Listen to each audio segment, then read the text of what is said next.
Hello, hello. What's up, everybody? Assembles or scatters in chat as you want. Welcome back, everybody. It's good to be back. It's been a while.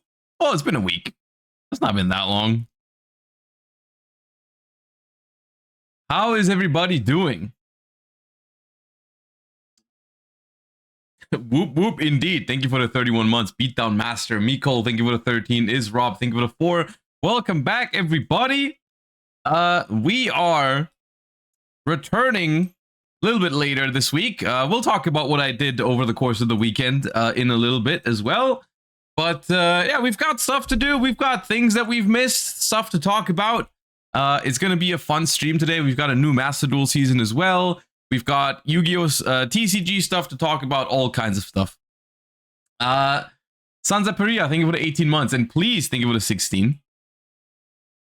Podcast today. So, regarding the podcast, I suppose I might as well talk about it real quick. We have both Parfa and I have noticed that whenever we're doing the podcast live, the numbers of the stream do dip a little bit, you know, like we have less viewers than we normally do when we podcast. And so we've decided not to cancel the podcast. Not to cancel the podcast, don't worry about it. But I think we're just going to move to some off-stream recording every now and then, depending on the topic. So I think we're recording podcasts later today, but just off-stream. You guys are still going to be able to see it, just when it normally drops on YouTube. It is not canceled. No, don't worry about it.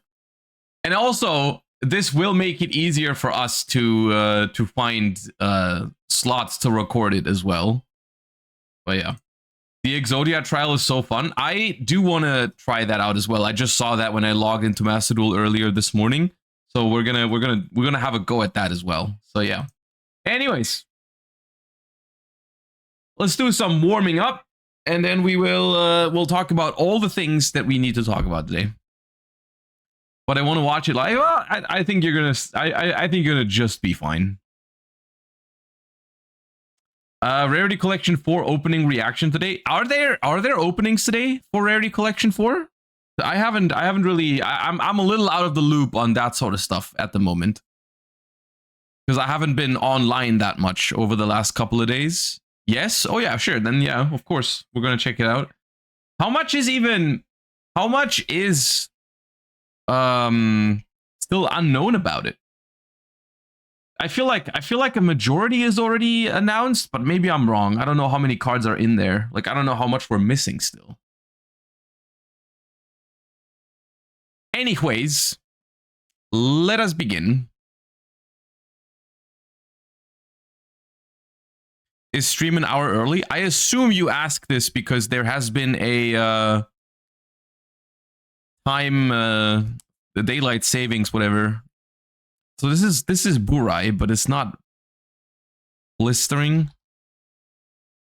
winds.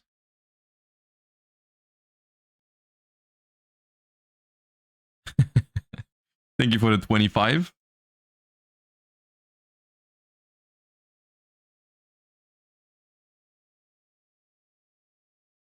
This looks like Warrock card, but I don't know what that is. Warrock Big Blow. All right, cool.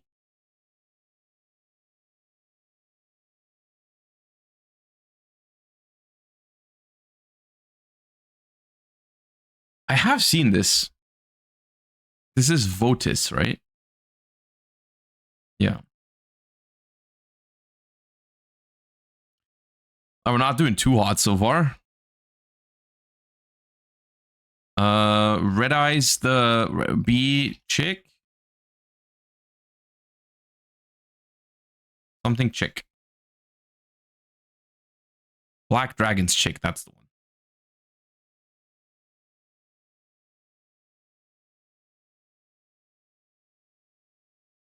James, think with a 30. That's a Raid Raptor. I'm skipping it. Stranger Falcon.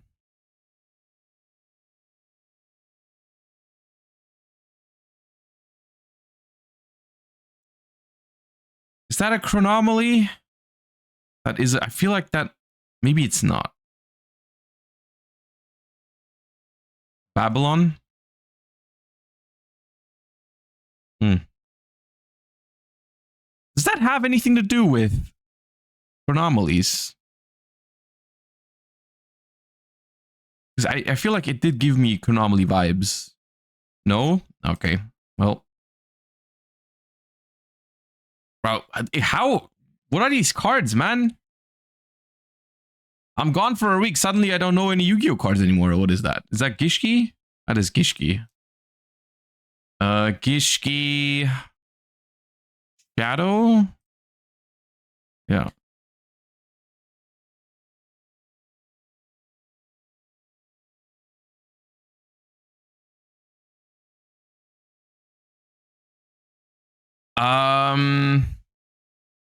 Gokipon. Give me a second. I'll answer. I'll try to remember your question. But is Pure Orchis, does it get support before German Nationals? Numera Network. Yes. Okay. Then I do think that's a solid pick. In terms of how to test, it is unfortunately something that I cannot really relate to it because it's been a while since I've been looking for a testing group, testing circle.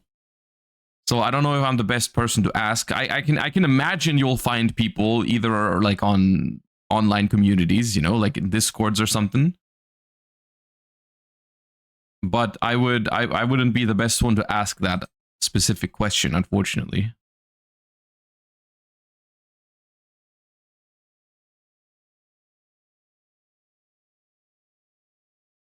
Oh, I knew that one.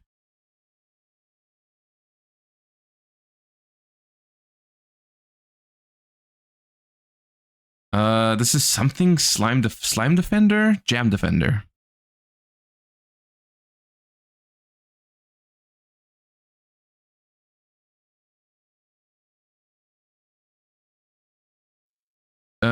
Crystal Bond?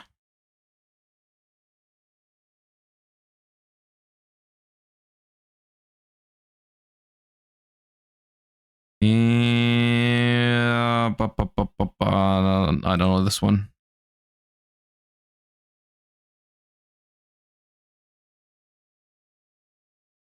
Vertical landing.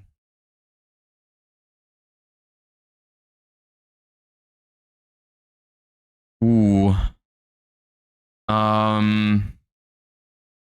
Mist Valley. Not Baby Rock. Condor?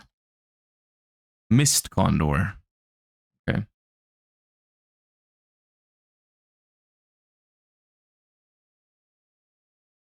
Oh, it's not Widespread Ruin. I thought it was Widespread Ruin. Oh.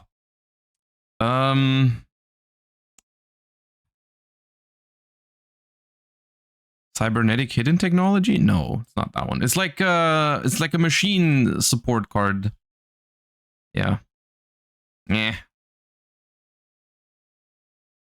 I'm gonna spoil you right now. This is not gonna be a good round. It's already cursed. What the hell's going on? Like none of these cards I know. This is Topologic. Topologic Trisbana. This is washed up. And I'll say it myself. Alien Dog.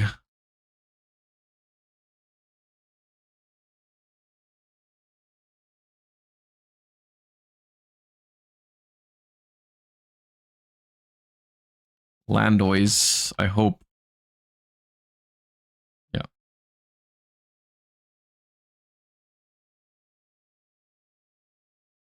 I think that's the original.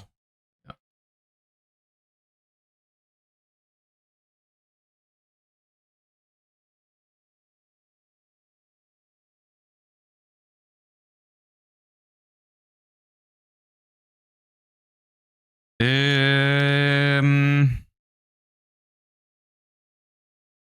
don't know this one. Oh, Stumbling.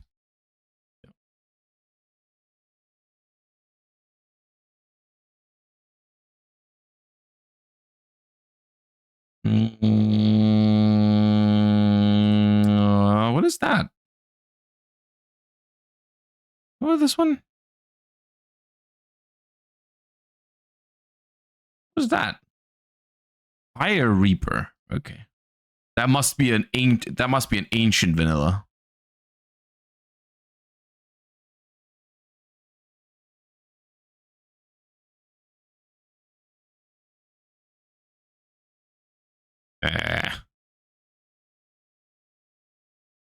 Yagamaru. The Armor Ninja. Okay. Is that one of the fusions? Porygon. Think of it at 28. It does have cool art. That is Dark Lords, I think. Amdisk.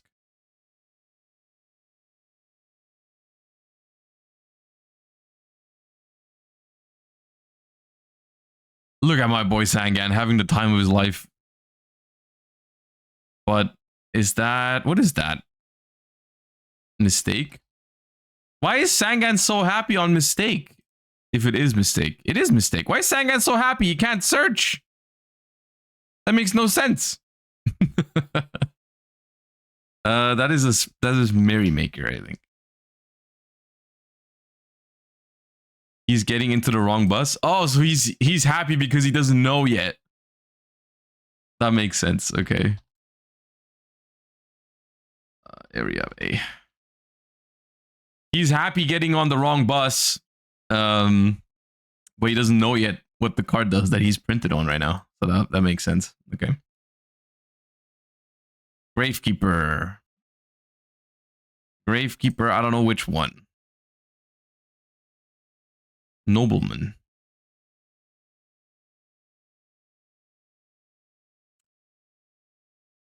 Oh, I feel like I know this one. It's like Call of something. Call of the Grave? Yeah.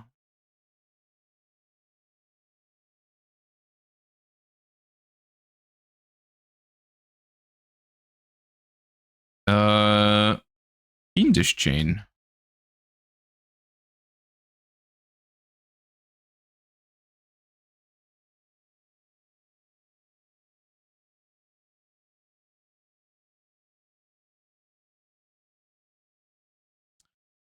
Yep, I'm not gonna guess that one.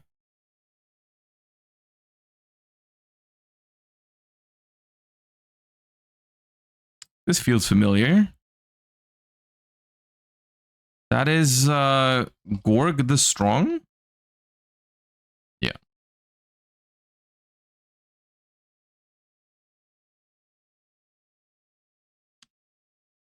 Oh, I'm hopefully Ojama Pink. Yeah.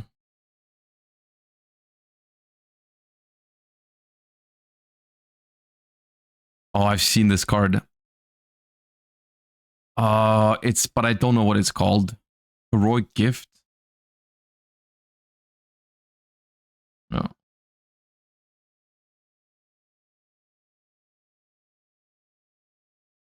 That is, I think, one of the Shadal fusions. Nefe? Amui. Alright, I was wrong.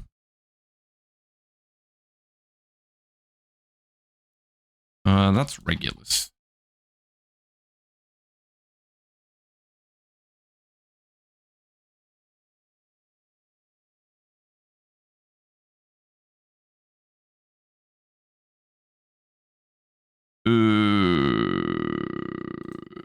Basilisk? No. It looks like Evil Eye, doesn't it? Materiactor. Yeah, that's what I said. Exactly what I said.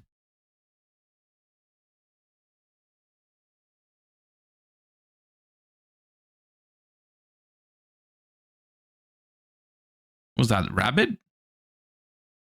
Rabbit. Bunny? Which bunny?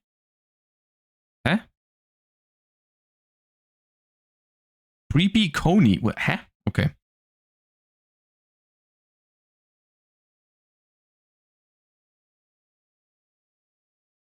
Oh, that is Reptilian Hydra. The Synchro.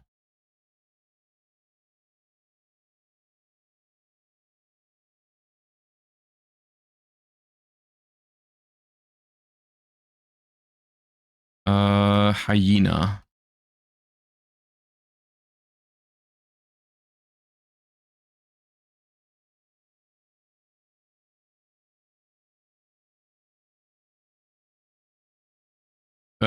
It's one of the Tyrannos. Or is it the spell trap? Survival of the fittest? Okay.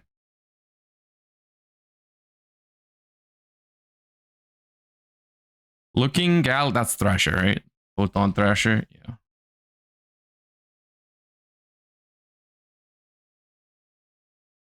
Doobie Thrasher. What's this? Quiet Life? Quiet Life. Okay.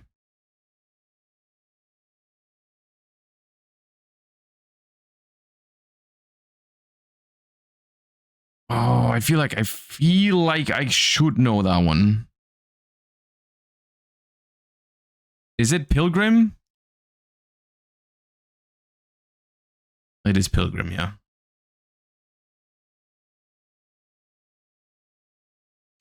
DD Ghost.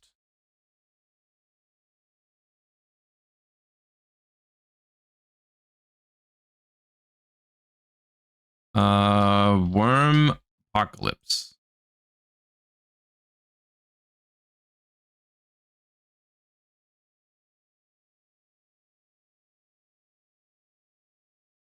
Ooh, this one I don't. There's like so many cards that look somewhat like this. Network Trap Hole.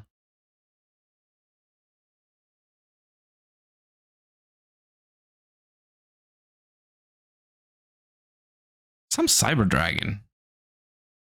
Which one is that? Which one is that? Overflow? No. We do need one more for 700. Kind of annoying. That is a Time Lord, right? Time Lord Cephalon? Yeah.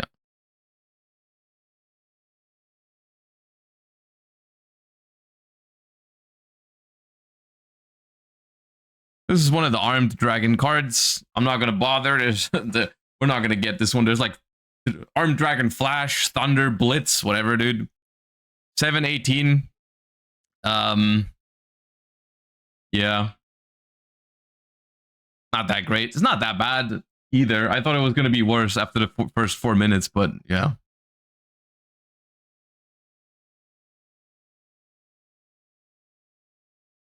All right, we're looking. Oh, we're looking for a warrior from 2015 with a high level, not an exceed. Exactly 2015. So why don't we try maybe it's a Necros. Brionac. Oh no, it can't be Brionac. Necros of Trishula. Not a ritual, so it's not a Necros, but it does have 2,000 defense. It does have 2,000 defense. UA? Wait, is UA 2015? Oh, they are 2015. Oh, okay. Well, I'm gonna be honest. I don't know if I would have remembered the fact that UAs were 2015 on my own.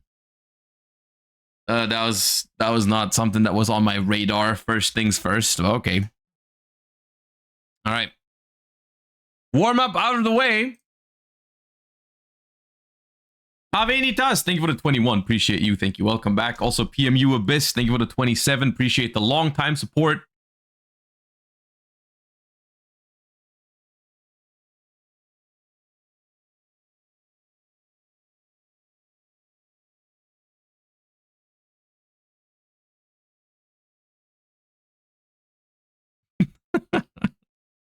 Europa Boy, thank you for the 26. Well, I don't know if I can help you with that, but good luck.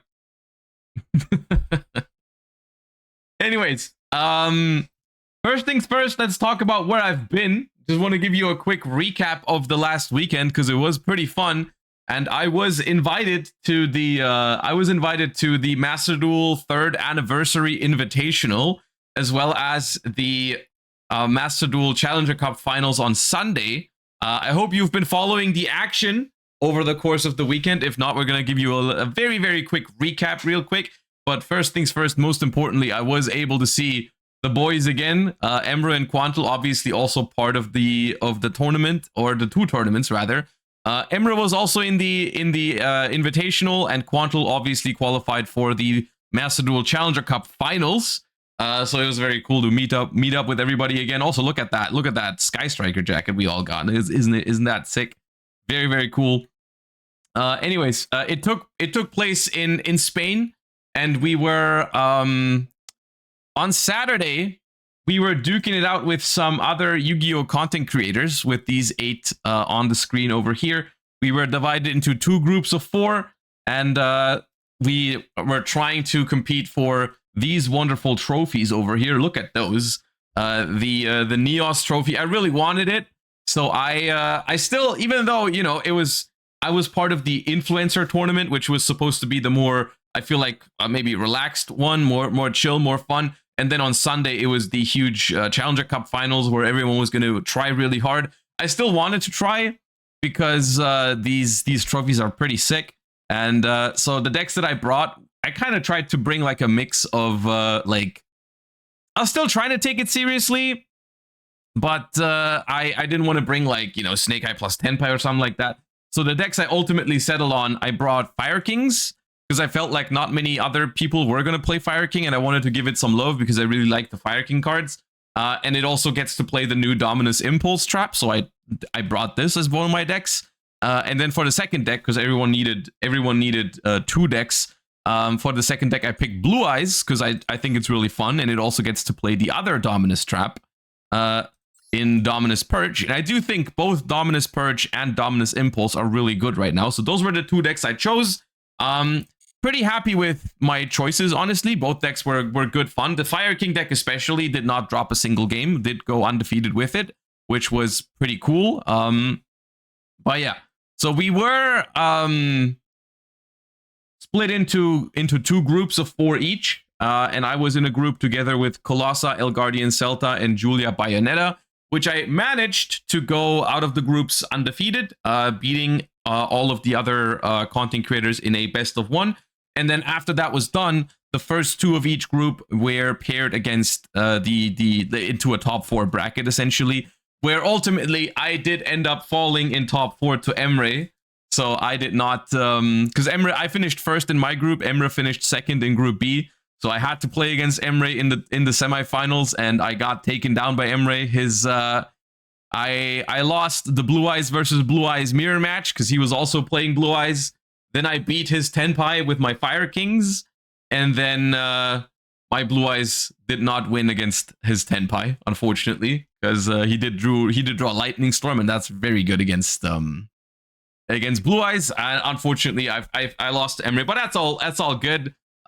If there was anyone I was happy to lose to in this entire tournament, it was my boy Emre, who unfortunately then did not actually finish the job and ended up second place behind Barcode, who took down the entire thing. But still, it was a very, very fun experience on the Saturday, and Emre still took home the second place Neos trophy, so that was pretty cool for him.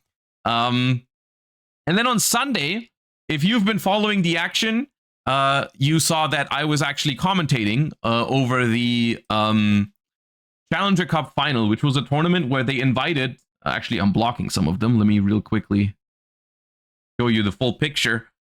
They invited the 8 of the most successful players among the entire year of Challenger Cup tournaments, basically, into a top 8 bracket as well, basically competing for the same sort of prizes, you know, where they also got trophies for themselves, but like they just had, I think they had Kagari and Engage in their trophies instead of Ray. So that was pretty cool to commentate. I hope you guys were following the action, and you know, liked the commentary that we delivered. I tried my best to make it as entertaining as possible. But of course, that was also a very, very cool tournament with my boy Quantle taking it all down in the end, taking home the Kagari trophy in first place. That was very cool to see. In general, very, very cool tournament to watch and to commentate, because the quality of the games on Sunday was actually very, very nice. I enjoyed it a lot. Obviously, the most successful decks in that tournament were Snake Eyes variants and Tenpai. We did see some other stuff. I believe there were some players who brought like Tearlaments and some other strategies, but the most successful ones at the end of the day were Tenpai and Snake Eyes, even though Quantle did have Ritual Beast in the lineup. So that was a deck that also performed decently well in that tournament. So yeah, that was the Invitational in Malaga. Oh, also look at what they gave us as well. Look at this playmat that we got. Isn't that great? Everyone got this one, so that was already worth it. Despite not taking home the trophy, it was already pretty cool that we got the Master Duel playmats. They've really been stepping up their game with the Master Duel goodies and stuff like that you can win in Challenger Cups and stuff like that. It was very, very nice. So we got this really nice playmat. We also got the a Kagari acrylic stand.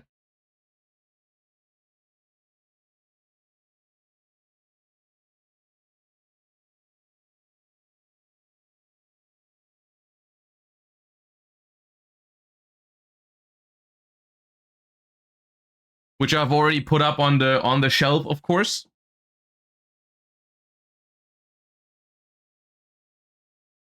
So yeah, overall, very fun weekend with some pretty cool Master Duel action, of course, and I also hope it was enjoyable for you guys. But once again, thank you to Konami for inviting me to this. It was a blast to be part of. Shout outs to everyone else that I met, all the competitors, all the other content creators. It was a pleasure to hang out with everybody. And yeah, I'm already looking forward to next year's Invitational, if I'm lucky enough to be part of it next year again. So that was pretty cool. Anyways, that was my weekend.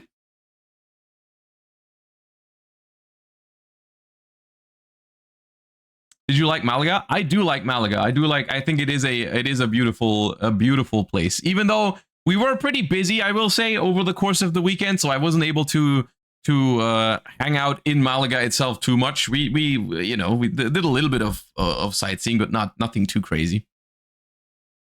What are we gonna do today? We are gonna basically talk about a whole bunch of stuff that has happened over the last couple of days, and then we're gonna hop into some Master Duel for the new tryout duel, as well as maybe some new season gaming if we have enough time for it. We'll have to see. But I've been wanting to check in with TCG, with OCG, with Master Duel, a whole bunch of stuff that I've basically missed over the course of the last week. The first thing I want to check out is the impact of the newest deck building pack over in the OCG, because a lot of people have suggested some one specific React video for me to do. But before we do that, I want to make myself familiar with what's going on over there as well with the new pack. Of course, we're talking Yummy, K9, and Dragontail as the new the three new decks that have just released over in the OCG. Now there is no detailed metagame report yet, but there is some individual tournament reports that I've seen. Hold up a second. The first one being the Battle Nexus in the Philippines, 230 participants, so not small at all. And as we can already see, the format in the OCG is quite diverse, I want to say, at the moment, with the introduction of the new deck building pack. We see quite a lot of different decks over here, and this is most notably, this is before the new Forbidden and Limited list that they have announced, right? So like the Ryziel deck that ended up winning still has 3 copies of Sword Ryziel. And so this is kind of cool to see that the format, even before these hits off the ban list come into effect, allows for this amount of like versatility, these many different decks. We've got Ryziel, Crystron, Dragontail, K9, Memento, Regenesis, Primite Blue Eyes, Atlantean, More Ryziel, more Blue Eyes. We got a White Forest here. We got Orcust. We got more White Forest, Malice, Voiceless Voice. A lot of different decks in this tournament's top cut, which is cool to see. But of course, I want to put some special highlight on the new stuff that's been happening here. Of course, Ryziel is still going strong because this is pre-ban list for them. You've got Christian here taking second place, which I think is interesting. And then we've had the first deck out of the deck building pack is Dragon Tail over here. Which is also one of the things I want to talk about with this, because I feel like, once again, this is just my interpretation of what happened. I feel like Yummy was by far the most anticipated and most hyped deck out of the new deck building pack, right? Because, and I think that's because Yummy, once again, as it goes in Yu-Gi-Oh, Yummy was the deck with the most flashy and fanciest combos, right? Also, Yummy had I feel like Yummy had a little bit of a bonus of their artworks just being something like outstanding, funny, and cute and stuff like that. But I think the main reason is Yummy was so hyped because it had like such flashy combos and fancy stuff it could do. And maybe Dragon Tail and K9 were a little overlooked because of it, even though, you know, they still have very powerful cards. The K9, the Dragon Tail fusion spell basically being 50% of a branded fusion is still pretty strong. You know, it turns out 50% of branded fusion is still really good. I'm saying 50% of branded fusion because one material is from the deck, one is from the hand. But still, half of branded fusion is still a pretty good card. So Dragon Tail comes in at the top 4 here. And we do have a K9 here as well, which apparently is main decking Lancia. I don't know what the goo behind this is. Maybe they were expecting a whole lot of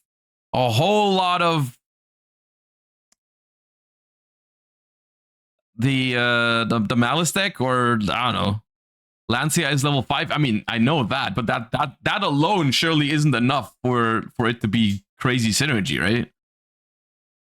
They can revive it with one of the elemental guys. Yeah, but even then, I mean, look at the format. There's like a lot of decks that aren't Malice. I don't know. You can pop your own Lancia as a level 5 extender, but it doesn't work on your turn. Artifacts, if they're destroyed, only work on the opponent's turn.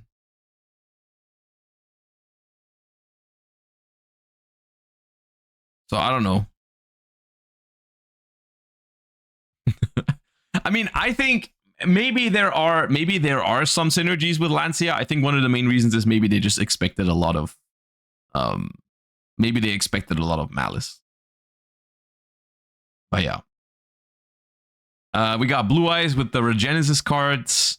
We got Mermail still going strong. We got more Blue Eyes. White Forest here is also up. It's honestly, I think White Forest is the one I'm most surprised about because it's not as dominant as I thought it maybe would be with the new field spell and stuff. Like the White Forest support in Alliance Insight is, or is it Alliance Insight, or is it is Alliance Insight that the White Forest support is in? Yeah, that support is crazy. I'm a little surprised that it's not like taken over, but I guess there's other stuff that's also pretty strong. Yeah, we got some White Forest. We got Malice still going strong here with the new Adignister support as well. You have Voiceless Voice still doing its thing. It's honestly, overall, even though there are some decks in here that I personally don't love, you know, like there's a Malice and a Mermail, which like the play, I'm not a combo, full on combo enthusiast, but still I can't help but think that the current OCG metagame is looking pretty healthy. You know, there's a lot of different decks here. A lot of them are cool. You know, I like Ryziel. I think Christian's cool. Dragon Tail and K9 looking cool. Memento's fine. Blue Eyes is pretty cool. I like White Forest, even though it is very combo heavy. Orcust is cool. A lot of stuff that I enjoy. But the main purpose of why we're looking at this is because I wanna talk about, or there's a video talking about the things we evaluate new decks by, and like why certain decks maybe perform and why other decks don't perform.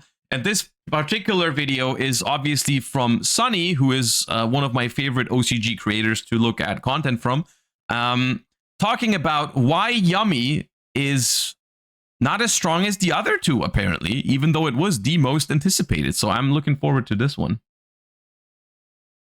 Look at the other OCG tourneys on Road to the King. It's a lot less diverse. I mean, sure, let's take a quick look at some other Battle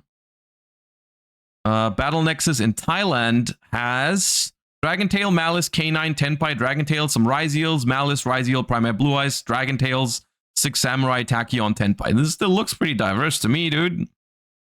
It looks very diverse to me.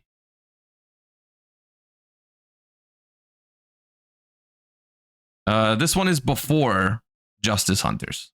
So this is not the same format. But yeah, this one does, obviously, before Justice Hunters, it's more Malice and Ryzeal. Naturally.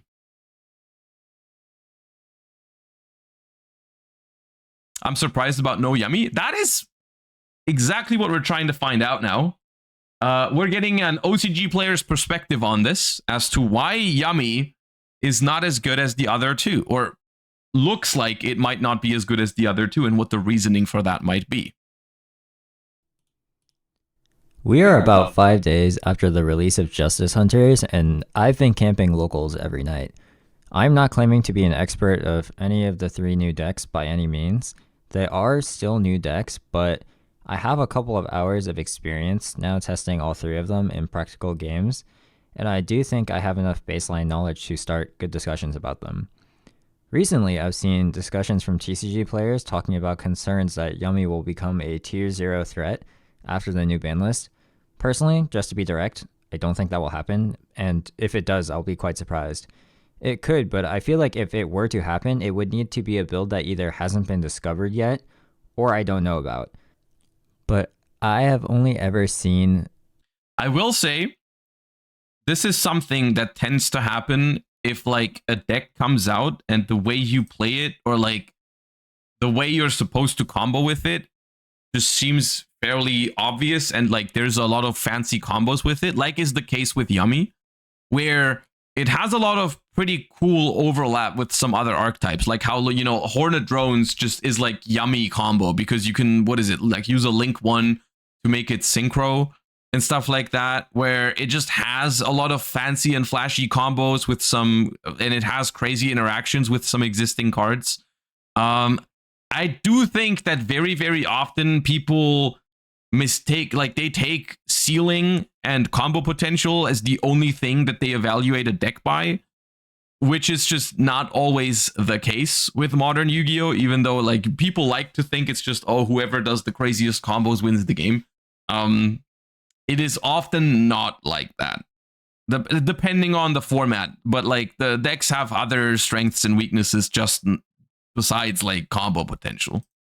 Pure Yummy, Striker Yummy, Snake Eyes Yummy, or Fiendsmith versions. Snake Eyes Yummy. I also won't be explaining any effects of the cards in this video. Except Snake Eyes. See, the thing with Snake Eyes is that not only did Snake Eyes have crazy combo potential, it checked a lot of other boxes.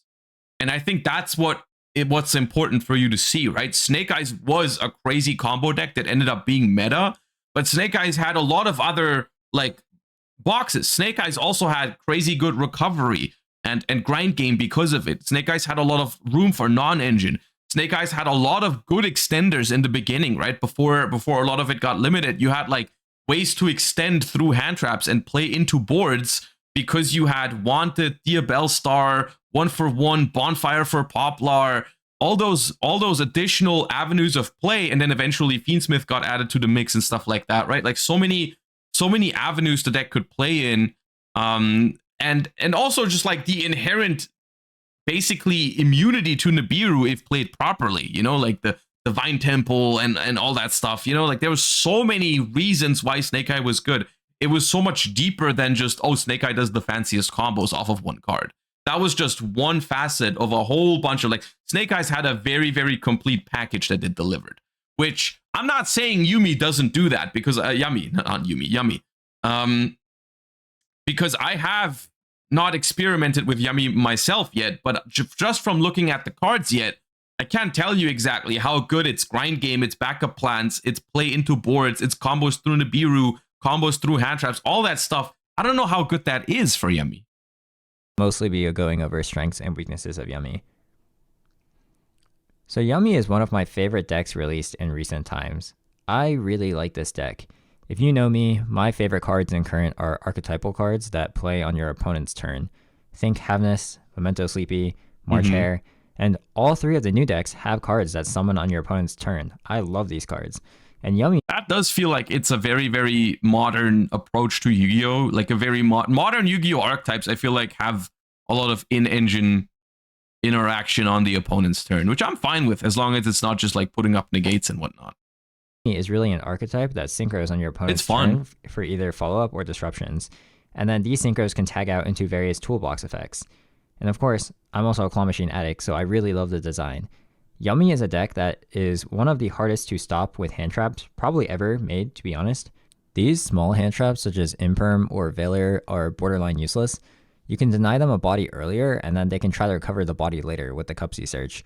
Or, of course, if it's actually a 1-card starter, you could stop them with 1 hand trap if they didn't start with Cupsy, or 2 hand traps if they did. But that's obviously not good value, and also extremely high risk. It's also quite good into bigger hand traps. Of the 3 new decks, I actually think you could argue that Yummy is the worst in the Maxi, but its Maxi compromise is not really bad at all. I would say Charmies are... I mean, that is likely true. Unfortunately, that obviously for the TCG does not matter. Largely useless against this deck. Maxi is good, but, you know, it's Maxi. The only other 2 hand traps I would say are consistently good against this deck would be Shifter and Nib. Shifter obviously will 1-tap most hands, but since this is only 1 Shifter and most decks can't play the Shifter either, it's not too important to discuss. Nib is actually a good card against Yummy. Yes, they will eventually make Arclight, but they can't really make Arclight before Summon 7, I would say, so you do kill a decent amount of bodies. If they held their summons in hand, then they can make Link Spider and still make a board, but you have effectively denied them some portion of IP sync. I do think in terms of game design, I don't like it when decks absolutely die to Nibiru. Personally, the way I feel about Nibiru is I feel like decks should not just pass to a Nibiru token, because I don't feel like that's fun gameplay. At least when the Nib is alone, you know, like when there's just Nibiru and you end on just a Nibiru token and then you just get run over is not very fun. I feel like it's supposed to be like Nibiru should feel impactful. It should not make you end on nothing, basically. So I feel like there should be, in an ideal world, a deck combos into Nibiru, forces you into Nibiru them at some point, because they like threaten to, let's say in the case of Yummy, let's say they've summoned 7 times, and now they're threatening Arclight. So you do Nibiru them, because next step could be Arclight. So you nib them, take all their bodies away. They should have some sort of recovery from it, but they should not end on the full board. You know what I mean? Which is difficult to do, because sometimes you make decks that have recovery into Nibiru, like Snake Eyes, and all of a sudden, if you're not careful, it feels like Nibiru does nothing at all. Because sometimes against Snake Eyes, it felt like you have Nibiru and it doesn't matter where you drop it. There's not even like a level of skill to it, because the deck is just so inherently strong into Nibiru that it doesn't feel like you're doing anything with it. Yeah. That's how I feel like about Nibiru. Or like, yeah, how sometimes against different Fiendsmith variations, they threaten the Caesar, so you Nibiru them there. You're still taking away like 3 or 4 bodies, but they can still keep playing after a little bit, but just not to the same extent. And Arclight. The only other ones that sometimes do something are Ogre, Ash, or Purge, and sometimes Dominus Impulse or Bestials. Usually they shouldn't be too high impact though. I have heard that some people say that the end board is not layered. That is true, it's not really layered, but that matters in the context of cards such as Dark Ruler or Droplet and Slayer. I think that this is a bit of an exaggerated problem with the deck, but it is worth mentioning. There are 2 issues with Dark Ruler. The first is that the majority of a Yummy deck is non-engine, so if you Dark Ruler them, you must still push to their non-engine. Now that is okay, you're going to have to do that anyways, and you don't have to make much to stop Yummy. To be fair, that is a general problem with board breakers, depending on what deck you're going against. If you let them, this is just how it feels like with board breakers these days. If you have a deck that is super weak to board breakers, but gets to play a lot of non-engine, you always have to play through their hand traps. But at that point, I think that's fine.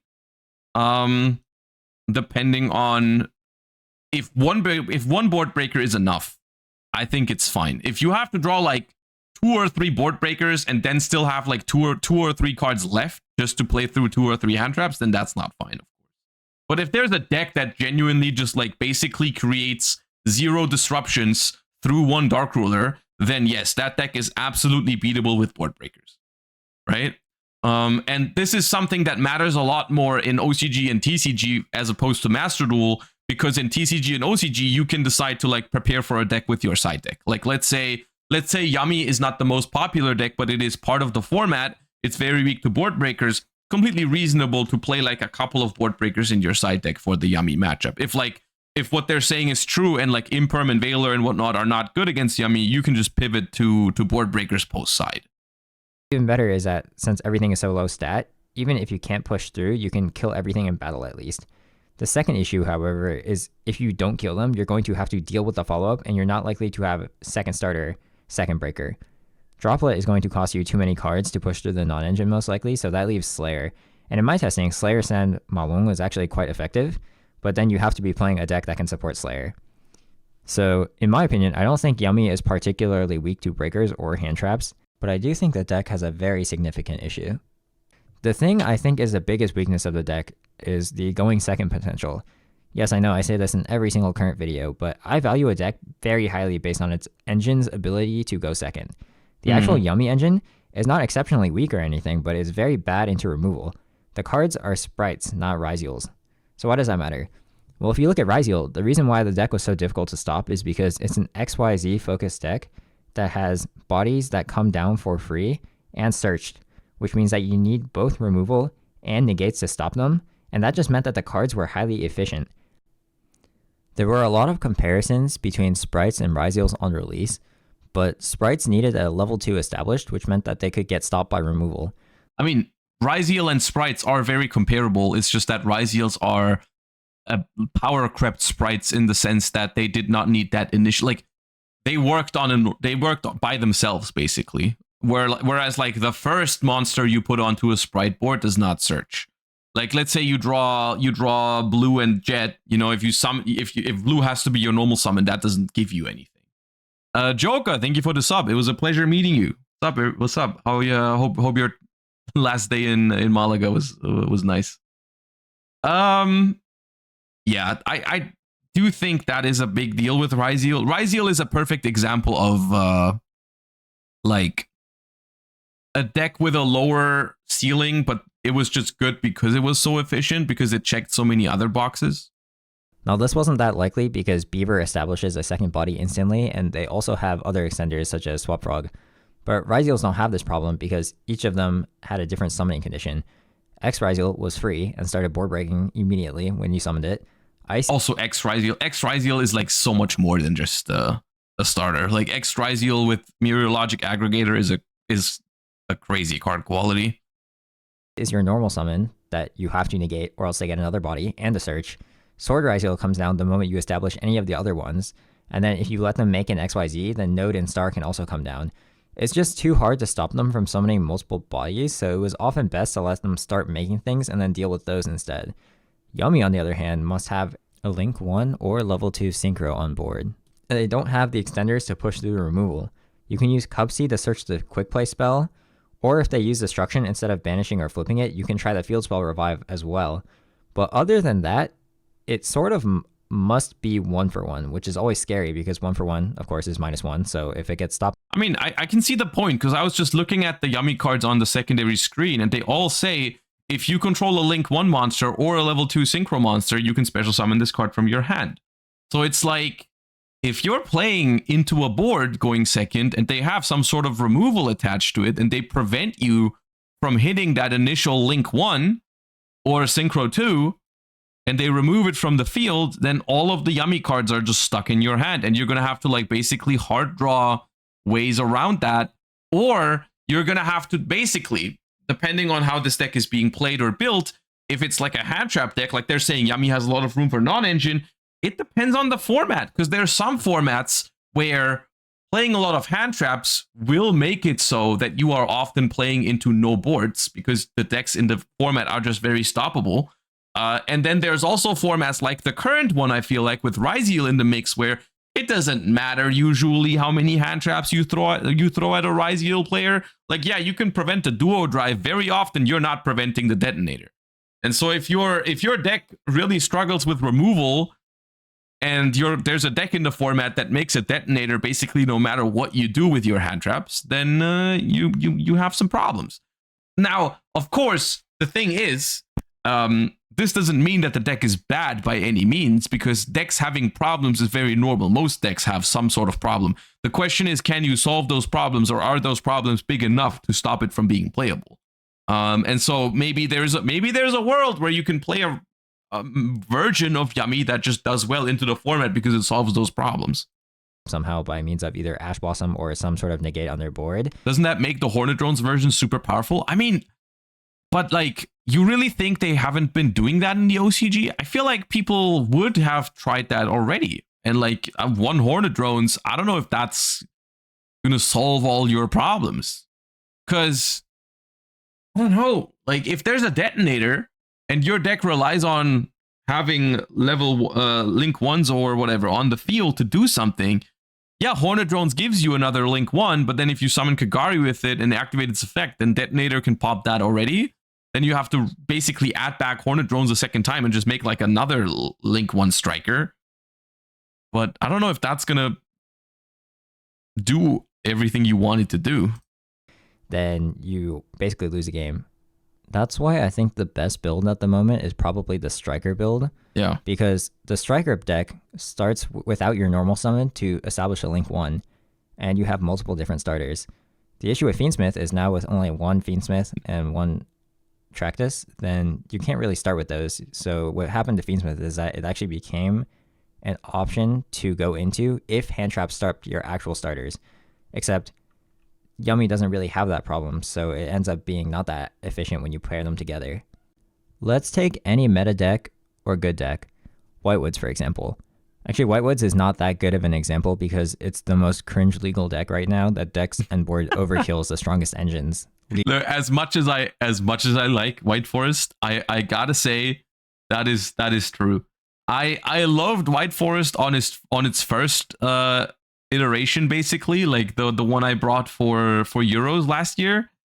But current Master Duel White Forest, basically, right? That deck just omni negates slop at this point, right? Like, maybe in the TCG it'll be better because we don't have Baron, Apo, and stuff like that, but we still have a lot of other things. Like, we still have Ilya Sylvia, we still have Desiree and stuff like that. But like, yeah, no, White Forest have changed.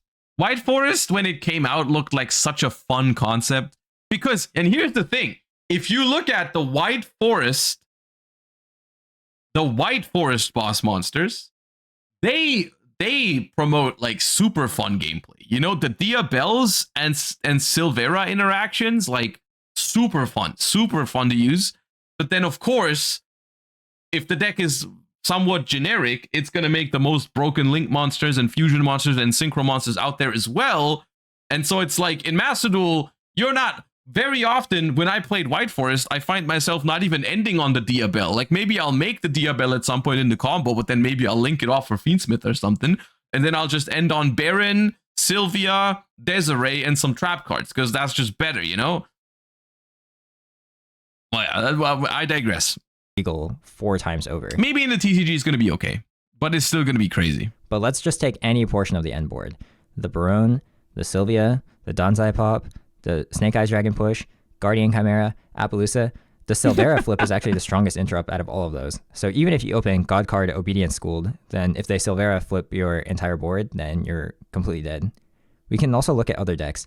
Memento has 2 to 3 layers of pops, and an Appaloosa, and a Monster Steel, and a Spell and Trap pop. There's just no way you will ever pass that board. Malice. To be fair,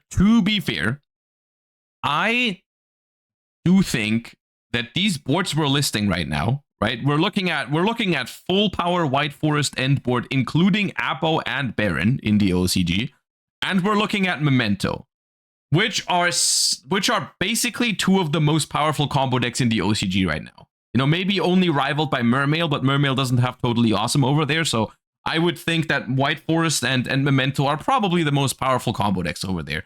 I think if they ever reach full end board, most Yu-Gi-Oh decks don't beat that. That's kind of like combo decks thing in modern Yu-Gi-Oh, right? Like you have a combo deck in the format, everyone knows that if that deck combos, it does kind of win the game, right? Which is a whole different topic to begin with, but I don't think that's particularly fair to critique Yummy about, because I don't like, look, the things we've just listed about White Forest, the White Forest end board, there's no way K9 breaks that. There's no way Dragon Tail breaks that, right? Like that's not happening. One MTP and you're dead, not addressing the Appaloosa or the Omni. Blue Eyes, one Drill Beam or Seals, or even tagging into the Omni to stop the Extender is going to be extremely hard to repair. Orcus. Now that's a different story. If you can't beat a Blue Eyes end board with your engine, then you might have a problem. Then now we're maybe talking, you know, like if it's like, oh, standard Blue Eyes end board like Drill Beam and Spirit Dragon, if you have no chance against that, then that means your ceiling is kind of low, or like not ceiling, but rather your resilience to your engine's resilience to boards. That's a pretty good point. I feel like if we can't break a Blue Eyes board without drawing like 3 non-engine, then we're in trouble. Is barely considered good anymore, but obviously stealing your normal summon and then having to pass an Omni Negate and a Symbol Skeleton summoning a Dingirsu is not going to happen. Ryziel is probably not that playable next format, but you can imagine how that would go. This is surprisingly actually less bad than the boards mentioned above. It's actually not as bad to play into a detonator as you might think, because you can start summoning bodies without activating anything, but you still won't pass the board. Even the 2 new decks, Dragon Tail and K9, I can say quite confidently that Yummy doesn't really pass just the 2 Dragon Tail traps alone, ignoring the fusions. If they just compulse the normal and then negate the extender, then you're completely dead. K9, if they use Nash to suck up your normal, that's also going to be quite devastating. There is just no such thing as a deck that does not have removal on the end board right now. It really does sound like Yummy is the kind of deck that going second cannot play through a lot. Which, once again, take this with a grain of salt. Well, I can't confirm or deny this because I haven't played Yummy. I'm just looking at the perspective of an OCG player who has tested Yummy.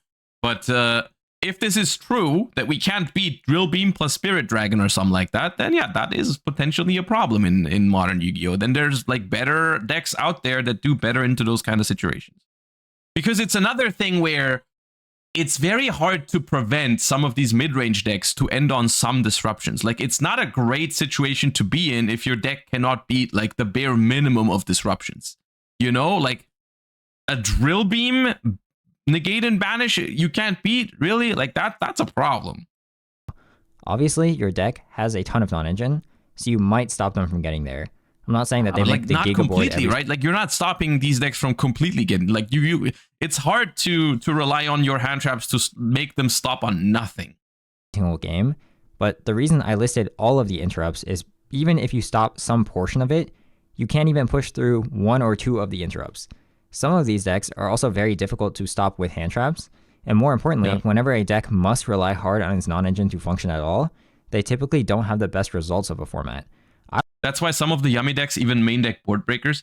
See, that's the thing, right? That's what I was thinking. Maybe if what we're saying is true here, then that might be the way to go with Yummy, because what they're saying makes me think a few things, right? They're saying like, okay, regular hand traps are not that great against Yummy outside of like Nibiru, right? So like they said, Effect Veiler, Imperm, stuff like that is not great against Yummy, which ultimately should mean that the deck is pretty good going first, unless people start playing more specific hand traps against Yummy, like more Nibirus in main or side, which I don't know how popular it is in the OCG right now. It depends on the other decks, but like people are always going to play like Veiler, Imperm, Ash, and stuff like that. Those are always going to be somewhat popular. So if your deck is really good into those, then it should technically be really good going first. So you should be able to afford like drawing maybe a Dark Ruler in your opening hand, which could be okay. Which, that is another thing with board breakers a lot of the times. If your deck is already very strong going first, maybe it can afford to dead draw a Dark Ruler. If your deck is kind of mid-rangey and not that great going first, then you might not want to play those cards in your main deck. So Yummy sounds like the kind of deck that could play those cards. I would actually love for Yummy to be a tier 0 threat, especially because this format is the one where all the most important OCG tournaments happen, and I'm really trying to figure out what the deck I'm going to play this format is. as early as possible, so I can spend as much time working on my technical play. And unfortunately, I do think I will most likely be going with Malice. Just to clarify, That is an I'm not saying unfortunately. Yummy is a bad deck. It still has many great strengths. I just feel like the going second issue especially is extremely obvious once you start playing. So is Dragontail going to be the best out of the 3 Justice Hunters decks? Let's finish this one and then let's talk about Dragontail for a second. The deck. You'll definitely feel it if you play even one match with the deck, at most 2 matches. And that's why it's so strange to me, because I haven't really seen any English-speaking player talking about this yet. But that's about all I have for today's. That's because when the internet here evaluates these cards, I do think this is a difference in like card game culture, I suppose, because we are so used to getting these cards like revealed to us months ahead of time. Like, no one here is worried about getting their hands on the Yummy cards and trying them out immediately for the most part. You know, I'm sure there's some people playing them online, but for the most part, because they're so far away, a lot of people, like, we're more focused with what's happening in the next few months. Like, we care more about, I suppose, like what's in Rarity Collection 4 or whatever, right? We don't even know when the set is coming out, apparently, as people in chat are saying right now. Like, there's no release date yet. So, of course, we don't have as much of a connection to these cards yet as people in the OCG do, who basically couldn't, like, they can pick them up right now and go to locals and play with them and stuff like that. Of course, it's way more interesting and there's way more testing being done over there. As well as for us, it feels like it's just more like a lot of content created around this sort of stuff is just like combo videos, right? Like someone's like, oh, let me show you what one card can do here, which since the beginning of time in Yu-Gi-Oh! Has never been a good indicator or a good thing to evaluate a deck by. Because Yu-Gi-Oh! Is not being played against someone who doesn't respond, you know? Like, when you go to a Yu-Gi-Oh! Tournament, your opponent actually wants to play Yu-Gi-Oh! With you. I know it's a shocker, but you are not actually performing one card YouTube tutorial combos every single round. So, but those are the ones that click the best, you know? Like, when something gets announced. Yummy discussion. If there's enough interest, I'll go over the other 2 decks. But I made the Yummy video first because TCG players adore this deck, at least much more. Did I hear wrong? Didn't he said he wanted a tier 0? I think he said he would have liked Yummy to be a tier 0 because he really likes it. Which once again is like subjective, right? He's just like, oh, I really like the way Yummy plays. If it was a tier 0 Yummy format, I would actually like it because then I could just focus on learning Yummy and so on and so forth. That's what they said. More than the other 2 decks. Actually, one thing I want to mention about K9 real quick is that personally, I think the pure version of the deck is a bit design flaw, or that's a bit harsh, but I do think it has very noticeable problems when actually playing the game. But I do think there is potential that you can maybe just try the Havness portion of the deck, where you play a 3-to-1 ratio of 17 and the Wolf, and then you can use those to basically act as a pseudo Gamma. If you have a really open extra deck, you can also play Nash and 104 to honor arc your opponent on their turn, and that's extremely strong and a unique form of removal. So I think that's something. I personally do not want Gamma to be back. Thank you. Anyways, interesting look at the new deck building pack. First things first, I want to say something. I know I've said this before, but I really do feel like it is worth noting how in the last 1 or 2 years, these deck building packs have been absolutely phenomenal in terms of their meta impact right off the bat. You know, like I remember a time when these sets would come out and they would have archetypes that were kind of cool, but they wouldn't be super strong yet. We would all be like, we would be sitting here and we would look at like Hurley or Rescue Ace or whatever, and we would look at them and we would be like, yeah, I kind of like the concept here, but they're not playable yet. And then they became playable because they got more support later down the line. Of course, there is like exceptions to this. Like, of course, there's some archetypes that were very good right out of the gate. Runic comes to mind, something like that. But even something like Labyrinth, which originally debuted in a deck building pack initially didn't do anything at all until it got Big Welcome Labyrinth and also Lady Labyrinth, right? So like they all, for a long time, the majority of these deck building pack archetypes needed a second wave of support before they were good. And they've kind of moved away from this, which I think honestly is, I think, a better concept to begin with. If you're going to make a deck build pack with introducing 3 new archetypes to the game, you can at least try and make sure that those are playable on release. That's going to help the popularity of that set so much. Like, who wants to open a set or get all the cards for a new archetype if that archetype isn't playable yet and you have to wait like 3 months for it to be good, or longer? I don't know how long it usually takes, but like, you know what I mean? It makes a lot more sense this way.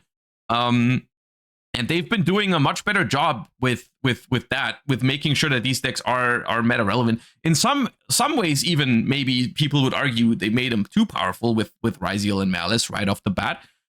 With K9, Yummy, and Dragontail, I feel like they've done a pretty good job so far, is my first impression, because all 3 of those decks are, you know, worth talking about. You know, because if you look at crossover breakers, you could argue, okay, Malice and Ryziel maybe a little bit overtuned, and the Ryuga deck, I don't know who thought that was going to be good, you know? So like kind of like 2 out of the 3 were very good, and 1 was kind of mid. Or bad even, and for this one, it feels like all 3 are being experimented with. Dragontail is doing okay, K9 is doing okay, Yummy not performing in this particular tournament, but I'm pretty sure people are going to mess around with it more. I'm sure we're going to see it somewhere. So yeah, it's pretty interesting, and Dragontail appears to be, so far, the most successful out of the bunch, which is not what people anticipated, me included. I also thought Yummy was looking the most fancy. You know, I don't exclude myself from these first, you know, judgment mistakes, whatever. But Yummy appears like it's a pretty strong concept. From what I'm seeing here, it is 45 cards, but it does seem like it's a fusion-based strategy that has a pretty solid game plan for going first. I don't know if it blinds second, because I'm seeing a bunch of Mulcharmies in here. I would guess it does not go second, but I think it is pretty good at going second, because a lot of their stuff has like bonus effects when they're going second. So it just feels like a deck with a lot of non-engine space. Fusion-based strategies seem pretty good at going second in general. I don't know what it is about fusion decks that makes them solid going second. It's just because all the fusion spells basically give you extenders, and if you have solid graveyard effects, then that's nice. Of course, the fact that Dweller is banned also helps this deck a lot. I'm sure the Ryziel matchup would be a lot harder if Dweller was still legal, because then going second, what are you going to do into a Dweller with a fusion deck? But yeah, we're bringing back the Patchwork Engine. We're even playing King of the Swamp, because having Poly apparently is this good. And it allows you to make Dragoon, I think. So that's in here as well. That's powerful. Yeah, and then, of course, when you're going first, you get the setup for the trap cards, which is pretty neat, too. It has a pretty neat resource loop. So that's K9. I'm looking forward to this deck, by the way. I think it looks very fun. And then we've got... no, that's not K. That's Dragontail. I keep mixing them up. This is K9, which is a little bit more of a question mark for me personally. I don't know exactly how I feel about this deck yet. It is worth noting that they are playing the Paradise Smasher here in the extra deck. I don't know if it's like important to their success, but they are playing around with it right now, which is a little scary, because that's an annoying card to go up against. But this one I have a harder time evaluating. This Pendulum Monster. What was this Pendulum Monster's name again? I saw people talk about that a while ago, because of K9, but I forgot what its name was. It came out a while ago.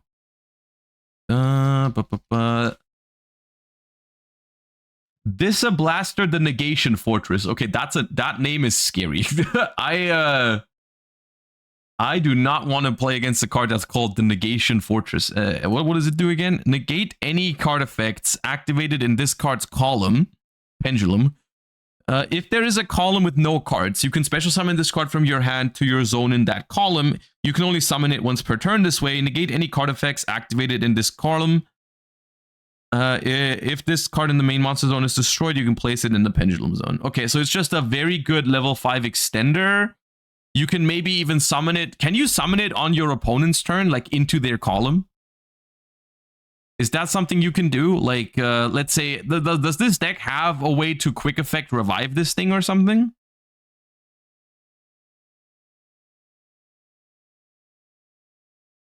River Stormer searches it. Oh, that's scary. No, you can't revive it. Okay, that's good. Because imagine your opponent like activates a spell card in the middle, and you just go like, okay, I'll revive my Disablaster in the middle as well.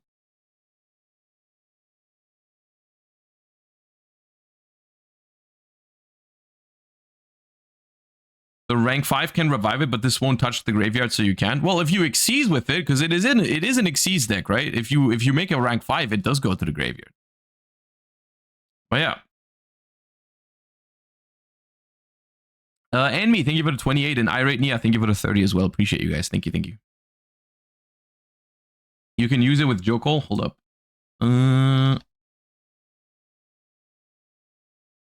K9, 66 Jokol. If your opponent has 2 more cards, normal summon this card without tributing. You can reveal this card and 1 other level 5 in your hand. Special both. During your main phase, you can add a... Yeah, I mean, that's another thing. This card is a good card into boards, right? Because it does not start a chain to summon itself. So you can just summon it. If your opponent has an Appaloosa, just put it in the Appaloosa column, right? Just special summon. Just start your going second by special summoning this into the Appaloosa column, and then you can... Oh, wait, no, you can't. There has to be no cards in the column. Oh, that makes it worse. Oh, wait, that's why you're saying it's good with Jokol. Yeah. Okay. Because with this, you have an effect that summons it. You can reveal this card in one, but that activates, so they could negate it with Appaloosa. So Appaloosa was just a bad example. Appaloosa was a bad example, but if there is another card, like a detonator, for example, right? If there is a detonator, you can start off by going Jokol, reveal Disablaster, and then you summon them both. You put the Disablaster into the column of the detonator, and then you're good. Right? Okay, it's an interesting card for the deck. I don't know how good it's going to be. I don't know if that's like... This feels like the deck where they just put like a whole bunch of stuff in there at 3. It's the first weekend of those cards being legal, so we'll have to wait and see if that's how they're going to be playing it. I also don't really understand the Lancia in this one. I said it earlier already. I don't know exactly why that's here. I feel like they must have anticipated a lot of Malice, which just wasn't the case. But yeah. I'm surprised they don't play Tachyon. Right, they could, but maybe there's no great target for it, maybe? Can you search level 5 Dark with Tachyon? Is there a rank 5 Dark in the pool for it? Yes. Okay. Well, then I would guess that you should play that, but we'll see. K9 Crystron is going to be a thing because Solfador is a level 5. Did they play that in the Crystron deck over here? No, they didn't. That's just pure Crystrons that made second place at this tournament. And we'll see. We'll see. It honestly, OCG is looking exciting, and in general, there are definitely things in 2025 TCG that I still think are problems, but for the most part, I think if you compare, and this is once again subjective, this is my opinion, but if you compare to 2025 Yu-Gi-Oh to 2024 Yu-Gi-Oh, it to me it feels like night and day. You know, like we are in all intents and purposes we are healing. And I do think the first couple of steps are gonna happen in Master Duel soon as well. Like we're gonna move away from Snake Eye, Tenpai, and all that stuff in Master Duel soon to Copium. So I do think, to be fair, the bar the bar for a better year than 2024 in terms of card design is lowest. So I think that's basically it was a given. It was basically a given that it was going to get better, but yeah, it was a cool lookout on this. Okay, so a quick toilet break, and then we're going to take a look at what's going on in the TCG right now and some other stuff. So I'll be right back.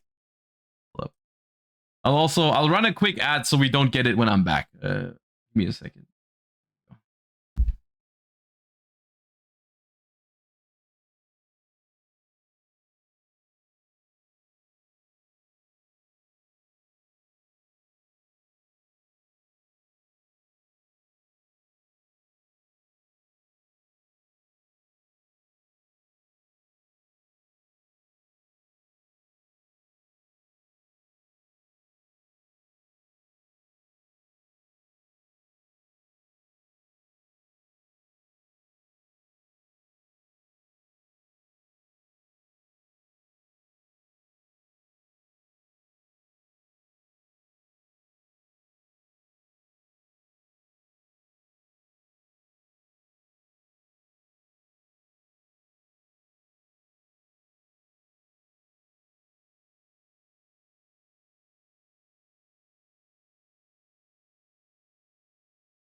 Oh, we're back faster than the ad. Are we allowed to look at yugioh? Why would we not be able to look at yugioh? Pretty sure we can. I guess the only thing that's worth mentioning is I do not know how much we can talk about the new cards that happened over the course of the weekend. You do know what I'm talking about. I mean, the thing is, I also don't think I have to, because I know that most of you, or all of you, probably have looked at those cards already. But yeah, I just to be safe, I'm just not gonna bother with it. We do have some new cards we can take a look at because they have been officially announced. But yeah. Jürgen Jojo, thank you for the 5 gifties. Appreciate that. Thank you. Very generous of you. Thank you for the support. But yeah, that's one of the things I was gonna do next, is look at some of the new TCG cards that have been announced. Let me just open these up real quick. There is some rarity collection announcements here, but we're just gonna wait for the openings later.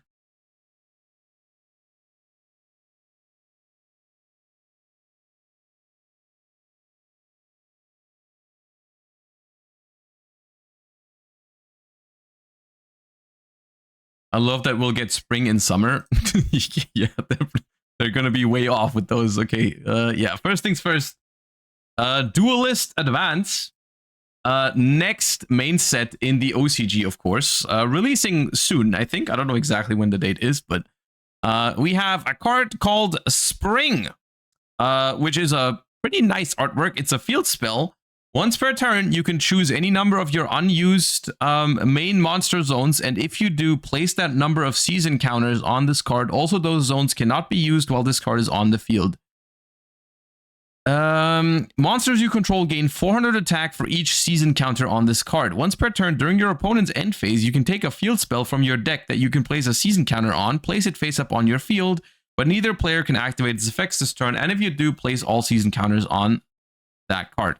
So, the way I interpret this is that they will probably be making a card for each season, and they will have different effects, but you can like transfer the season counters between the cards. So let's say you activate Spring, you give it some season counters, and then during the opponent's end phase, you're like, I don't want Spring anymore, I want it to be Summer. And then you go for Summer, I don't know.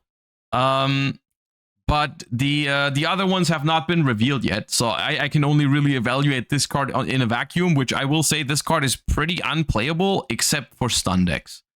In stun decks, this card is actually, I think, surprisingly strong, because if you think about it, this card just says, basically, you activate it, you choose 4 of your main monster zones that are unused, so it gets 4 season counters.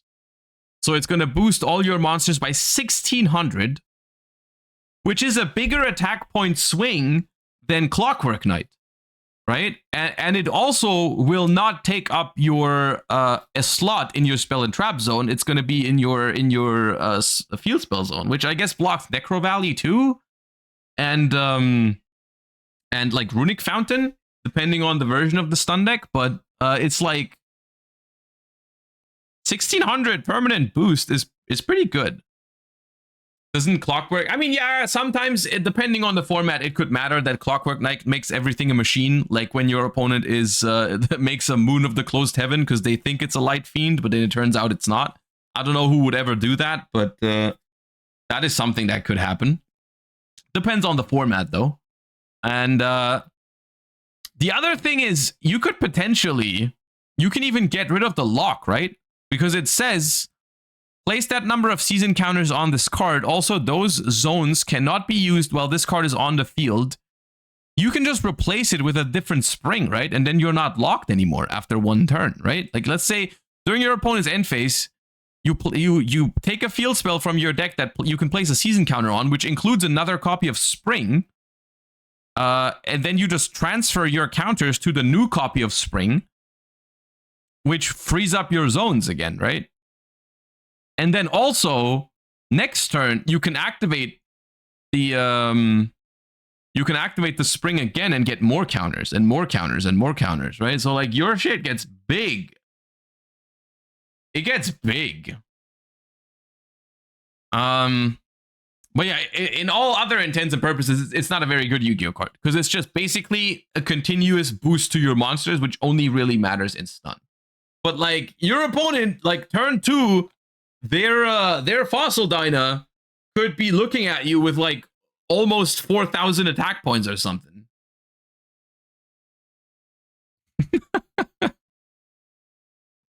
Which is pretty scary. That's a big Fossil Dyna, dude.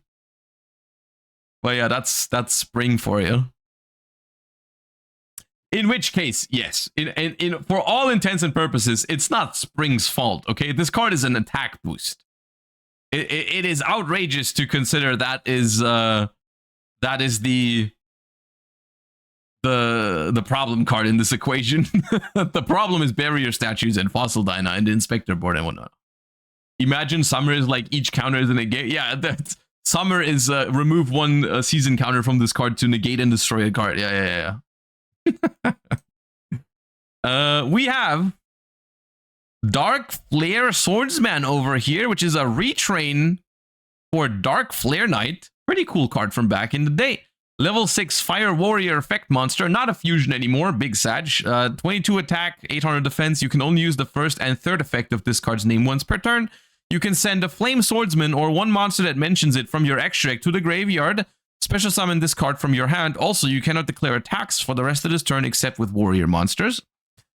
You take no damage from battles involving this card. Quick effect, you contribute this card. Special summon a monster that mentions Flame Swordsman from your deck except a level 6 monster. This, for all intents and purposes, is a pretty good card for Flame Swordsman. Which you have to put into context, of course. Flame Swordsman has not been a very meta archetype so far.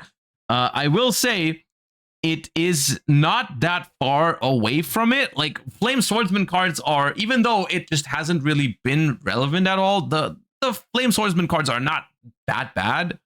So getting a pretty good starter / extender like this is potentially pretty good. It is a very good card. I don't know exactly if sending one from your extra deck gives you any benefit. Like, is that something that helps? Fighting Flame Dragon. Hold up. Fighting Flame Dragon. Yeah, I remember playing with this card because I have played some Flame Swordsman in Master Duel, but it was like not the way you're supposed to play it. Oh yeah, except during the damage step, quick effect, target a warrior fusion you control. Equip this card from your field or graveyard to that monster. You can only use this effect once per turn. Well, this card is equipped to a Flame Swordsman or a monster that mentions the Duke. That's good. That's good because it was like, doesn't it kind of... You really want to make this guy, but like equipped with something, and that's like not that easy. You can target a monster your opponent controls, destroy it. This is a quick effect if this card is equipped with an equipped card. Yeah. So that just makes getting an equipped card onto Ultimate Flame Swordsman a lot easier because you just get the other one in the graveyard for free. So that's neat, I suppose. Yeah, I don't know if this is exactly what the deck was missing, but it certainly is a very good support card for the deck. Yeah.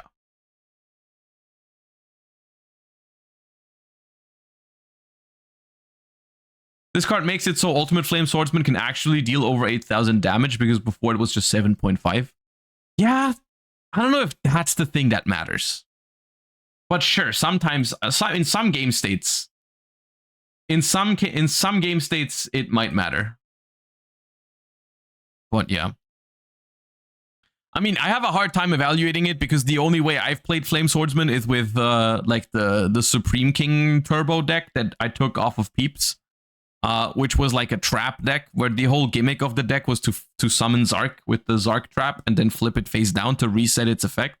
So you actually destroy your opponent's entire board, which was quite fun, but it didn't have that much to do with actual Flame Swordsman. So I don't even know. You would probably play this card in that deck still, but yeah. All right. Next up, we're checking in with the TCG again for a little bit with YCS Buenos Aires. Happened over the course of the last weekend. And it was won by Mermails. Now, Mermail is a pretty scary deck. We've been talking about that.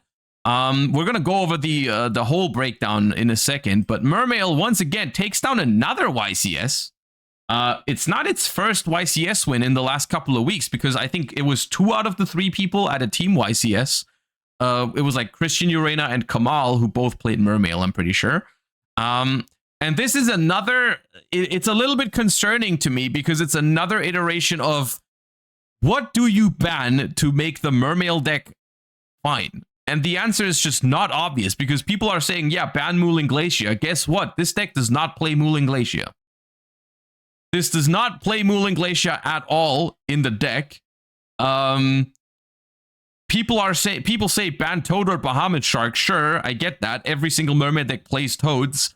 At the same time, even if this deck does not put Toad up, it still has Dweller, Barrier Statue, Deep Sea Minstrel to look at your hand. Like, it's still scary, man. I don't know what to do about Mermail. I really don't know. I hope they do something, is at the point. Like, I'm done with speculating at this point about a ban list. Because, I don't know. What, chat, honest opinion, what do you think? Do we get a ban list for YCS Houston this weekend?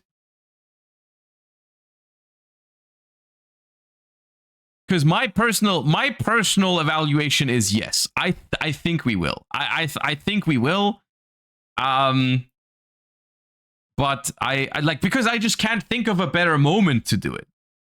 I just can't think of a better moment to do it. At this point, the format for all intents and purposes, right? The format is starting to get just a little bit stale. You know, like, yeah, it's just like Ryziel, Malice, Ryziel, Malice, Ryziel, Malice.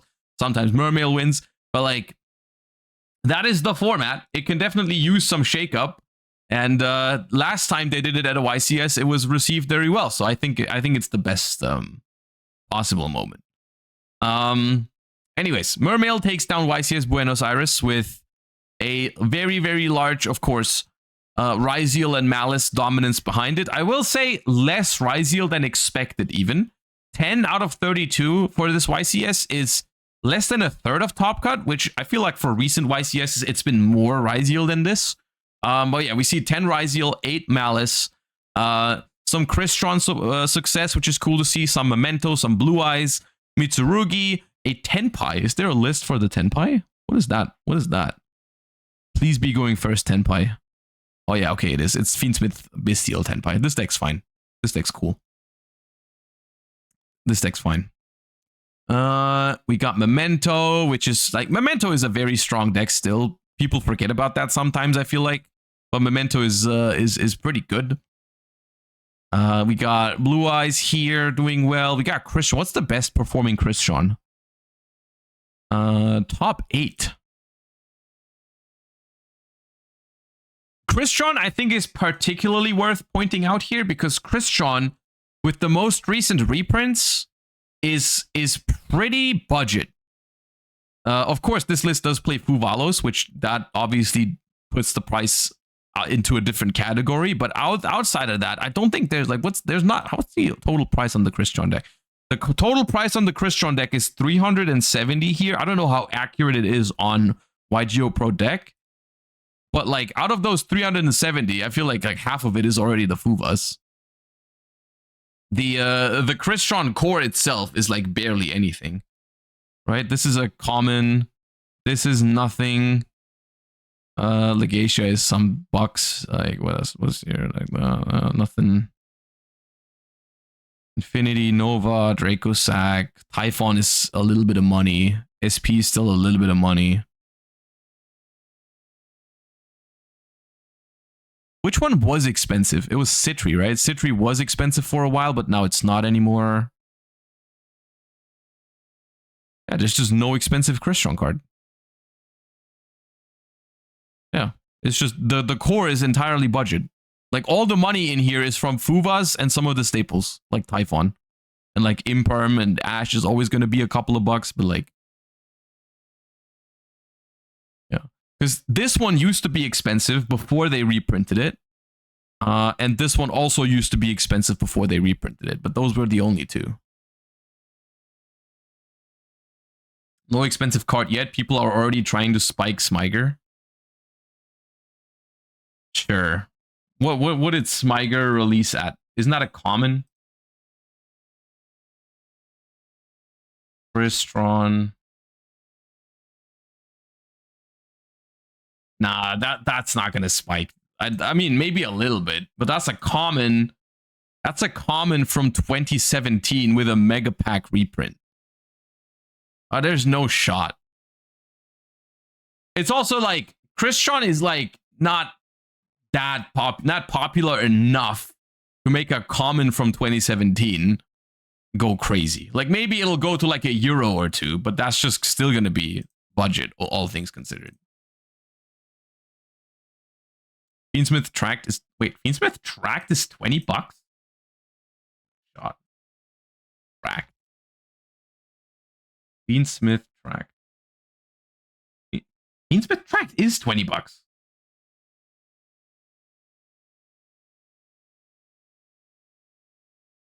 Wait. Okay. Dude, I'm not gonna lie. I've been so caught up with Master Duel recently that I've missed all those things. Like I haven't been in touch that much with TCG recently, which is something I want to change. I miss it. Because I also feel like the TCG format, for all intents and purposes, it has its problems, but I do think the TCG format looks a lot more fun than Master Duel at the moment. I kind of miss just being active in the TCG, but I've just been so caught up in March with Master Duel, you know, Duelist Cup, Duel of the Titans, Challenger Cup Finals, Master Duel Invitational. Like, it's just been a whole lot of Master Duel for me. And I just, like, I want to play more TCG soon. Especially heading into national season. I'm already looking forward to YCS Houston, which we're going to watch party on the weekend. But yeah, I'm looking forward. There's also just no events for TCG until Euros. I mean, yeah, it's basically at this point there is YCS, not YCS. There's nationals for each European country, and then we have Euros. But to be fair, I don't want to like. I kind of want to get away from being just like only really active when there's big events happening. Like I want to get more of that like day-to-day TCG action in, you know, like I want to attend regionals, I want to attend locals, which is just I've not been doing that enough. I feel like recently I feel out of touch with the TCG, which I don't enjoy being in that position. But yeah.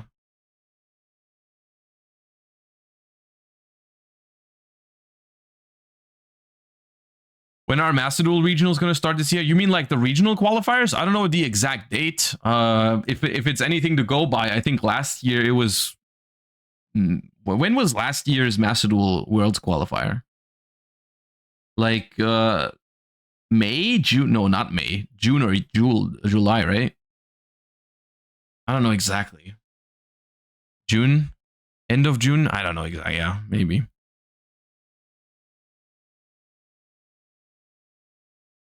So yeah, that's roughly when that's gonna happen. So yeah. Is there one more Duelist Cup before qualifiers? No, there is no Duelist Cup anymore. I think the next one is just the regional Worlds qualifier. No more Duelist Cup. Do you think Master Duel should host some IRL tournaments? I think from my perspective, Master Duel, even though I enjoy the format less than TCG at the moment, from the event side, they're doing everything right. You know, like I think the at least for Europe, they're doing everything right. You know, like the Challenger Cups are phenomenal. You know, like it's just very good. It's so much better to watch. I mean, that's true to an extent for Master Duel. Like Master Duel is just easier to create content for and with. But I still miss the TCG, you know. Do you see the new rules of Challenger Cup? I haven't looked at it in detail yet, but I know they're changing some things up. I think I saw best of 3 and deck lists and stuff like that. A lot of stuff coming to Challenger Cups that looks very hype.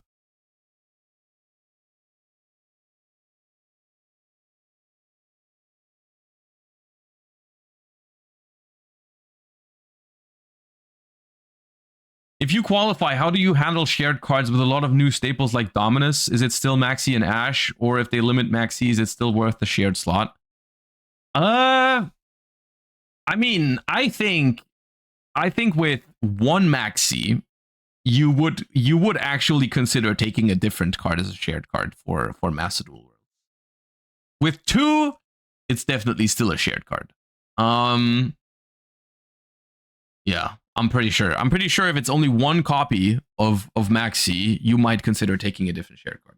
I think Dominus Impulse and Dominus Purge don't really matter in the shared card equation, because for the most part, you would you wouldn't have 3 decks anyways that can use like Dominus Impulse, I guess, unless you, I mean, you could if you really wanted to play like Tenpai, like from current perspective, Tenpai and Fire King Snake Eye or whatever, but you'd probably just be better off playing different decks then. I think you're fine splitting up Dominus Impulse and Purge into a separate deck. But I do think that for like, I actually think Master Duel Worlds this year has a realistic chance to be a pretty good format, because I think until then, Copium, until then, I don't think it's going to be Snake Eye Tenpai anymore. I think until then, it might just be, we might end up being like in Ryziel and Malice and Blue Eyes format by then. And whatever else they decide to release, you know, we still haven't gotten like full Memento support.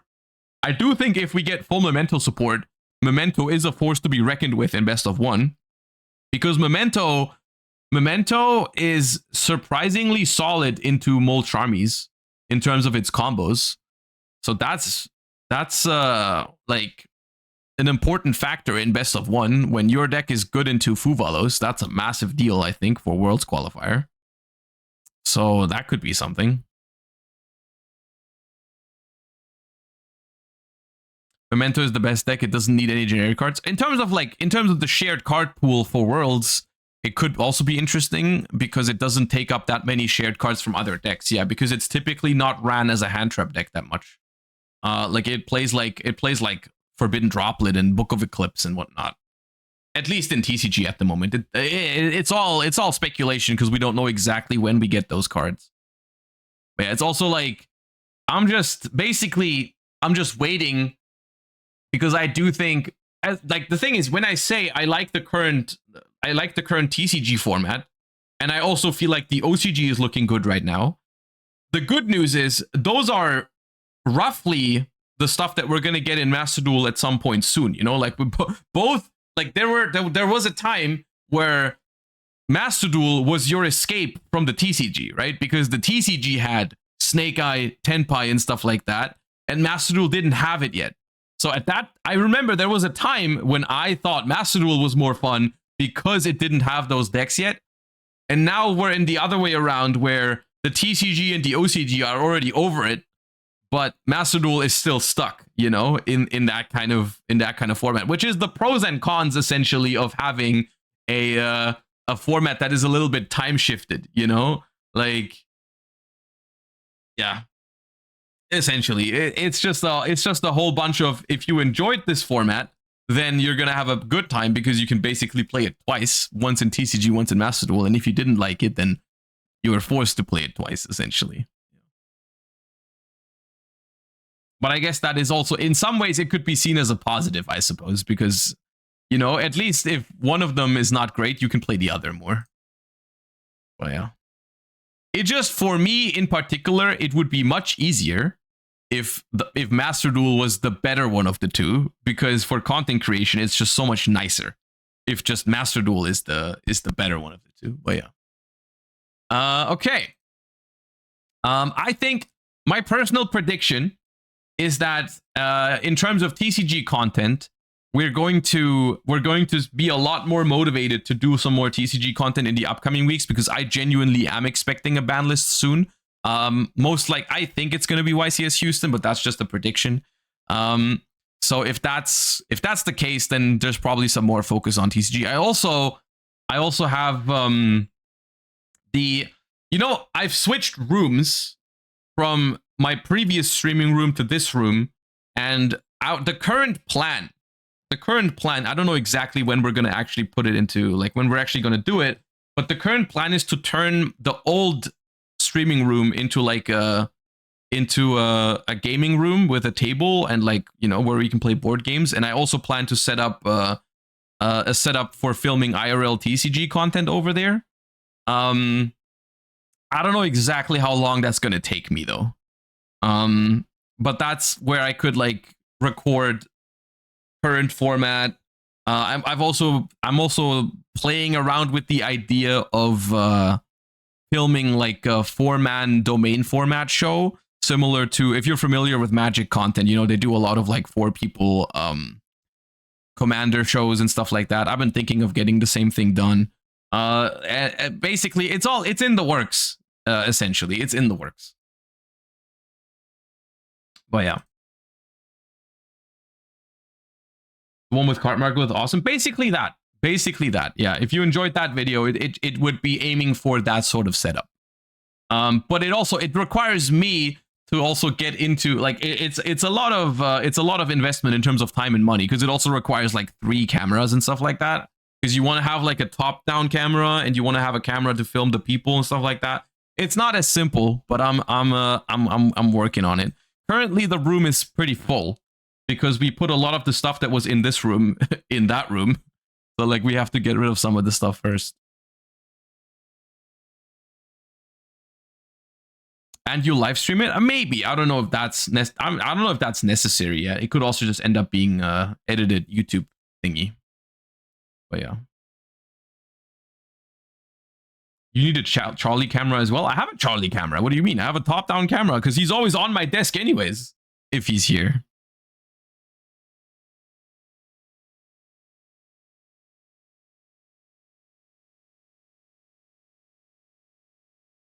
All right.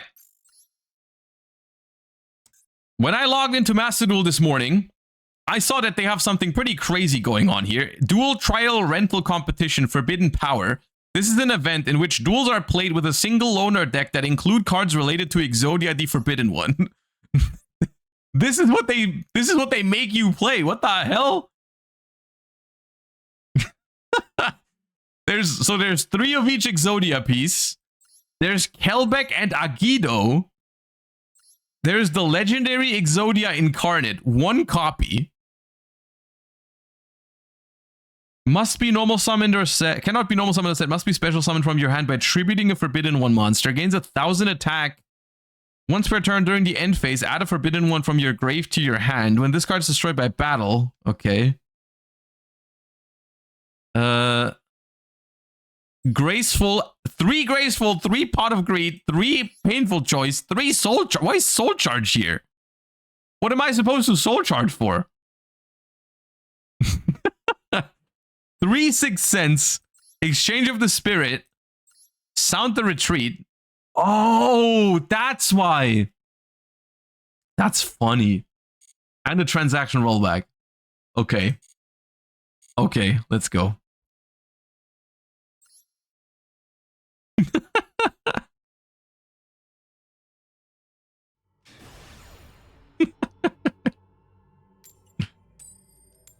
Sounds very funny. Okay. No, we lost the coin toss. Are we getting, isn't it just, aren't we just getting FTK'd?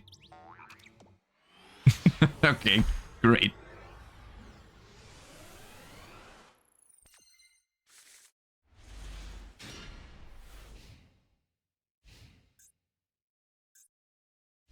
Okay. Okay. Oh. Uh-oh.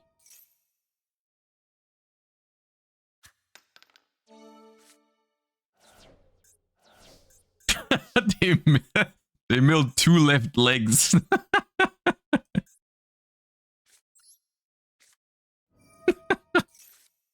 No, 2 Kelbecks. What am I supposed to do with 2 Kelbecks?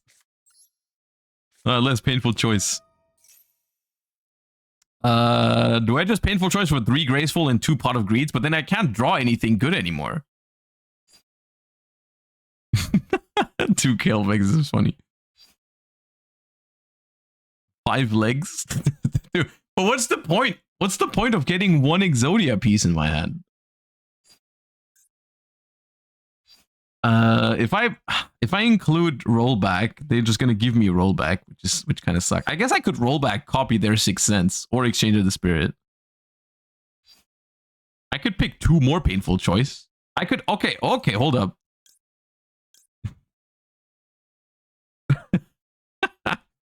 These I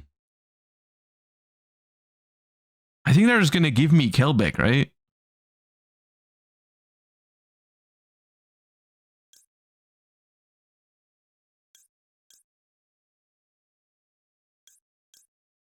If they give me Kelbeck, though, I get that's fine.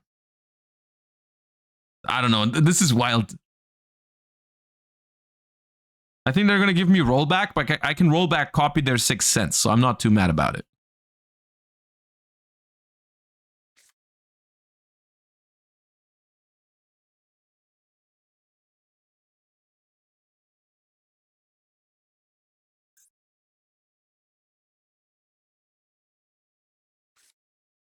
Oh, they gave me Kickback. Okay.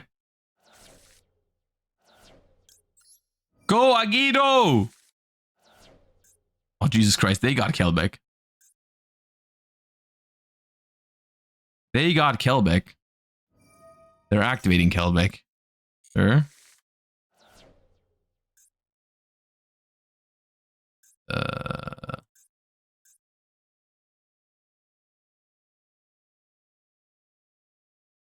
So I have...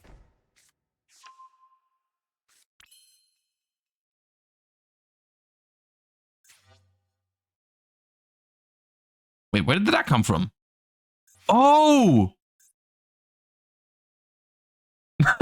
If exchange... I forgot it did that. They have a 6th Sense now.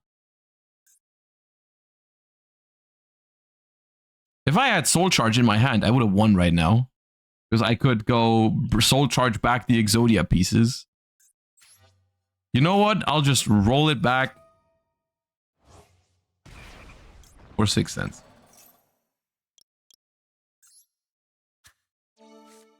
That was the worst day of my life.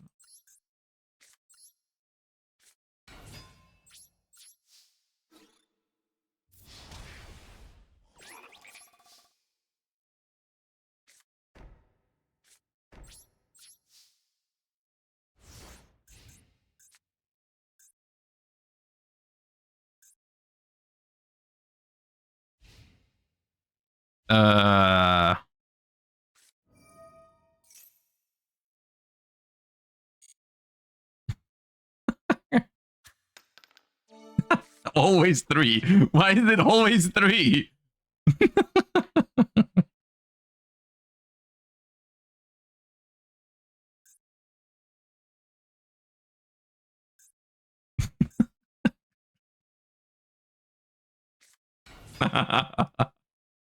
Why is it just Kelbeck beatdown now? Sure.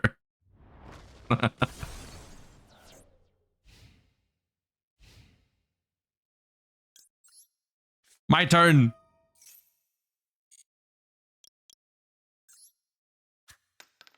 No! No, the leg! I needed that. Nah, dude, I don't know.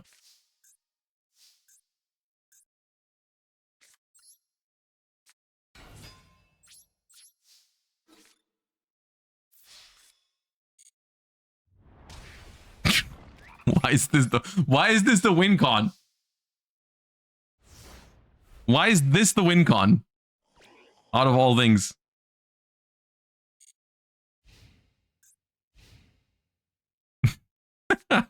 No!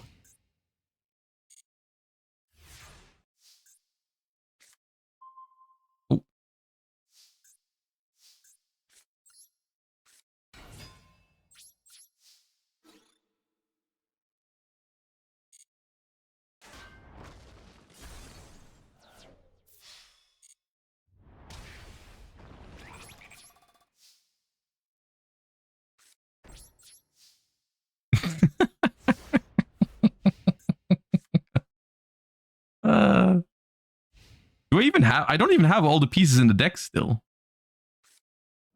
Oh!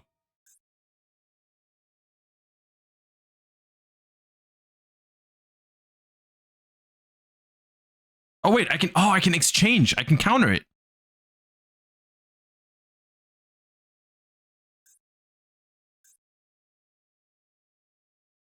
Oh, but then they have rollback in the graveyard then. That's kind of annoying.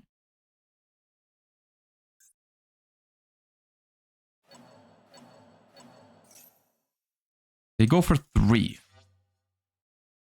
The problem is if they summon this in defense, I just cannot win.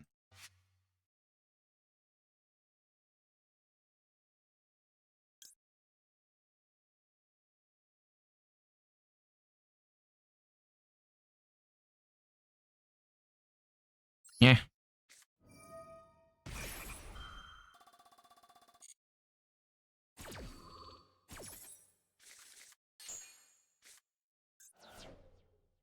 So now they have rollback in the graveyard, but it's just with some 6th Sense.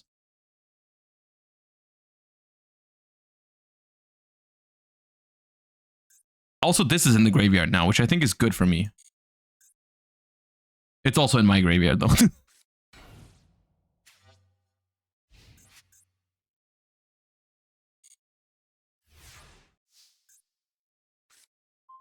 Agito!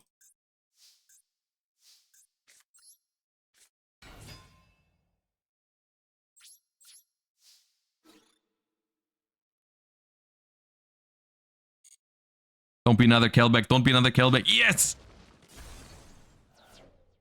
This is not how I envisioned this to go. This is not what I thought would happen.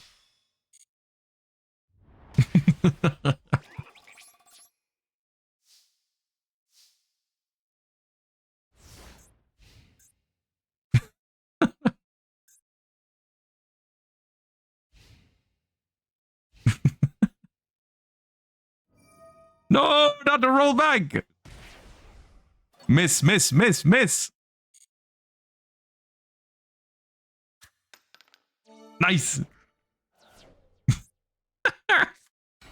No! They're gonna try to... No, I won't allow it. I won't allow it. Nope. Sound the retreat!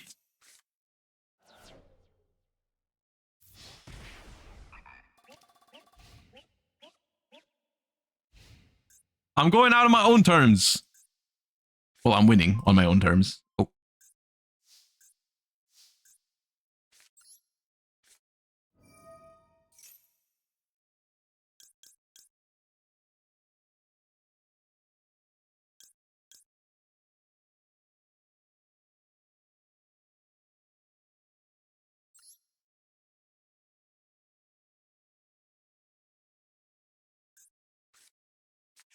Oh, you're no fun.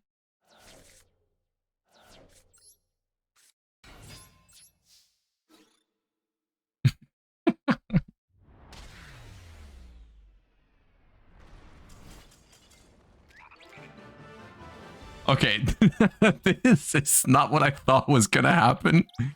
But okay, let me try to win. I mean, I'm gonna play until I get the pack anyways. This is very fun though. It's a very fun idea. It's so stupid that it's actually good.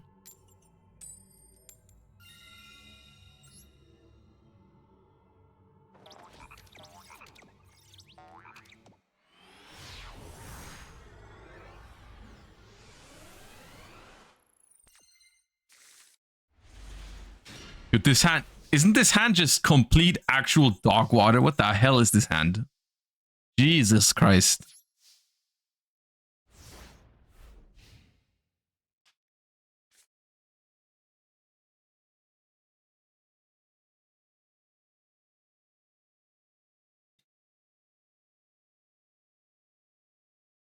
Exchanges the interruption. How am I supposed to use it? On the first, I mean, I guess I could if they go graceful discard Kelbeck Agito and then I mill my own Kelbeck Agito. But like I was thinking I might discard it for graceful charity to get the bonus effects. Uh-oh. Don't do it.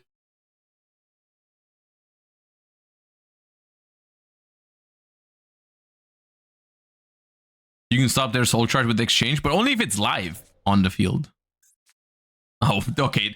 Why are you doing exactly what I said you... Okay.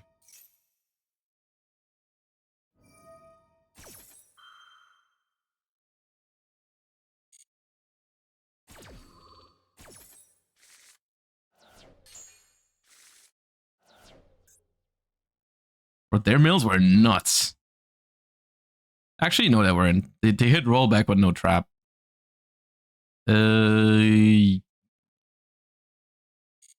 Sure.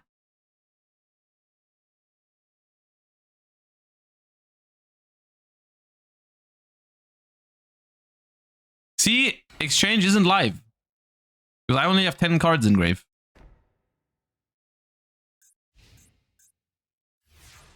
But yeah, I'll set it now. I'll set it now. That was scary. Oh, come on, man.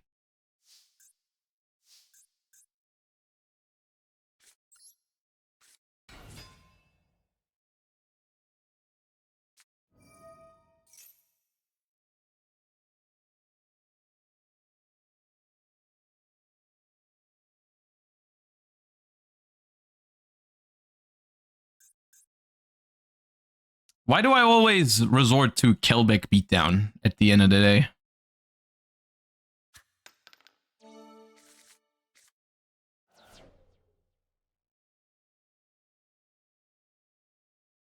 A lot of cards. A lot of cards you got there. That's actually kind of impressive. You still haven't found Exodia.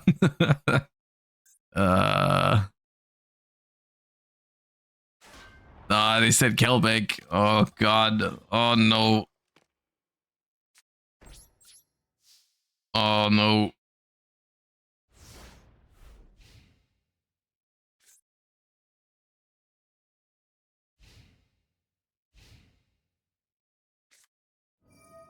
There's no way. There's no way this is not a game, right? There's no way.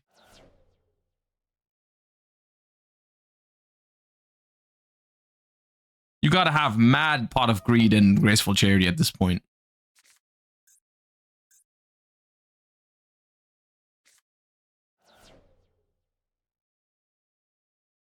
Discard a Guido. On to retreat.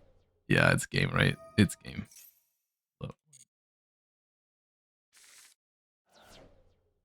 Actually, maybe not. Because I can stop the soul charge for the missing pieces.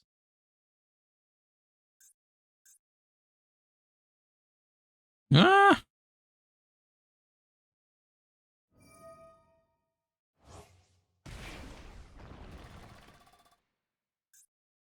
I thought they were gonna soul charge and then roll back, copy, sound to retreat.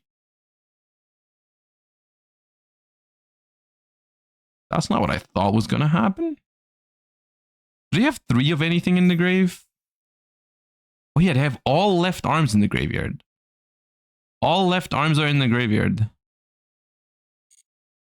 Why are you doing this again? Oh, come on. Just 2? Really? Just 2?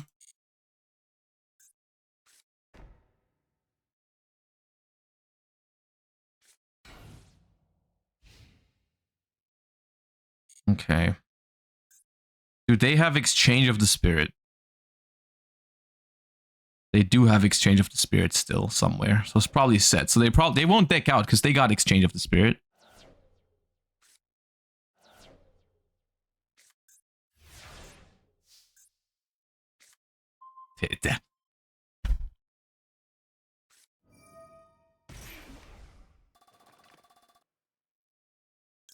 What if I chain mine now? Then we're back to where we are. Yeah.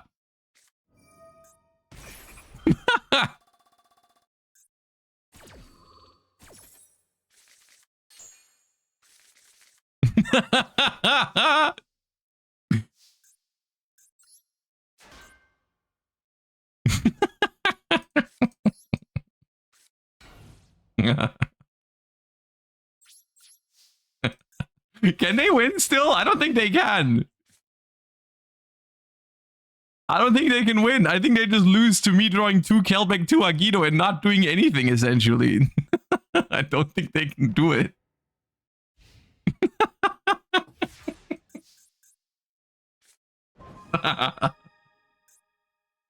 Bro, my hand was 2 right leg, 2 Agito, 2 Kelbeck.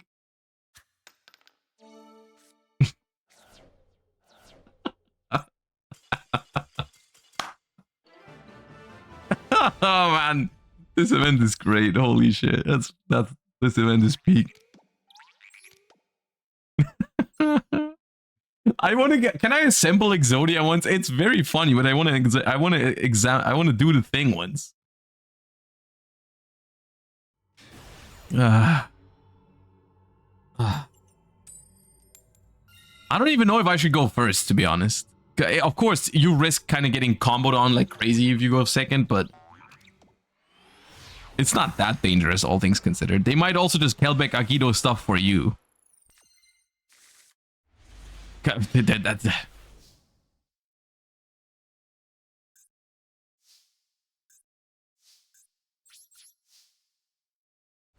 Where are my Gracefuls? Where are my Pot of Greeds, man?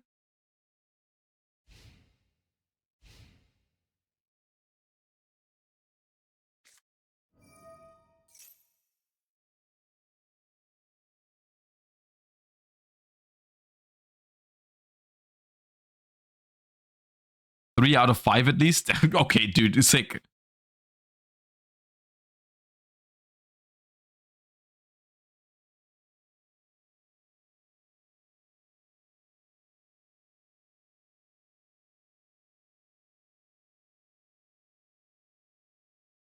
Gold Charge is the most important card to open. Is it?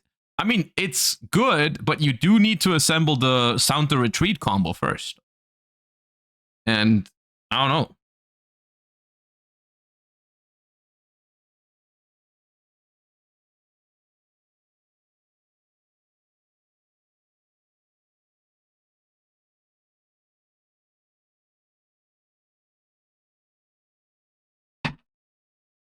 I do think one thing I can already say about this event, I do think it showcases very well that Yu-Gi-Oh! Is a game that you can do a lot of very funny stuff in. What the hell is the selection? Yeah, take this rollback.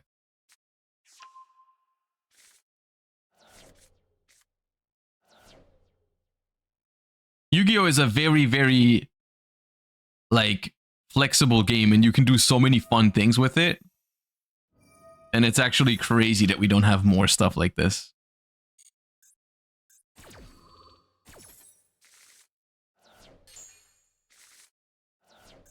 All right.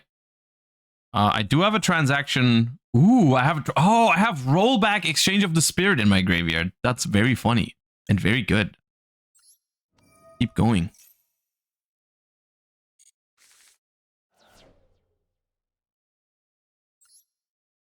I will set 6 cents.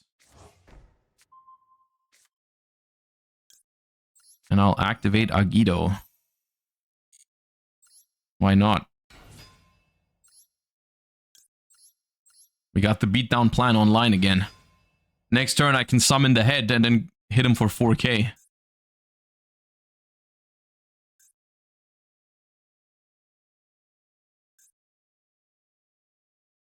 Something like Dan in Magic could be nice. I've been thinking about that. I have been thinking about making that happen, yeah. And how that would potentially work. I haven't reached a conclusion on it yet, but I am working on it.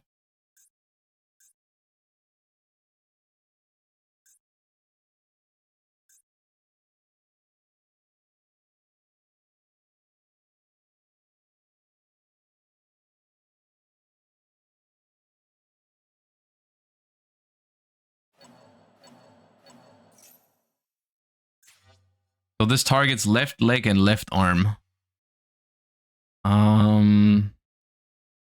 The thing is, guys, I don't know if I have to do this because Sound the Retreat is in their graveyard. Sound the Retreat is in their graveyard, which means they cannot add these back to their hand right now. Even if they get the rollback to the graveyard, I can still prevent the rollback copying the thing. I don't think I care about this.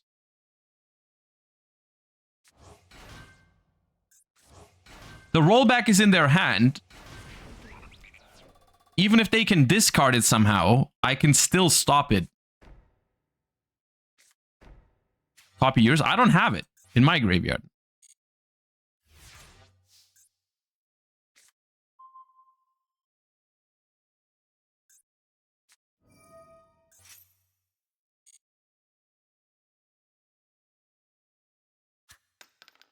Jesus Christ.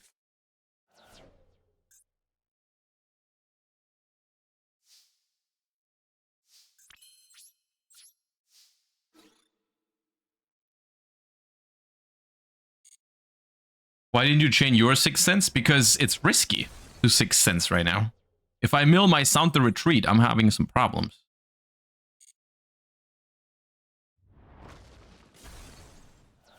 So their grave has left leg, left leg. They have all left legs in the graveyard right now. They have all left legs in the graveyard right now, so they can't win at the moment.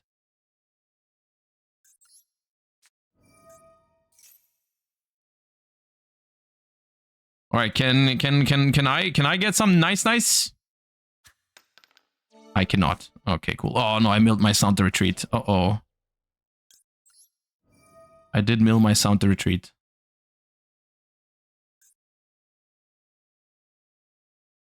So they could, I mean, but now they don't have shit on the board anymore. No.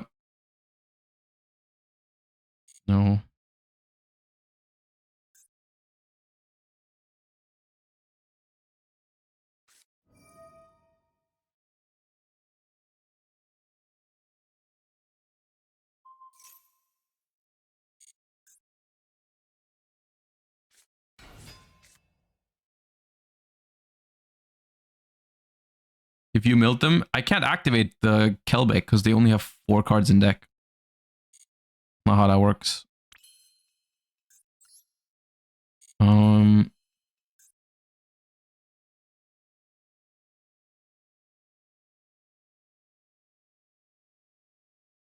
Agido literally asked you. Oh, I thought it was asking for the bonus effect. You can send. Oh, it's the other one. Okay, yeah, my bad. Yeah, that was fucked up. Yeah. See, I wanted to do that, and then I didn't realize it asked me. Yeah, my bad. I thought I couldn't because I thought they had needed 5 or more to activate it. But I guess for the bonus effect of Agido, you can. Okay.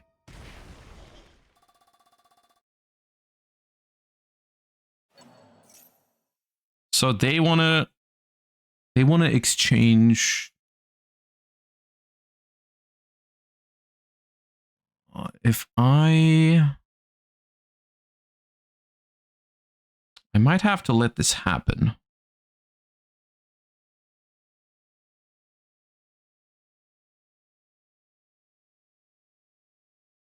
Because if I chain rollback now on my exchange of the spirit, then the graveyards. Yeah, no, this isn't. It doesn't change anything. Okay. Yeah. Okay. Well, my God, dude. How are my hands in this event so ass too? Like, what the hell am I drawing?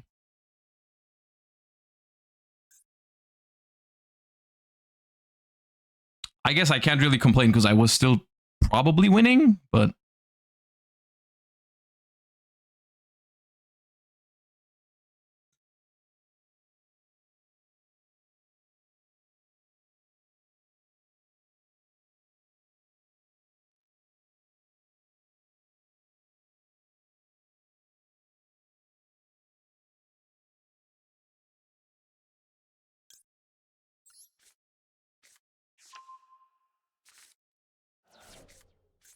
probably dead here.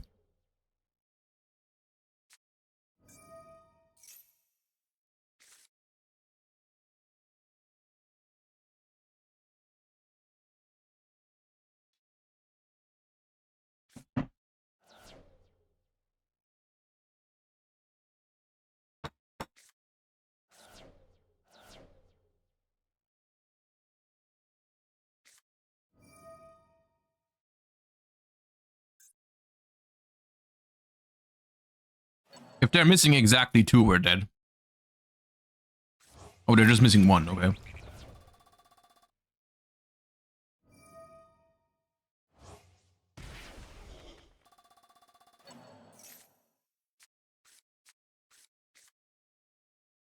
All right, cool. I would like to do that too at some point.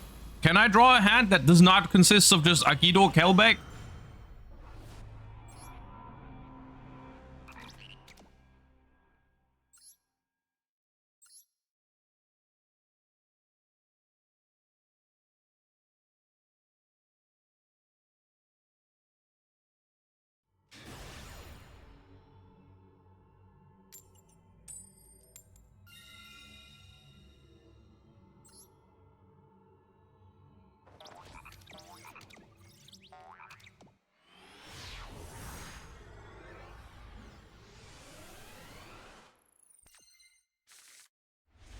Okay, surely.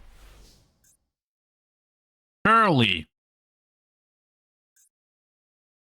The fuck is this toggle? Why is there a toggle?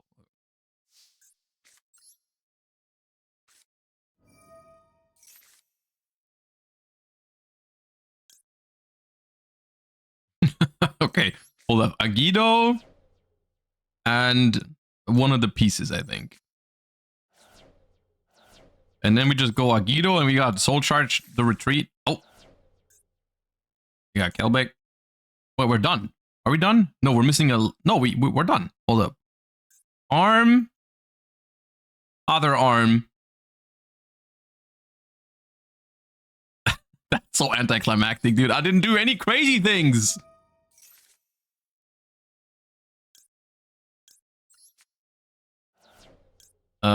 We got duplicate left leg. Sick.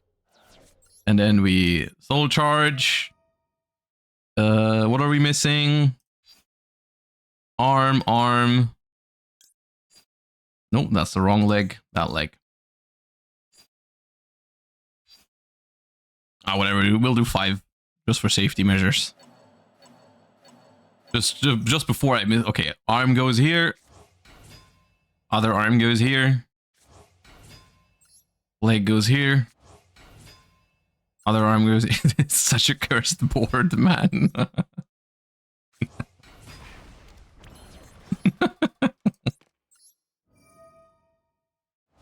Mount the retreat.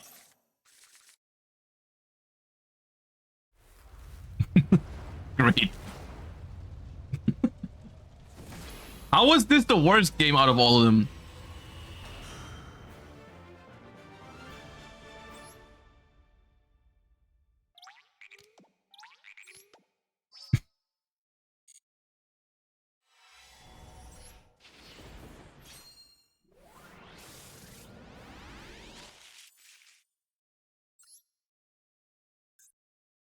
This is a very funny event.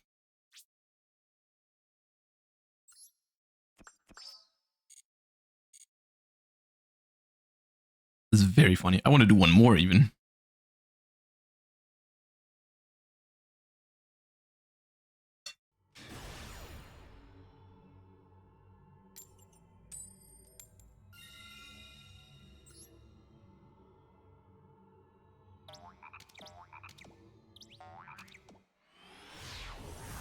Panic Zodiac wins equals forbidden title. Oh yeah, this is a very good way to get that title. I mean, I already have it, but if you don't have it yet, there's a title for doing like 10 Exodia wins. Jesus. Okay. You and you.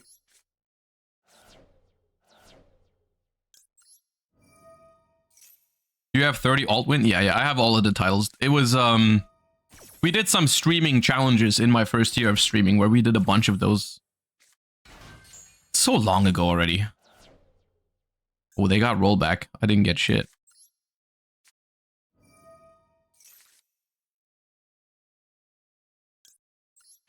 Do I just draw the head?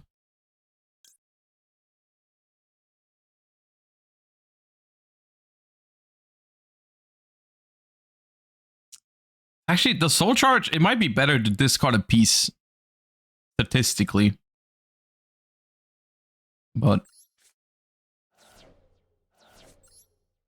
something in me does not want to split up the Exodia pieces. Nope. Okay.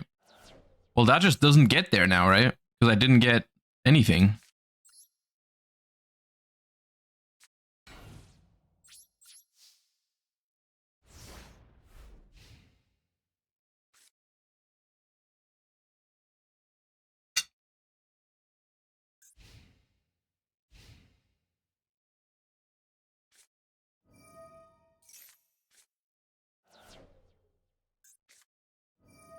Uh-oh.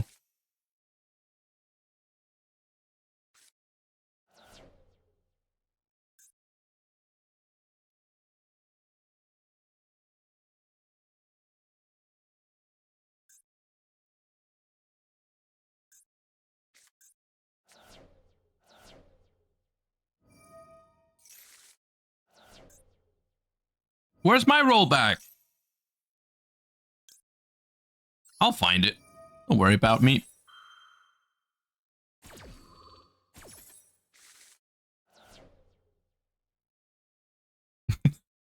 And 5 more.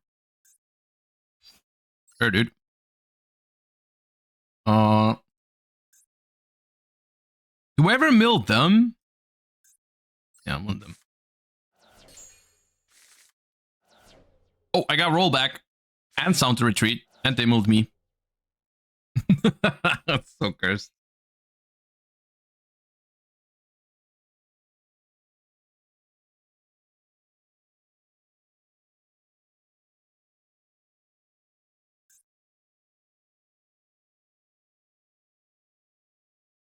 Have you seen Riftbound? I have seen Riftbound, yeah.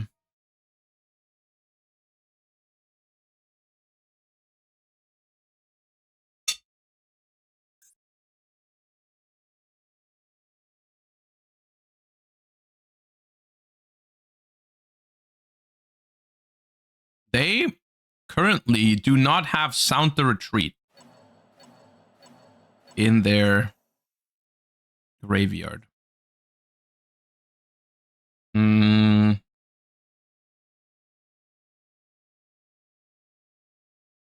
But they probably have it in hand.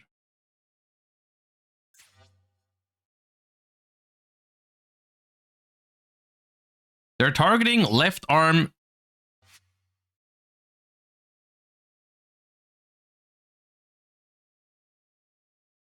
Wait. Wait. Leg. Okay, no. I think I do need to stop this.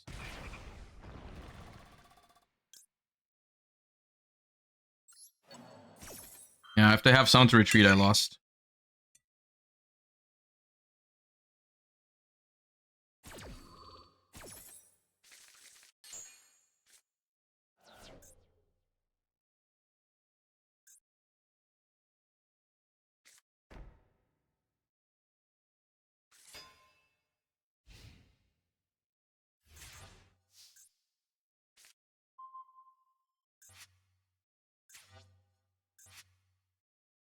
Imagine drawing the head there, dude.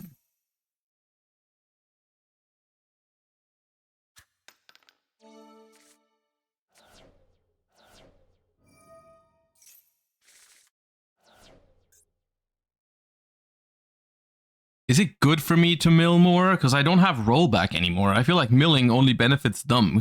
They still have rollback in deck.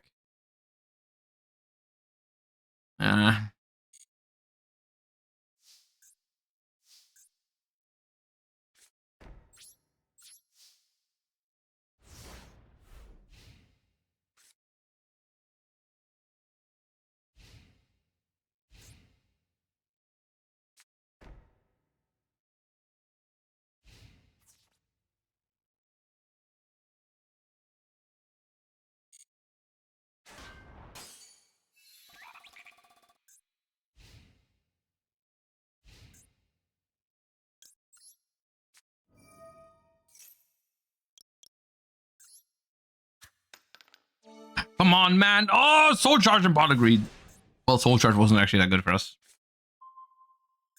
Okay.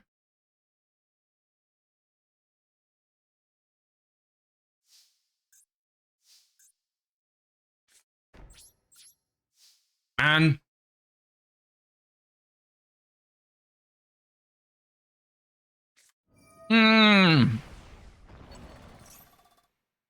Don't do that.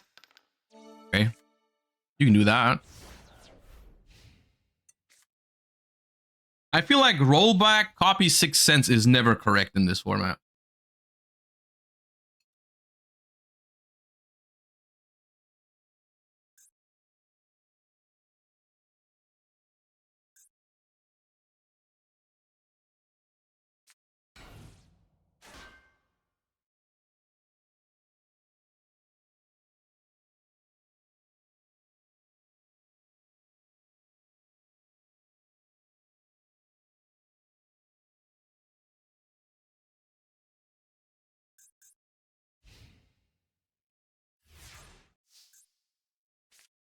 Ah.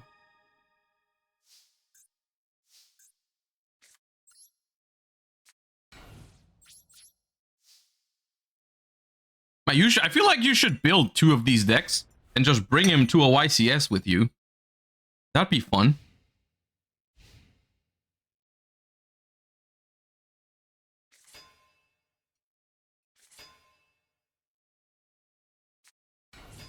You would have to order like 30 Exodia pieces on Card Market though.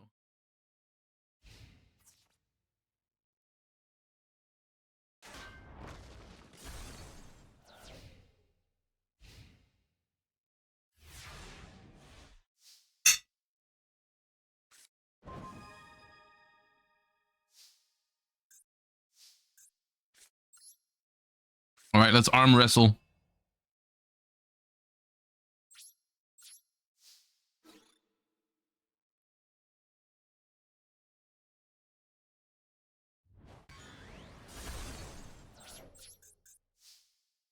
We do have 3 heads in 20 cards still. So I don't know how far away they are.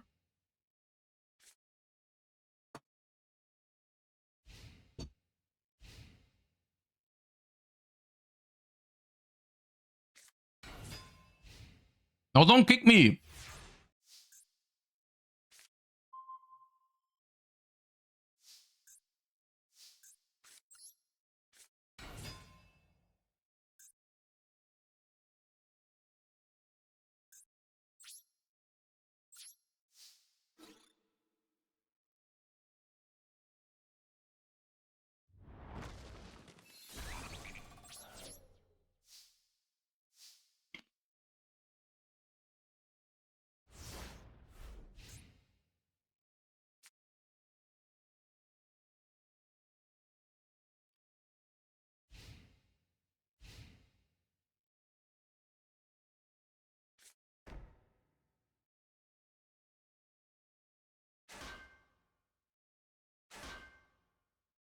Huh?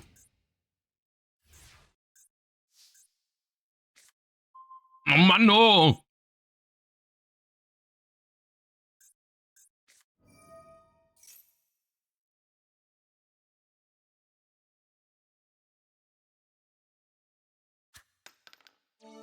The second time.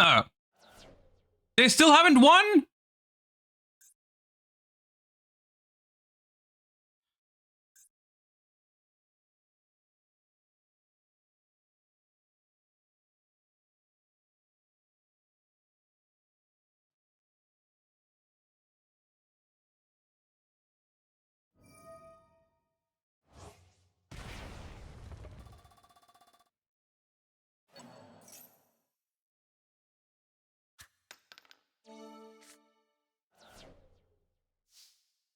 What the hell, man?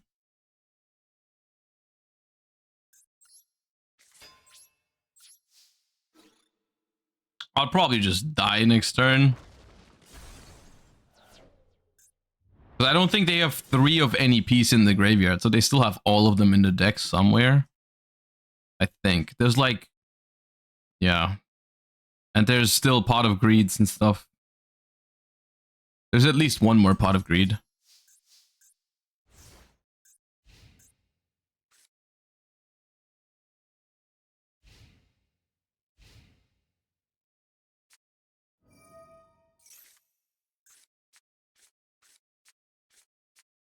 Oh, show me. Okay, show me 8 of them. Holy shit.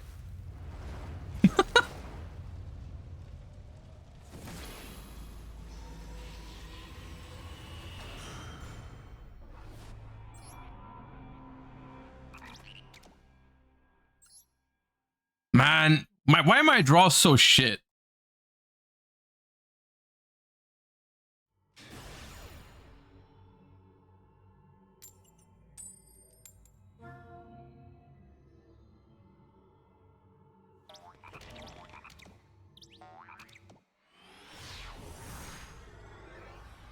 It's cause I'm not subscribed? Well, do it then. What are you waiting for?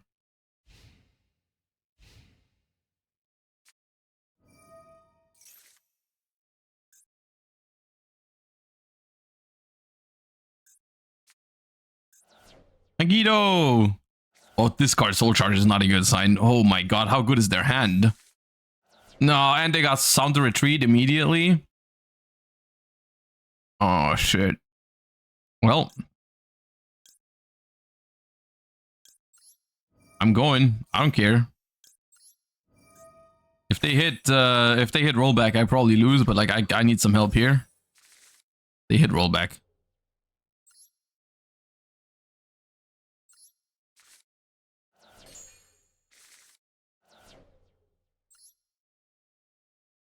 I did not hit rollback. They hit rollback. Yeah. We do win next turn though, if there is a next turn, because we have Sound to Retreat and Soul Charge.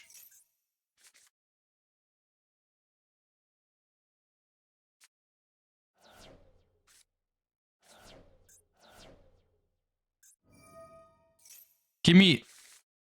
I still don't have rollback. Man! If they milled rollback for me now, I actually just won. What the... Do you not have... There's no way you don't have Soul Charge, right? They discarded the Soul Charge.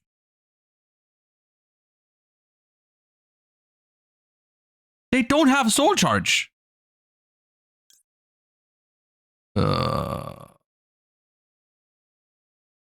Oh yeah, take a graceful charity, my friend.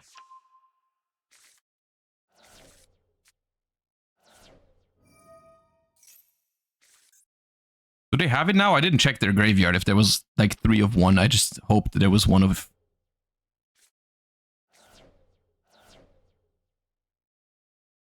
Well, they're not done yet. Why did they discard Soul Charge?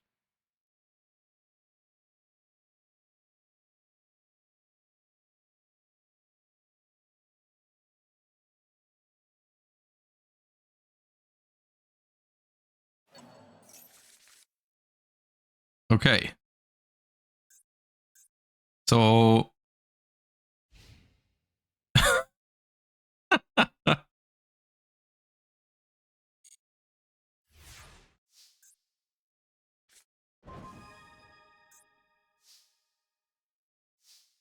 I probably have game. Because they messed up big time. Holy. Okay, wait. So we're missing right arm and right leg. Right arm is already in the graveyard, but I'll still reveal it. And then right leg and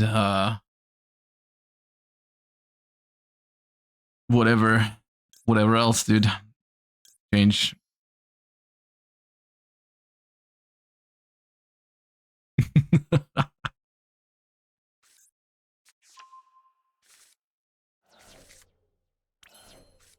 All right, and now we Soul Charge.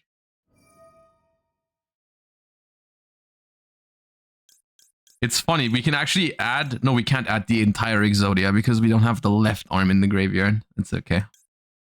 I'll still summon it.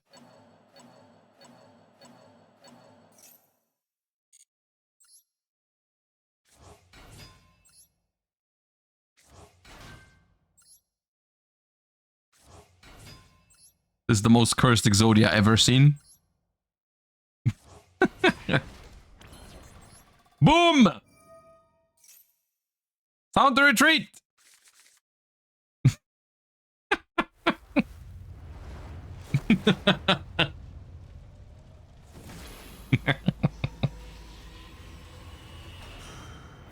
Okay.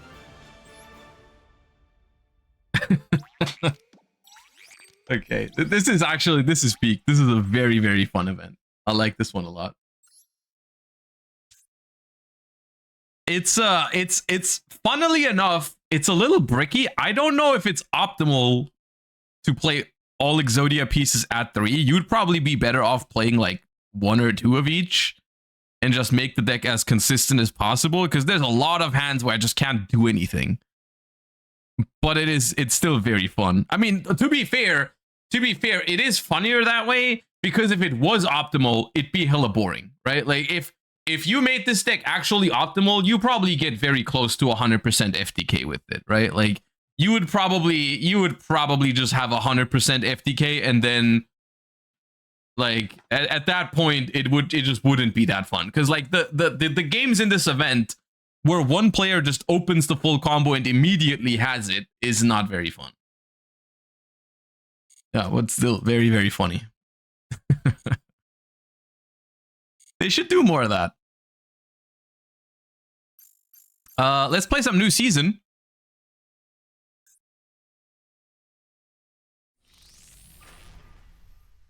Season 40 has begun.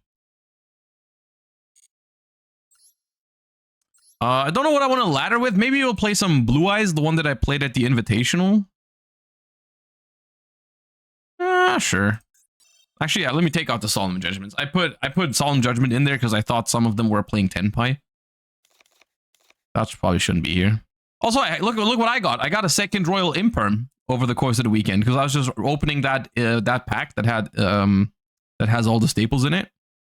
Now I kind of want to have a third one, but I don't really want to craft for it.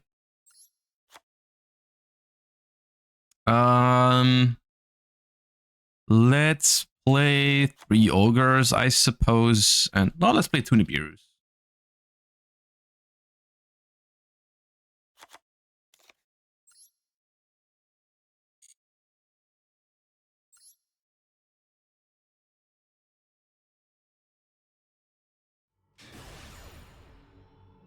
You think Goaty will soon get good? With the right support, maybe. When Metalmorph Gaming? Oh yeah, there are new Metalmorph cards. Yeah, I do quite like those. Maybe there's a Bestial Dragon Link Metalmorph type deck you could play. We could look into that at some point.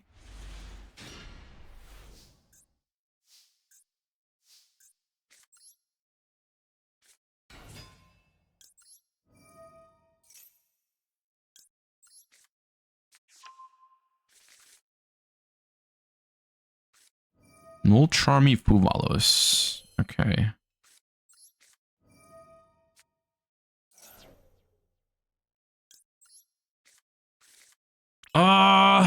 Well, I do think I have to give him 1 draw at least. I feel like that would have to be done. Because I really need the field spell to get Blue Eyes in rotation.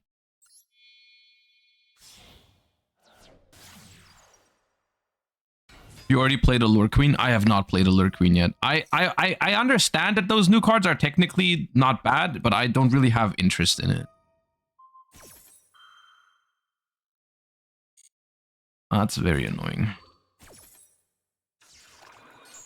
That's very annoying. It's crazy how the Blue Eyes White Dragon deck sometimes has problems accessing the Blue Eyes White Dragon. Isn't that kind of pathetic? Isn't that kind of ass? How, like, it would actually be fine for me if I had access to the Blue Eyes White Dragon, but I just don't. Like, I have to summon once more into Fuva now. Very, very annoying. You can't, no, you cannot get Mausoleum from Wishes, no. I actually just have to do this.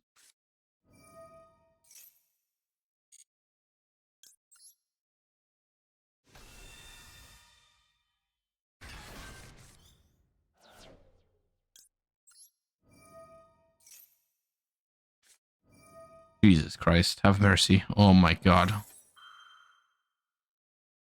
Oh my god.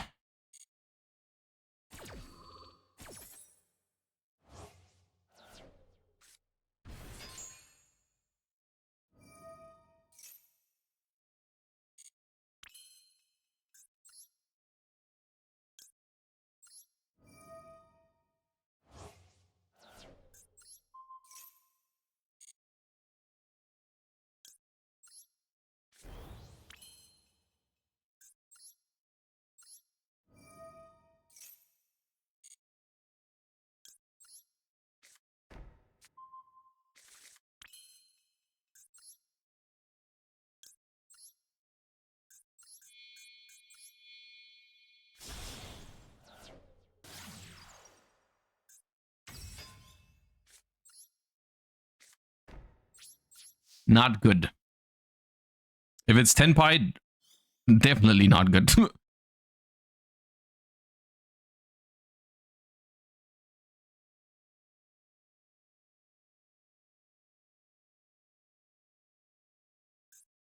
It's likely to be Tenpai. It might not be.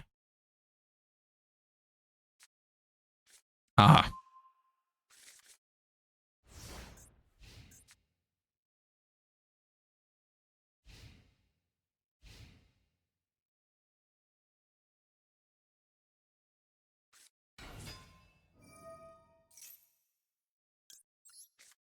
It's a weird ad.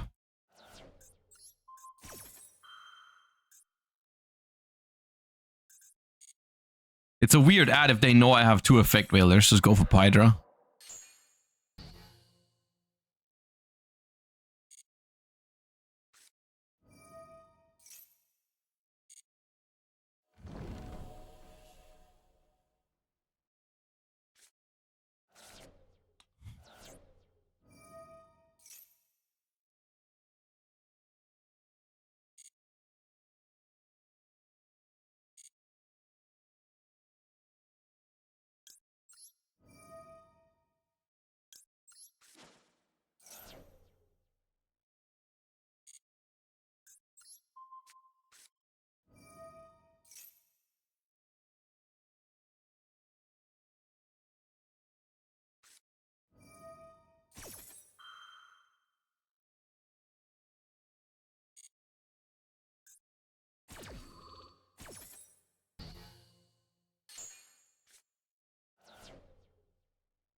Not much I can do about it.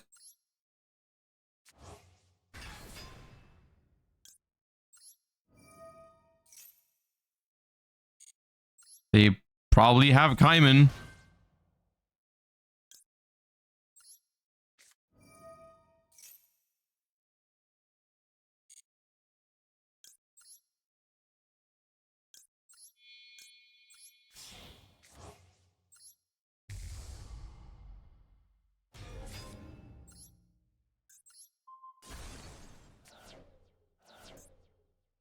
Maybe I shouldn't have summoned the maiden.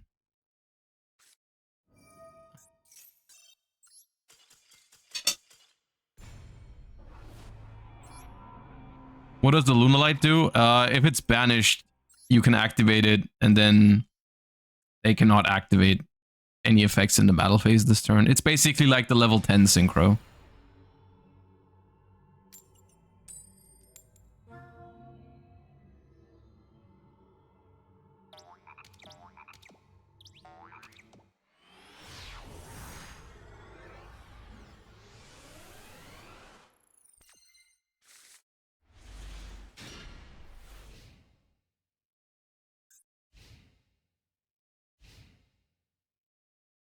You had one more pop on Chundra. You just don't have the ability to. You don't have listening comprehension. It's actually crazy.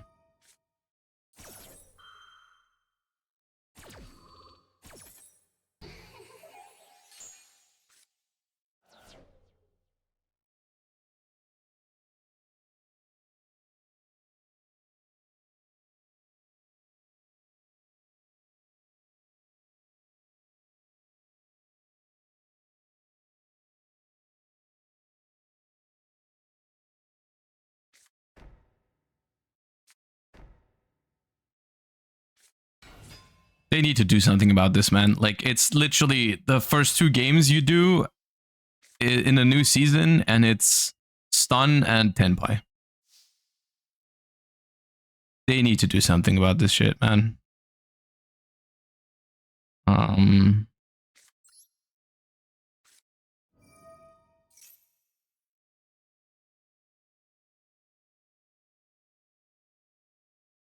What does this say? Until the end of the next turn. Yeah.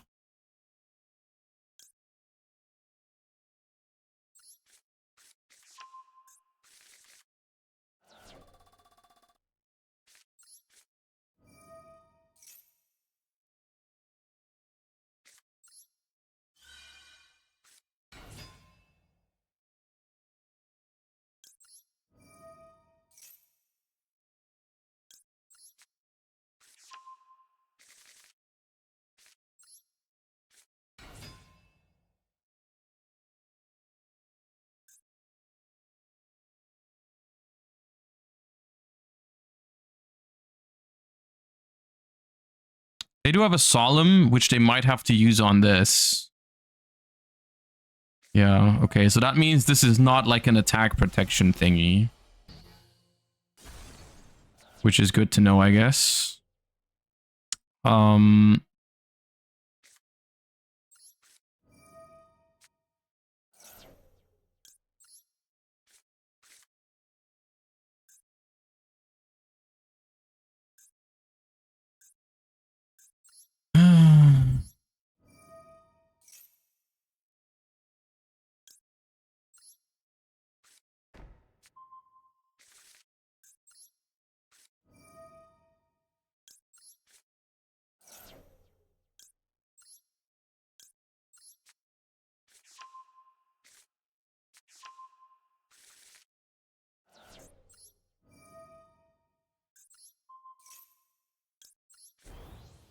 I do feel like this is fine.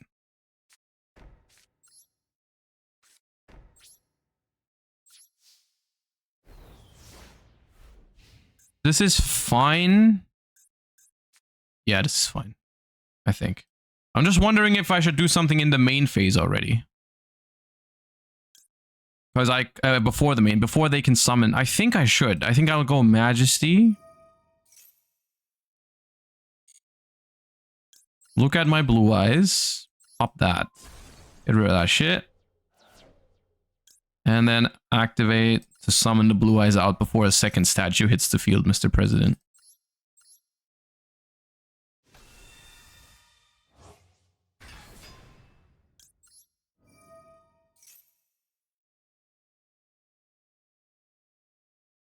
I think it's Solemn Strike. Which would be good for me. It could also be Super Poly.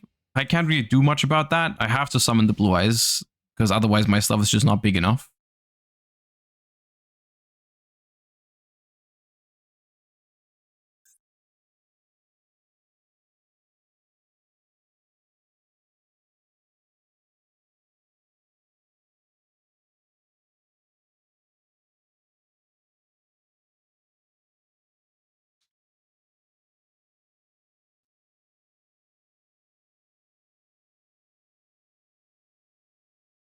Will you try Goblin Bikers in Master Duel? It's not really on my priority list at the moment.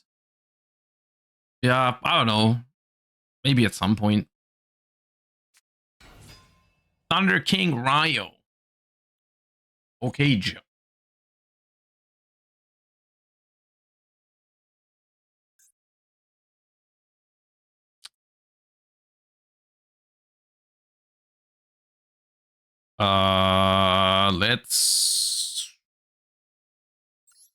Let's ultimate use.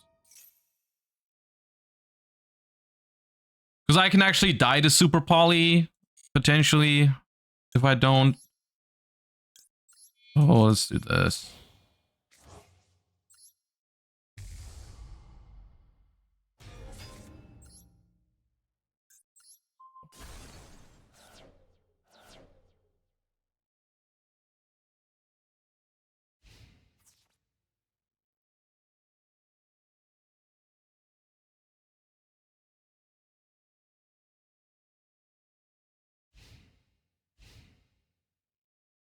Okay, sweet.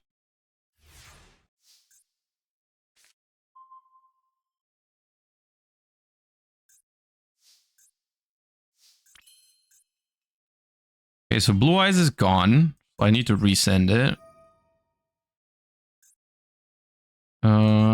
If this is targeted, I could summon. I don't have it though, so it doesn't really matter.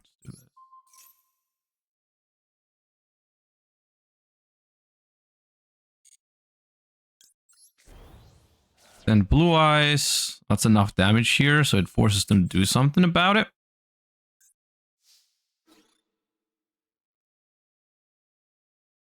I do think it's super poly.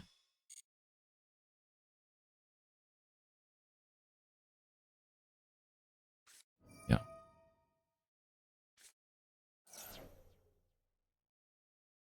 Sure. That is no problem. If they want to fuse with this, they have to make Mud Dragon, which is pretty bad. Yeah, that's not really a thing, right? Activate True Light.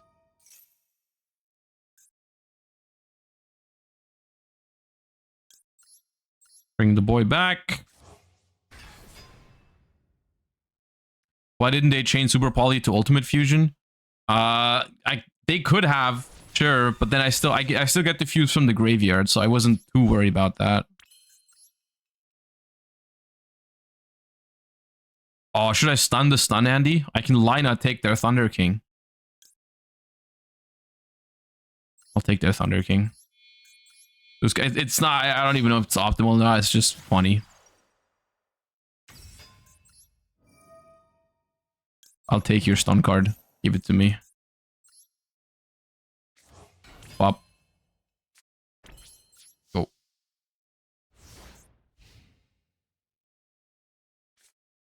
$13 of them. Thank you, Sauce Boss Casey. Appreciate that. Welcome back.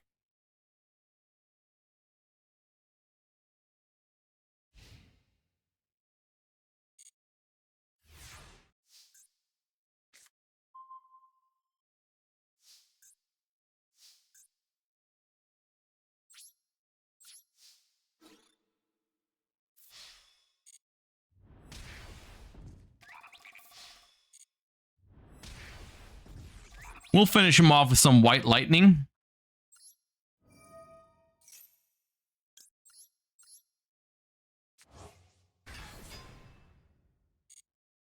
Let's go. Ah, it feels extra good when it's a stun, Andy.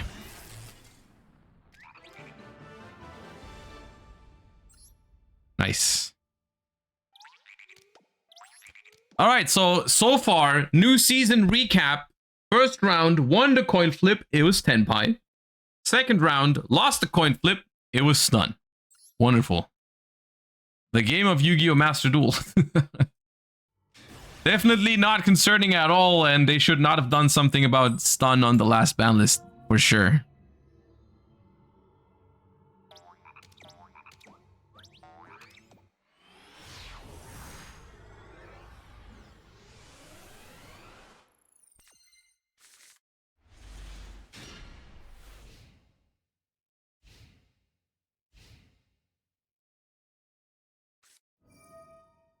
Ready, upsetty, go. Oh my god, with Trivi Karma. Okay. Looking like 2 elements.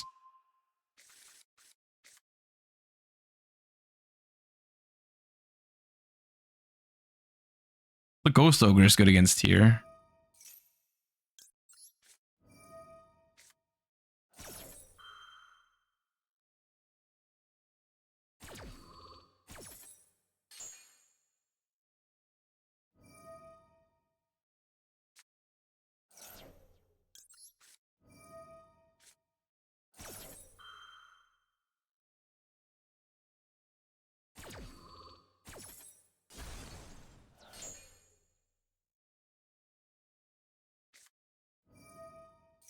Well, they're going in.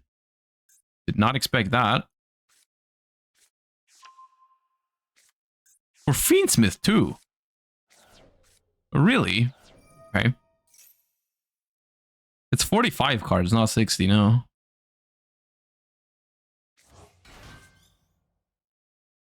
focus on Dominus Purge. Do I have a Dominus Purge? What do I Dominus Purge against Tearlaments? Privy Karma. I really purge Trivy Karma. So what does it? What does it do? Sure, I'll purge it. Whatever.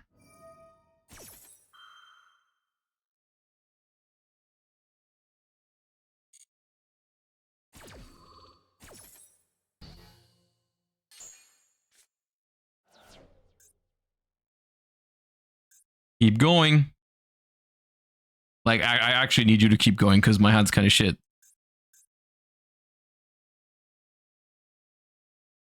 I actually need you to do something right now, please.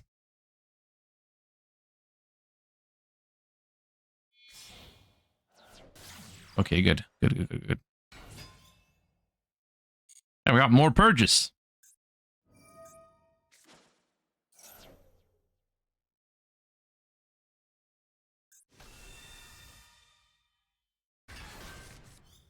Ah. Look, it's the main man.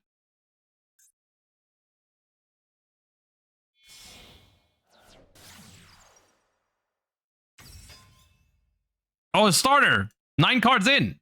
Let's go. All it took was 9 draws.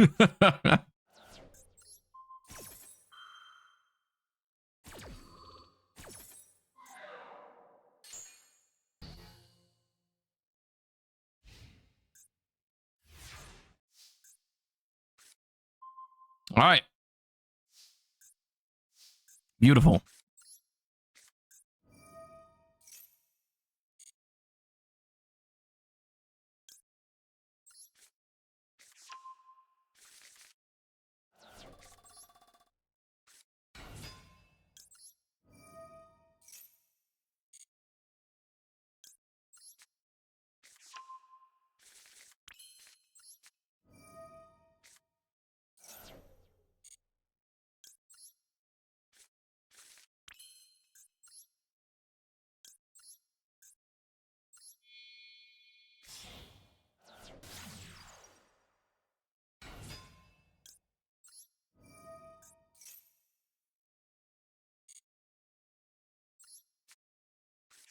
Get Mausoleum of White. Does this summon from hand as well? Deck, Grave, or Banishment. Okay, well, I can discard it.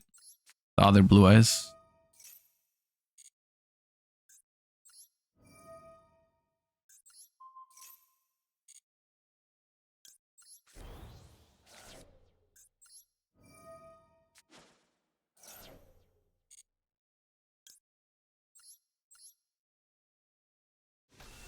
Can you purge yourself? Yes, you could. Don't know why you would.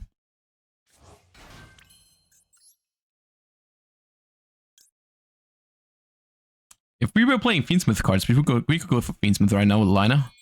Do not play it though.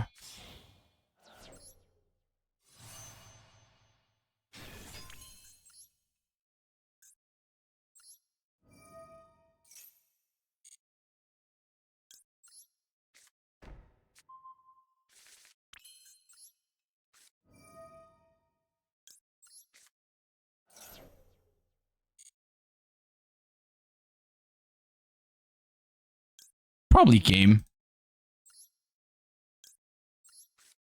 Look.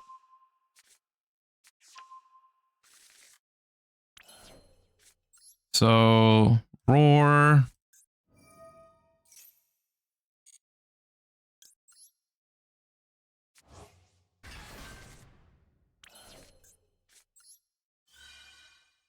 Extra normal. This pack isn't really worth it. It's like, you could just craft the Dominus cards and call it a day. To be fair, yeah. Oh, wait. Do I want to equip to it now? Good. The Dominus cards are really good cards that are going to have a long-term impact on the game. So it depends on if you think it's worth opening a pack for that.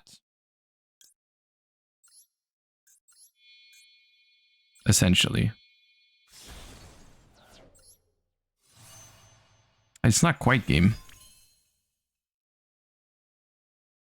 It is not quite game, right? If I fuse for... I can fuse for Tyrant, which is 34. It's not quite enough. I'll hold the fusion then.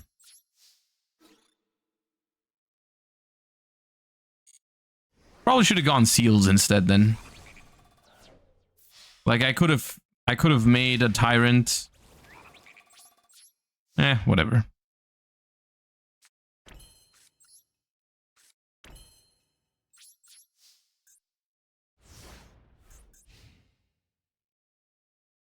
We got 2 graveyard negates with spirits. We got 2 tag outs. Yeah. We're fine either way. It's like Blue Eyes is the kind of deck where I feel like often you can go for game immediately, but you don't really have to because it is such a good control / mid-range deck that you can just aim for like clearing your opponent's stuff and having backup. Like search some effect veilers, establish some spirits. What's gonna happen?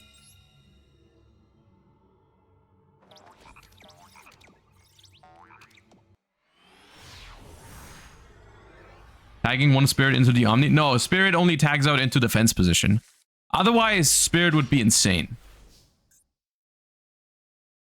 This hand kind of sucks.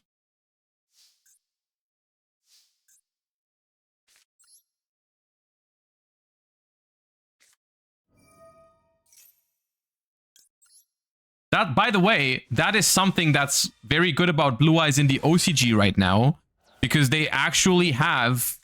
They have a way to tag out with spirit into something that can do damage, because they have the what's it called, the new Ancient Fairy retrain is like a light fairy synchro, a light dragon synchro that can attack while it's in defense position, and that means you can attack with spirit for 2500 and then tag out into that, and I don't know how much defense it has. But it's like, you would like one spirit is like 6,000 damage or something. 3,300 defense. Yeah, so 1 spirit is 5,800 alone, which is pretty good.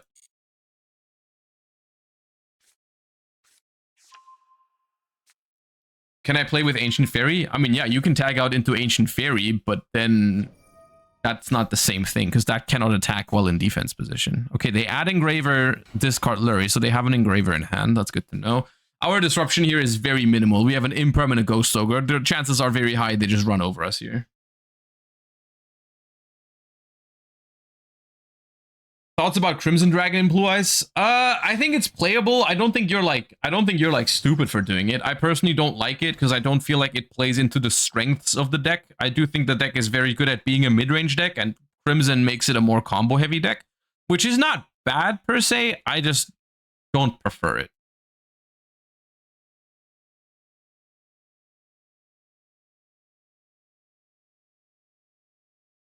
That's how I feel about it.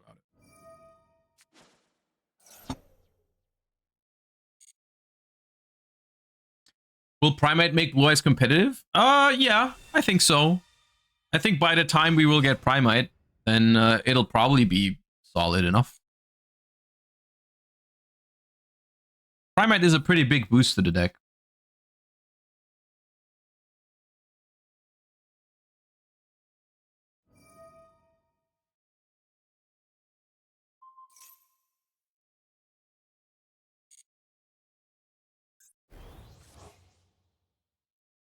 I'm not entirely sure where I'm supposed to Ghost Ogre in this equation. Guess I could have flipped this up to prevent this from happening. Am I supposed to Ghost Ogre this right now? There's a world where Ghost Ogring this ends their turn. Because they might miss a second Light Fiend to link, like a second monster to link with into sequence. So they might have to like normal summon. That's not good.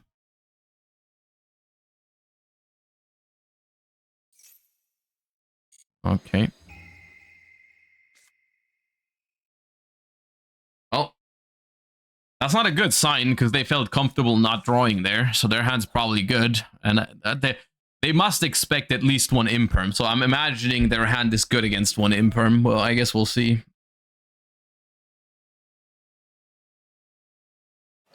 I guess we'll see.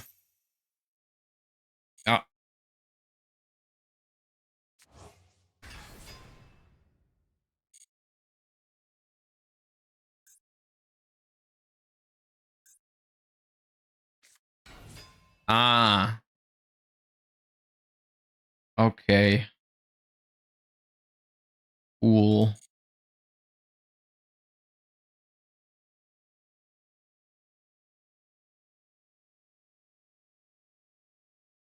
So, yeah. Man. Life sucks.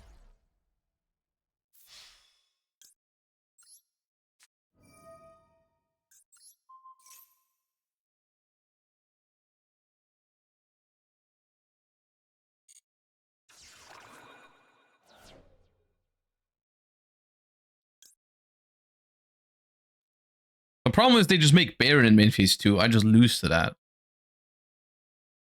I just lose to that. I will take... I mean, if they don't have Kaiman to begin with.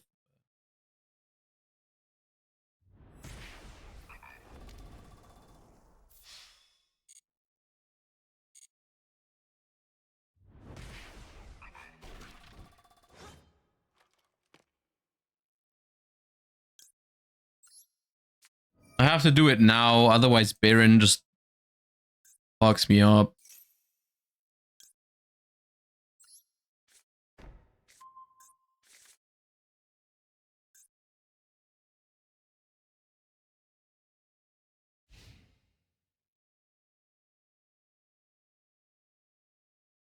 Because now if they summon Baron, at least they have to decide between popping the True Light or popping the set card.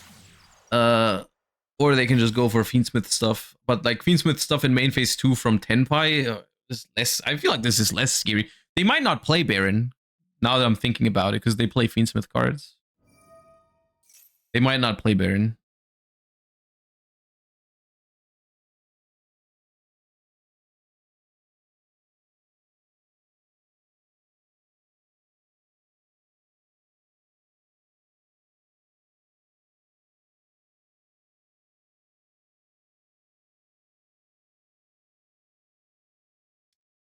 Sawyer Cook, thank you for the 12 months. Appreciate that. And Jerose, thank you for the 30 months. Biggest hope for rarity collection reveals today. Don't know. What would be the best, like, what would be the best possible outcome for rarity collection for? Don't know. Huva, we know Huva is in there.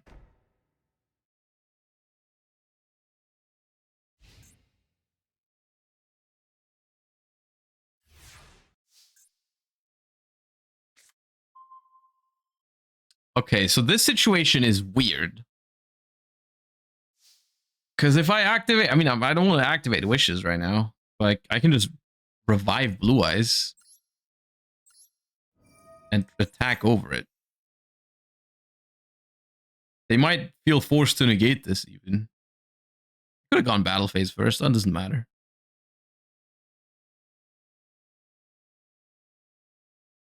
Any Dominus card? Dominus cards would be nice. Yeah, that's true.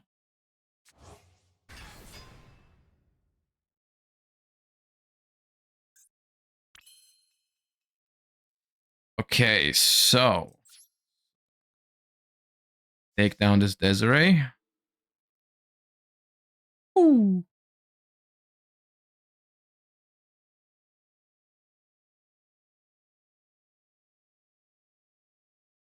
Okay. You don't have to be this crass about it. The league situation, all right? It's fine. We'll see it all today at 5. It's like 1.5 hours from now. There's no need to talk about it now.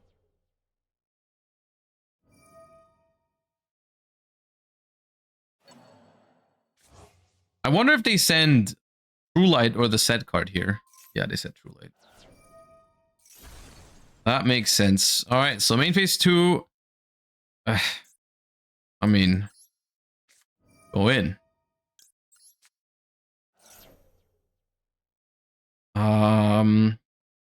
At this,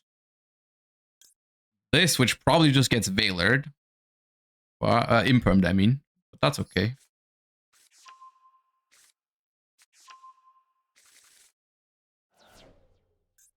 Was that Roland Lockbird? Oh. I feel like it's criminal I'm even still in this game. I didn't have a play. They had Fiendsmith, Talons, Chundra, Droplet, apparently. Wild to me that I'm still alive. Also, why didn't you just activate Droll? Now I just have a Sage anyway. Oh, okay.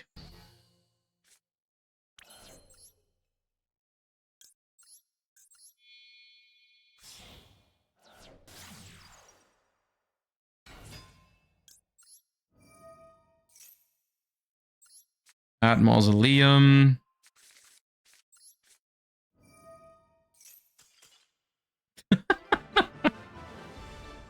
Bro.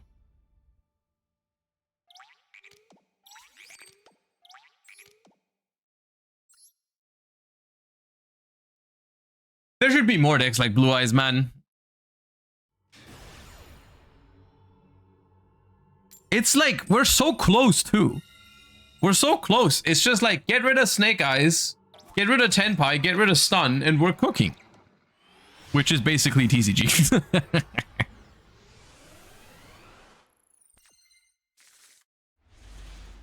It is basically TCG.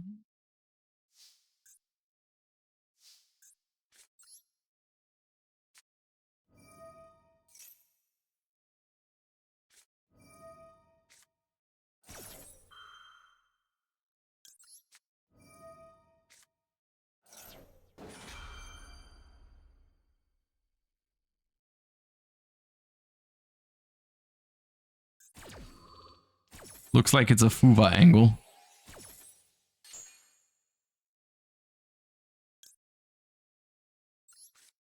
Or Droll, I guess. Maybe they were checking. No Droll.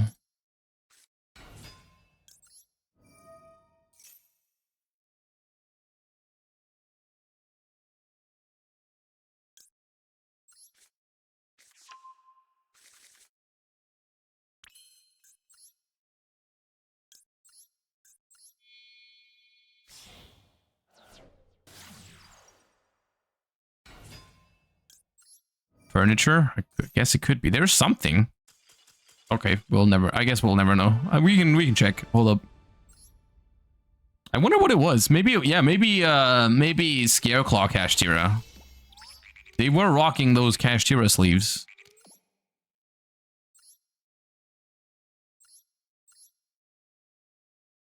Yeah. Yeah, that's what they do over in Kashtira land with the Sun deck. When the Maxi gets ashed, they quit. Good thing we went first against that. That deck list was disgusting.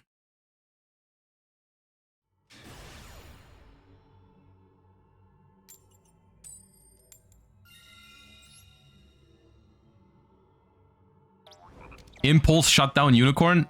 What you don't understand is that you think the Kashtira cards are the important cards in that deck. Meanwhile, the actual important cards are the ones that have the infinity symbol on it. Is what you're not getting.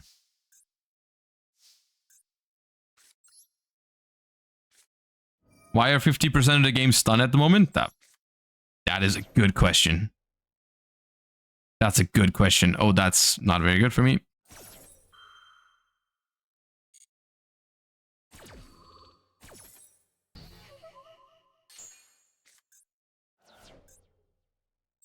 Yeah.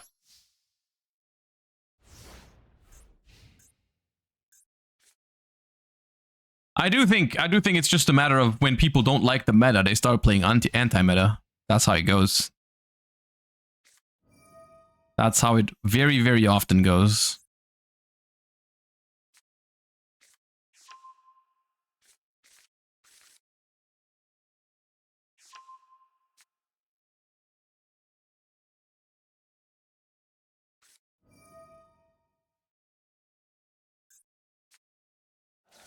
Dark Magician!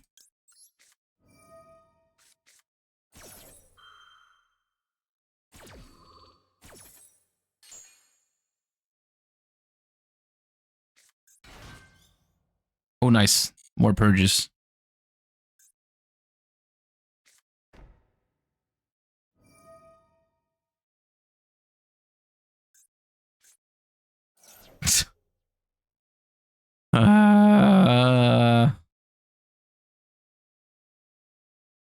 Okay, draw one.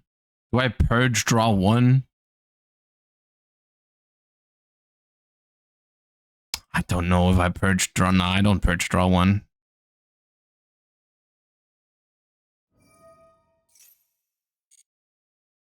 Okay, at least they're playing into my max C.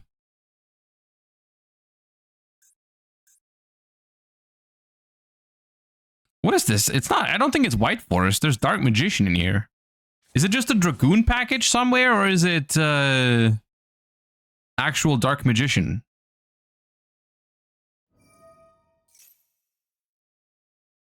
Add a toy box. Sure, add a toy box, bro.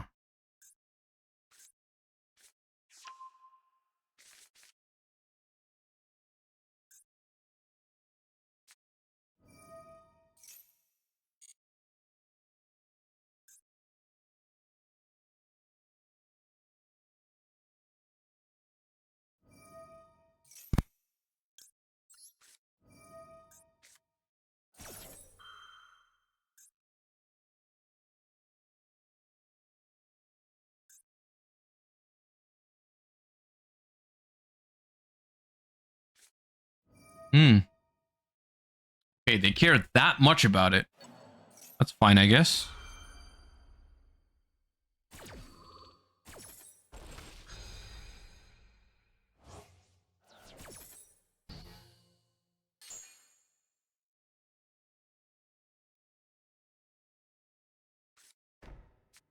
Ah!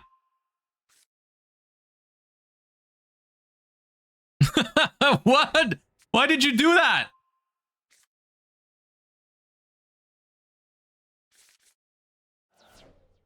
Where did bro go?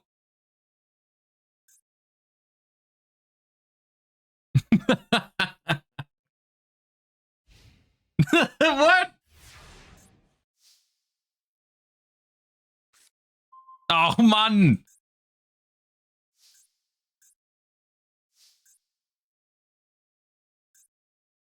Oh.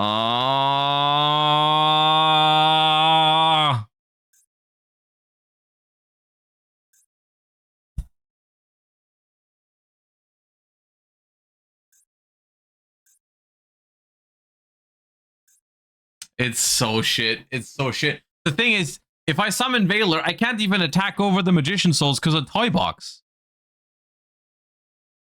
When an opponent's monster declares an attack, send a face down card to the graveyard, destroy that monster. Like I can't make it. I can't make Jesus Christ. And now they get to send 2 for Magician Souls.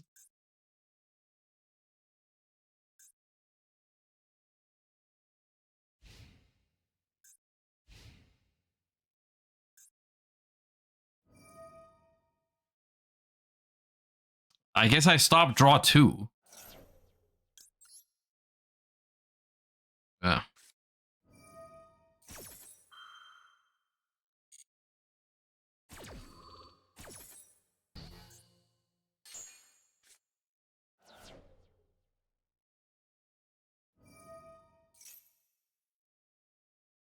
Watch them summon both and then use Toy Box to put them both back in the spell trap zone. It's just an infinite loop.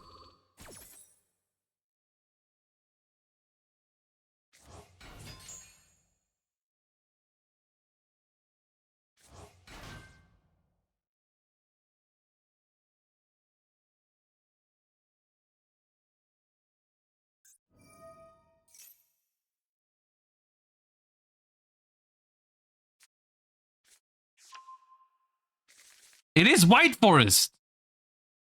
Yeah, okay, we get cooked. We get absolutely annihilated.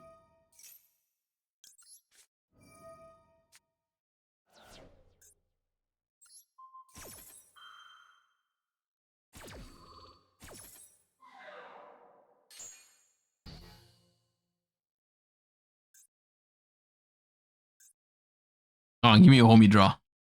You can't do it this turn. Ah! Don't add with it. Don't. Oh my god.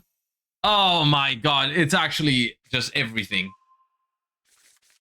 Bro, they're gonna go. They're going battle phase and activating Kaiman next.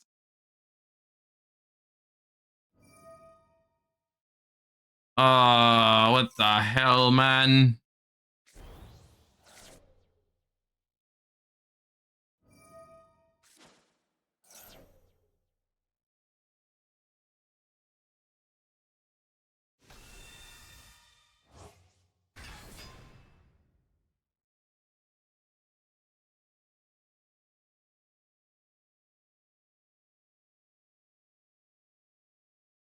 How many cards in the deck? It wasn't that many. It was actually that crazy. It was like 40, 45 max. Maybe 40. Oh, Jesus Christ. Skippo, thank you for the 18 months. Welcome back. Do we think with Mikanko and Rescue Ace getting support, Pearly will get some as well? I don't know, because I think... wasn't Rescue Ace one of the tryout decks in the OCG? I don't know about Mikanko, though. Yeah, maybe. Jesus Christ, man.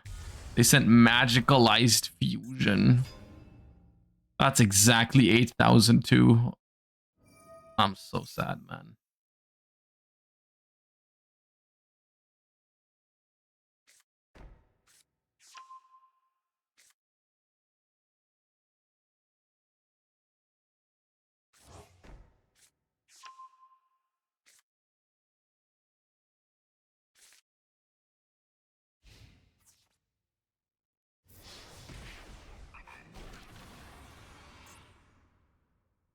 This deck needs Primite, man. This deck needs Primite. I need more starters that don't suck ass.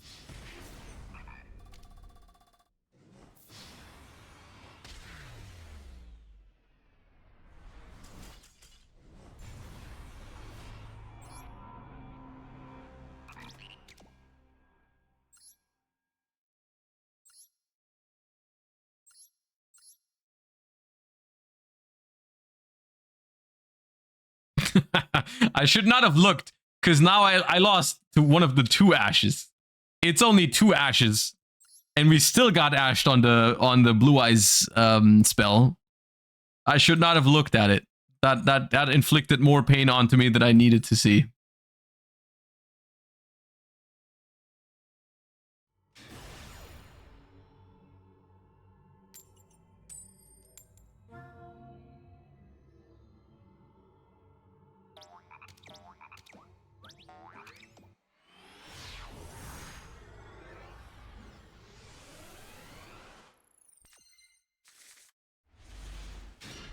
All right, good hand.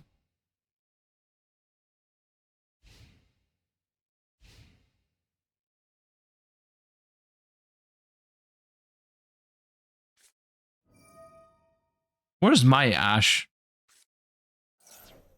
Question mark. Where is my Ash Blossom? I do have Ghost Ogre for the thingy, so I'm not too mad about it.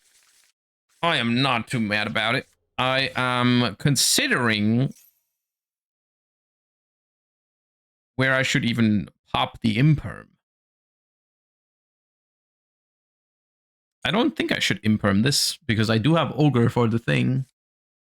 And like if I don't let them get to Maiden, then Ogre doesn't really do anything. I guess I could Ogre the field spell, which wouldn't be bad either.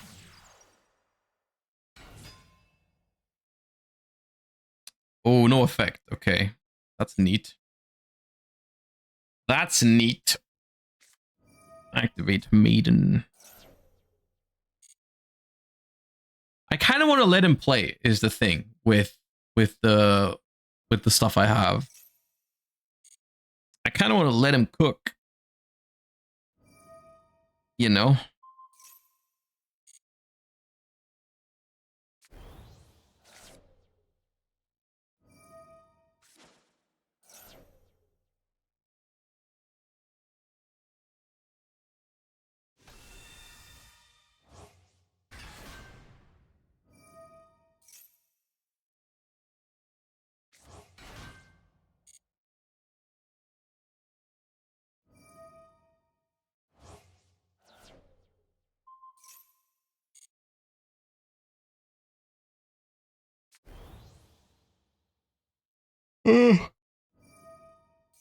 Oh!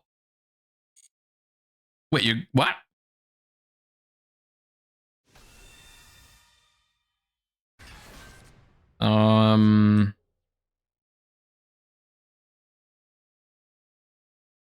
Do I nib immediately? I don't think so, right? I can wait for Spirit Dragon. Doesn't really.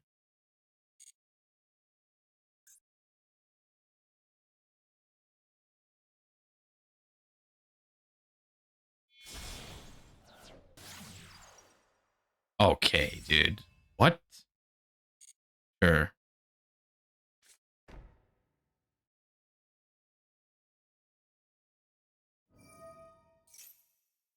So, by playing around Nibiru viciously, you've just completely inted into Ghost Ogre.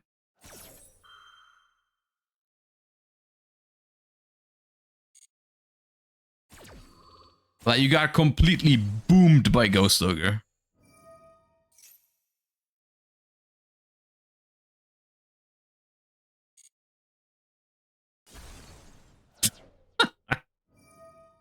Sure.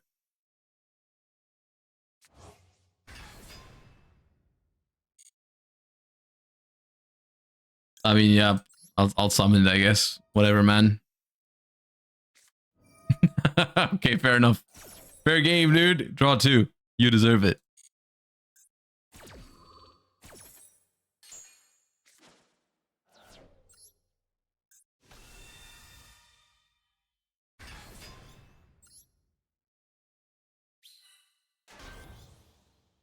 Sure. I still prefer that over having to play against Maxi in my turn, to be honest.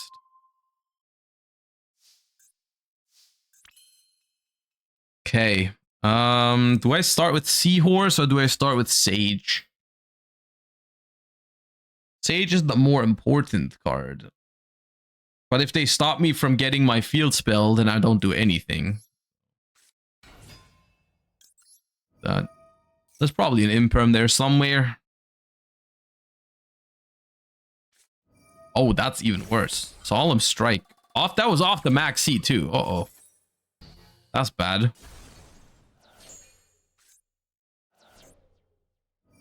Okay. That's not good for me. Not good for me at all. Solemn Strike?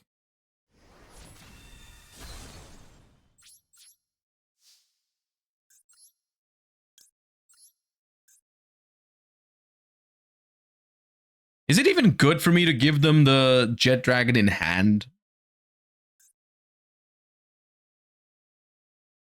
I don't know if that is desirable for me. They can just make it bigger than my nib, though. Eh. Eh. Eh. I'm not happy. I'm not happy.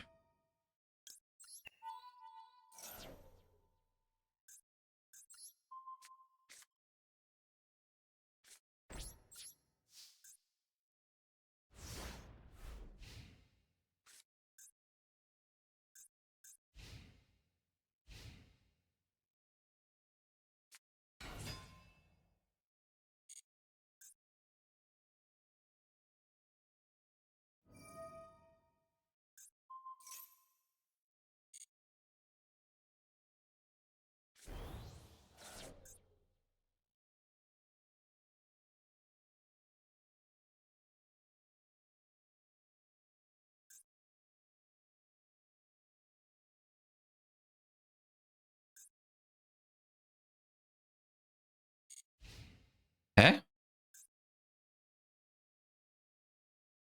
Okay. What? There's no way they only play one spirit. Maybe. Okay.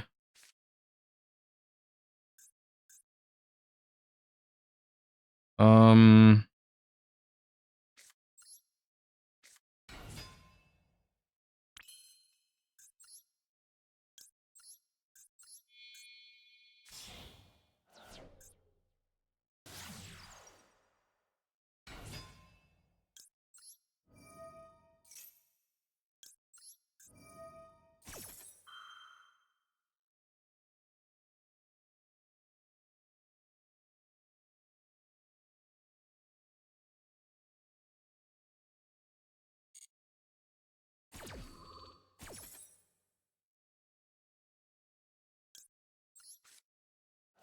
Get Maiden access.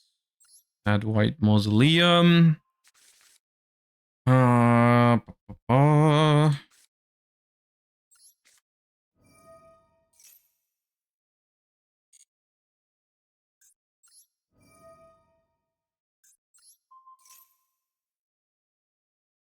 Was that Called by the Grave?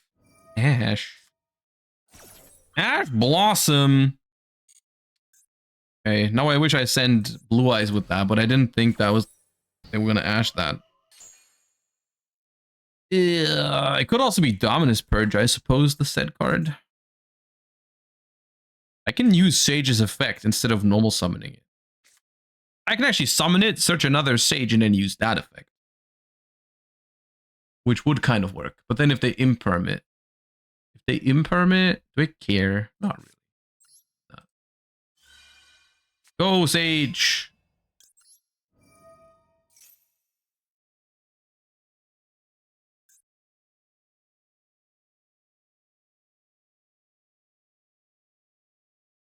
Oh, Sage cannot search Sage. Okay, my bad.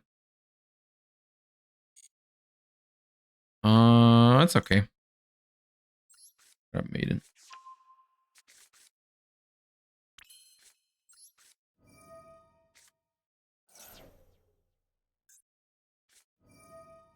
Cross out for Maiden. Okay.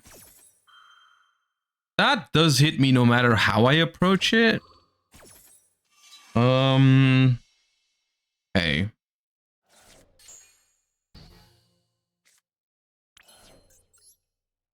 Feel like make a second spirit and then make seals is solid here.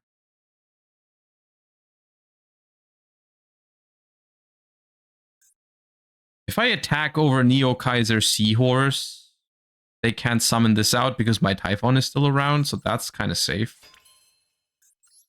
So let me make this first.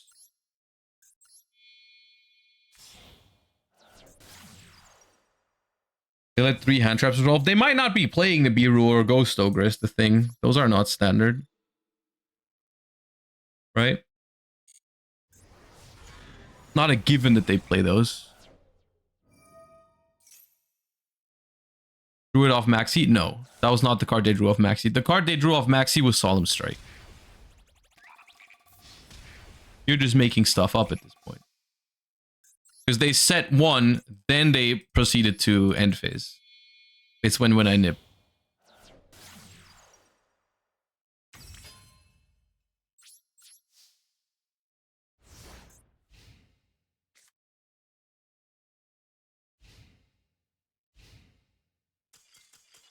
Alright. Now, there's no way they just didn't see the spirit line, right? They definitely just didn't play 2 spirits. Yeah, they only play 1 spirit. That's crazy behavior. Putting Blue Eyes Ultimate Dragon and Dragon Master Magia and whatever in your deck and then not having room for a second spirit is so... It's so sad.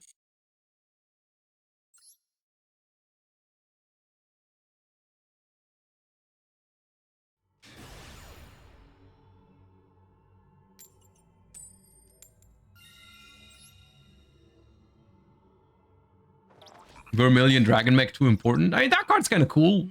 I would argue it's not as important as a second spirit, yeah.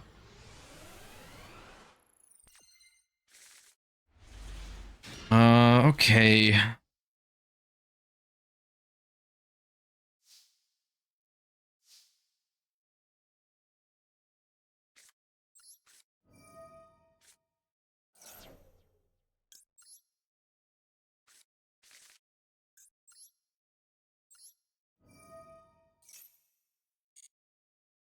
I do feel like I'm supposed to go wishes, discard wishes here.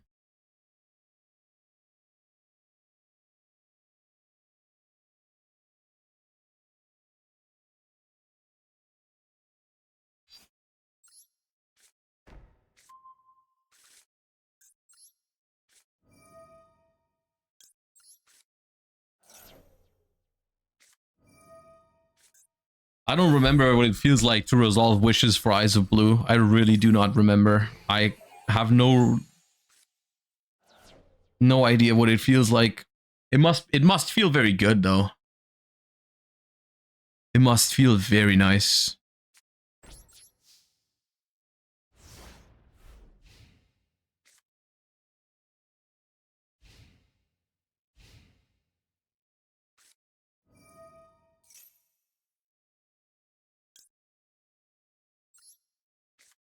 I don't know what this means. But if it's actually Zodiac, it might be just be Tri-Brigade, right? Ah. That's not good.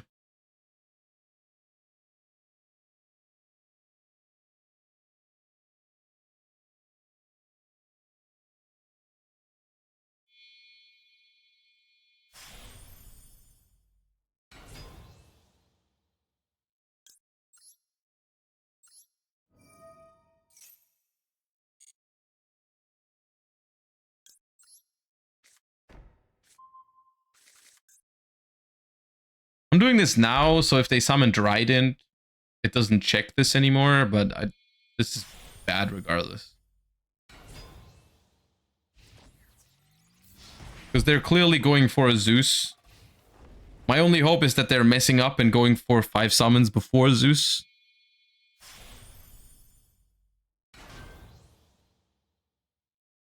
Maybe they go greedy for a 6 material Zeus. That's unfortunate. That's very unfortunate. That's not very good for me. Not very good. It's not very nice. Yeah, sure. Well,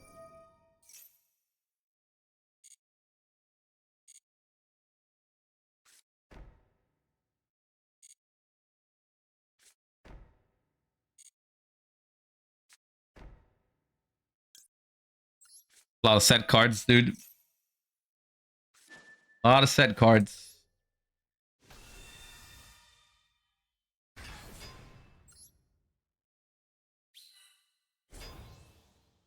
It could be floodgates.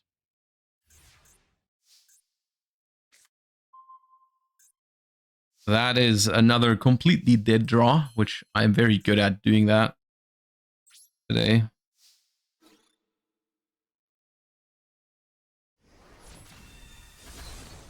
Well,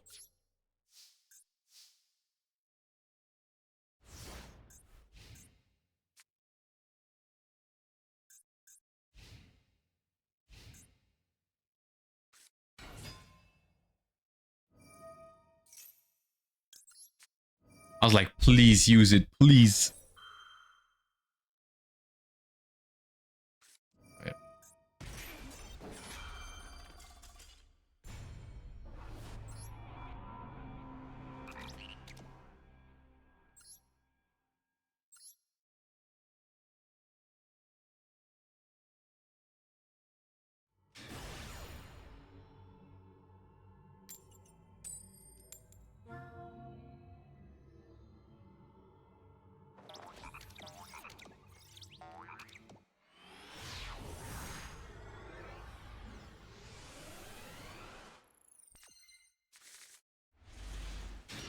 Good thing I'm not going first, because my hand would have sucked ass once again.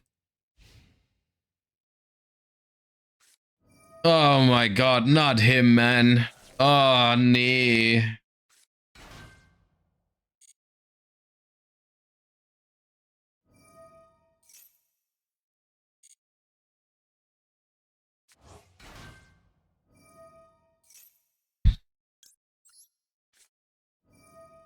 I'll try to just keep him off of Super Factorial, I guess.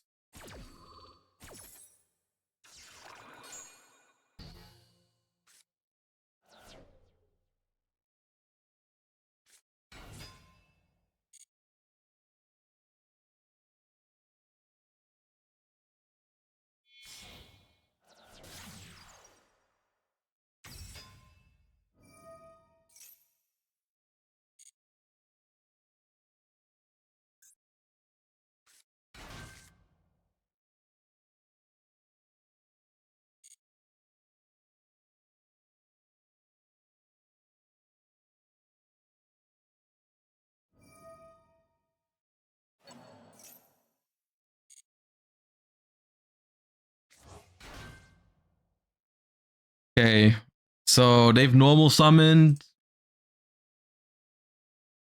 The problem is right now their nib token is obscenely large and they haven't played into Typhon yet. So I think I gotta let them cook for a second.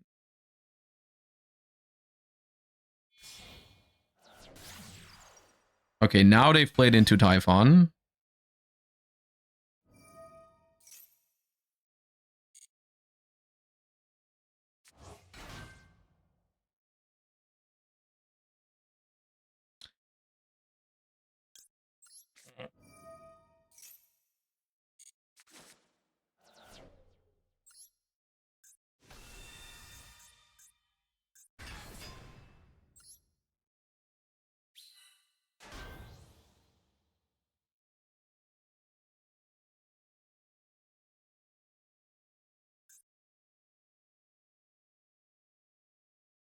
I was a little scared of them making the rank 4 for Math Mech and stuff like that, so that I'm kind of inclined to Veiler it as well. I kind of want to hold my Veiler, because like the thing is, my hand kind of sucks right now, so chances are...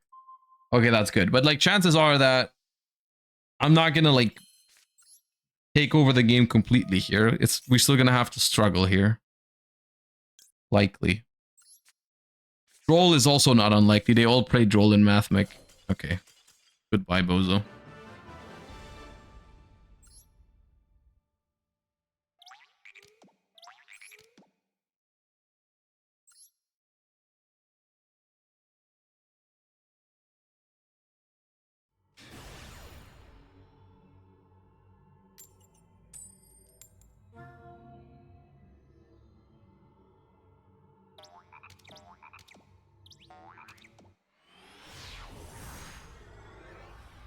Yeah, Magia is in Master Duel. I don't think it's good though. In Blue Eyes, I think you're better off without it.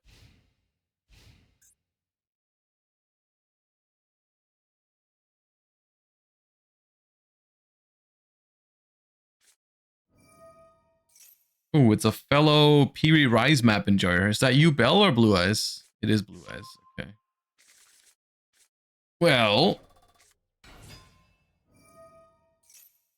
we'll allow it.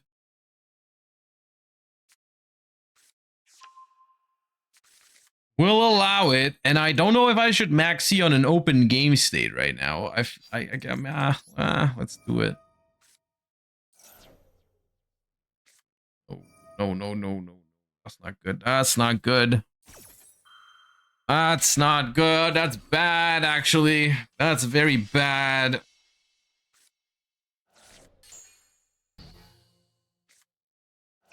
Well, the Nibiru could save us, depending on how they play it.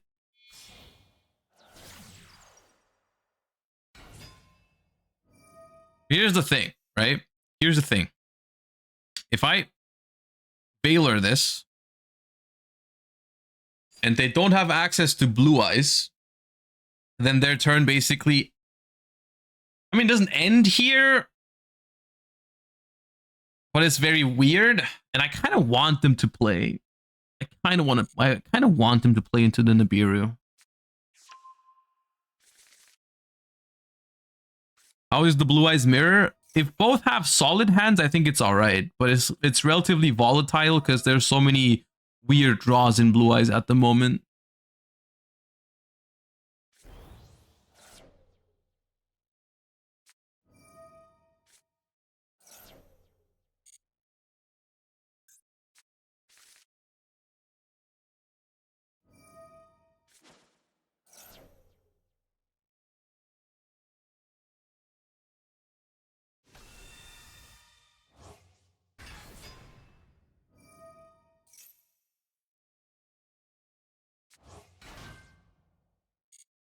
You ever tried the Tri-Brigade Sprite deck? Like back in the day, yeah.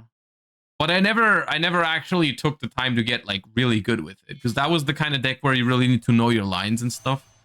And I never went through the process of learning that.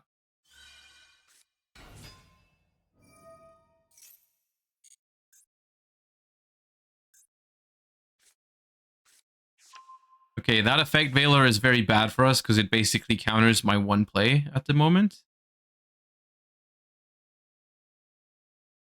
which is not good.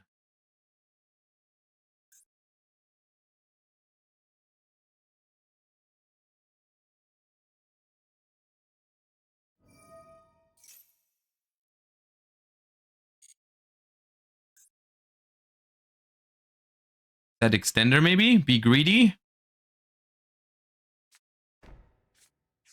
Grab Roar?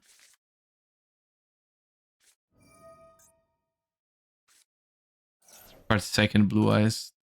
Surely you go for the trap here, right? I'm hoping they go for the spell, but there's surely you just go for the trap. Yeah. Smart. That's smart. And this setup is actually still really good. Like they have trap card and 2 Veilers. Even through my Nibiru here, which is my hand just does not beat this. For the life of me. Wait! Huh? Oh god. That's kind of fucked up. I didn't think they were going to do that.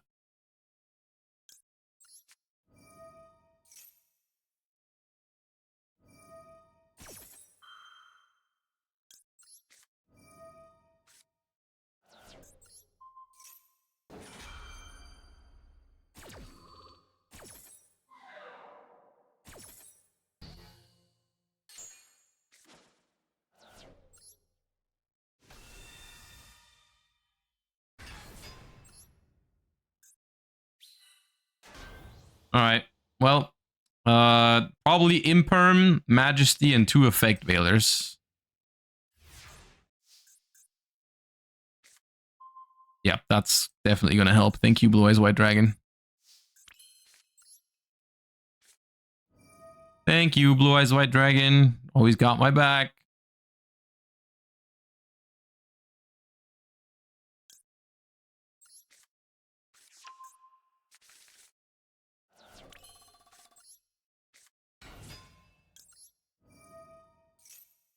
Get Veilered here, probably. Oh.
If I take Blue Eyes, they just steal it. I guess I'll take Maiden. But if it's Imperm, yeah, okay.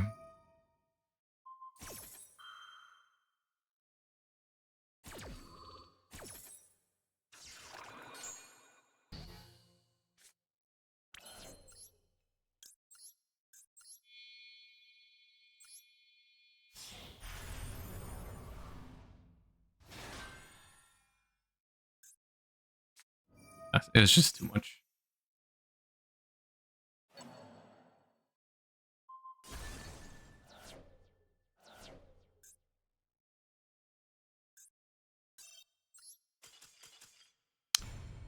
Just one for the Typhon win rate at the end there.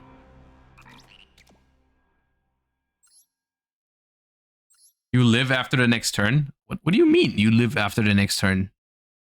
I have 4,000 life points because my only starter was Piri Rise map. There's no way I live next turn.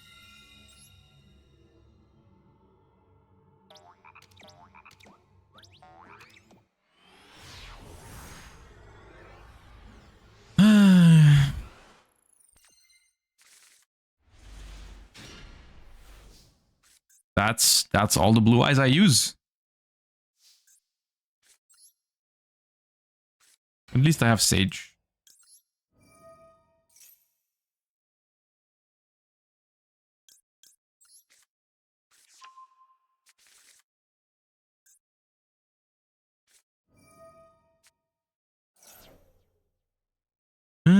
Fuva.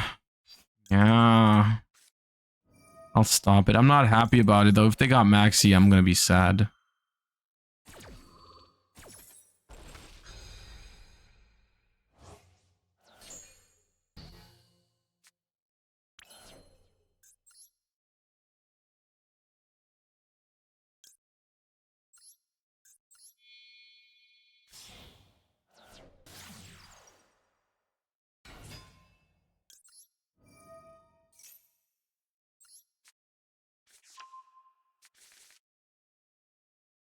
You can give him one draw with Fuva. I mean, I always want to go Spirit too, so it's still 2 draws at the minimum. And that's not great, right?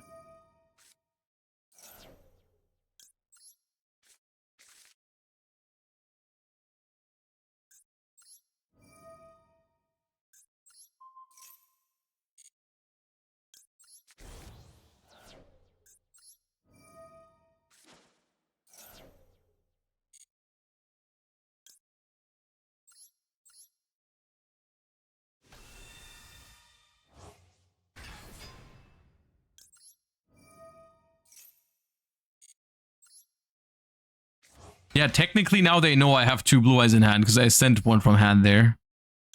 And like you wouldn't do that if you didn't have both. Unless I guess I drew my only one if I only played one. That would be a possibility, I suppose. They're gonna see in a second though.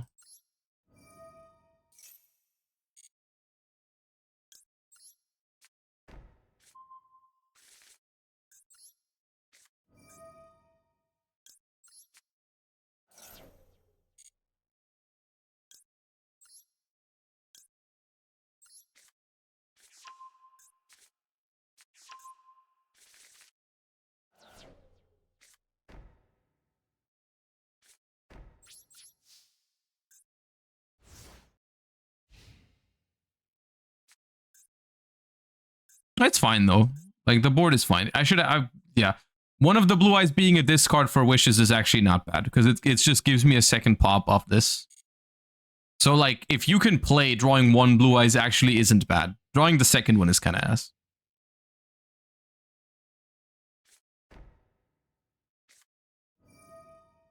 Elements. Rhino Heart.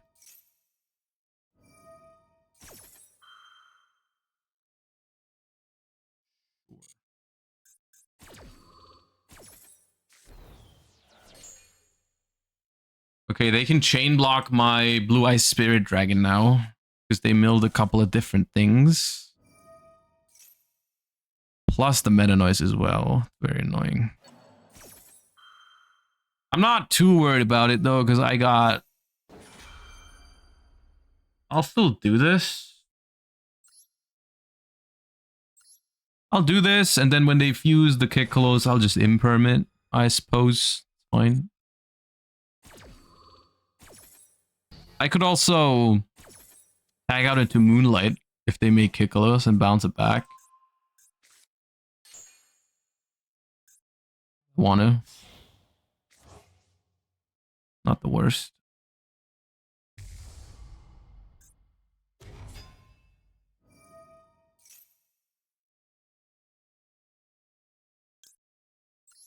For now, I think just imperming it is okay.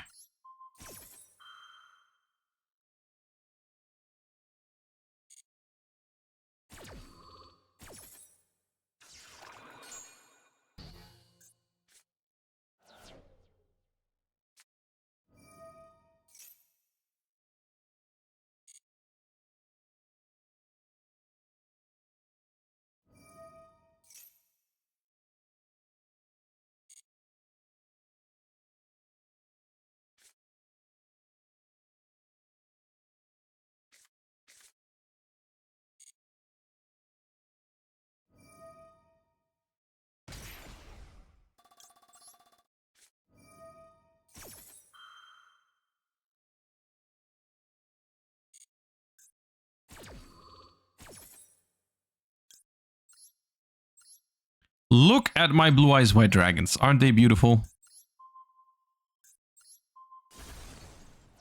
I think they're beautiful. Okay, Tearlaman's Cashier in hand.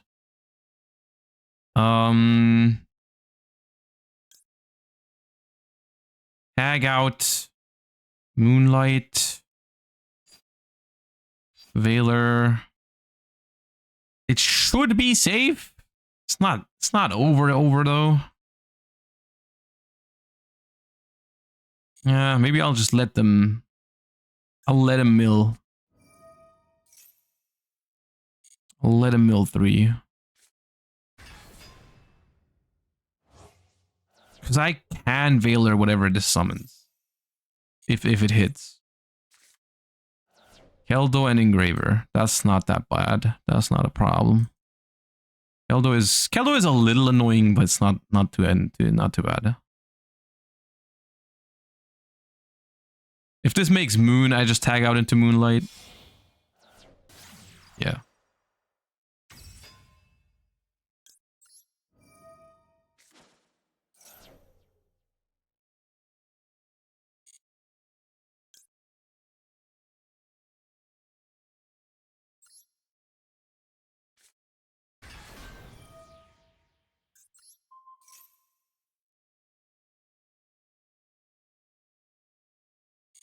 Goodbye. So, end phase. Resolve that. Activate that. Let's special summon a Blue Eyes so that they are inclined to do the thing. I keep forgetting to equip my Blue Eyes with wishes, which is kind of bad of me.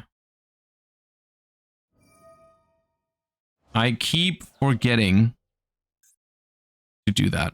Because now I can't set another wishes off of the True Light. Which is actually a problem. Actually a little bit of a problem.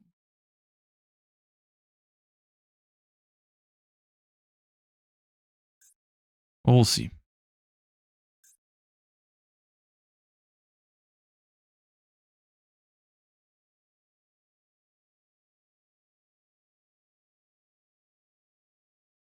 Is Pearly still good enough for ranked?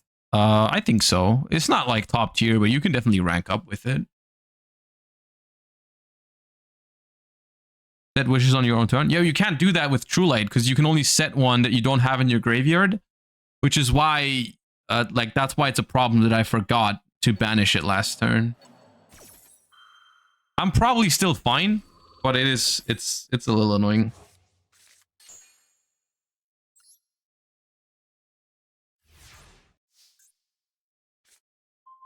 It's not a problem anymore.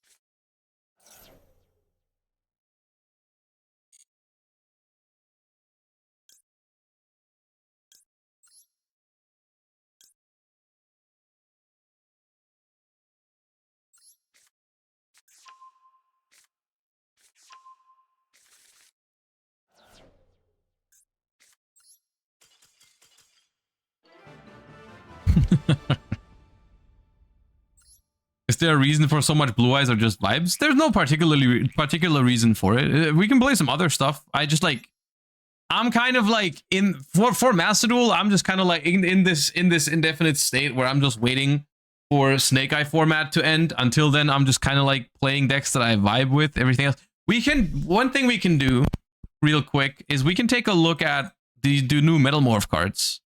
Hold up, is the pack for the staples still here? 6 days left. Yeah, I'm still trying to pull another Royal Imperm because I have 2. We can do some metal morphing.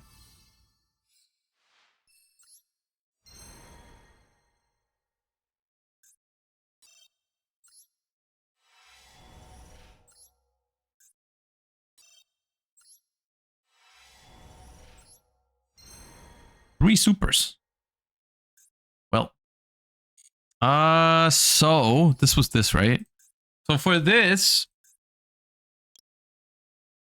they have added the entire Metal Morph archetype, right? Which is Red Eyes Black Full Metal Dragon, which is the one that you can summon off of this by tributing a dragon, and then it's like an Omni Negate with 3,400, which is pretty good.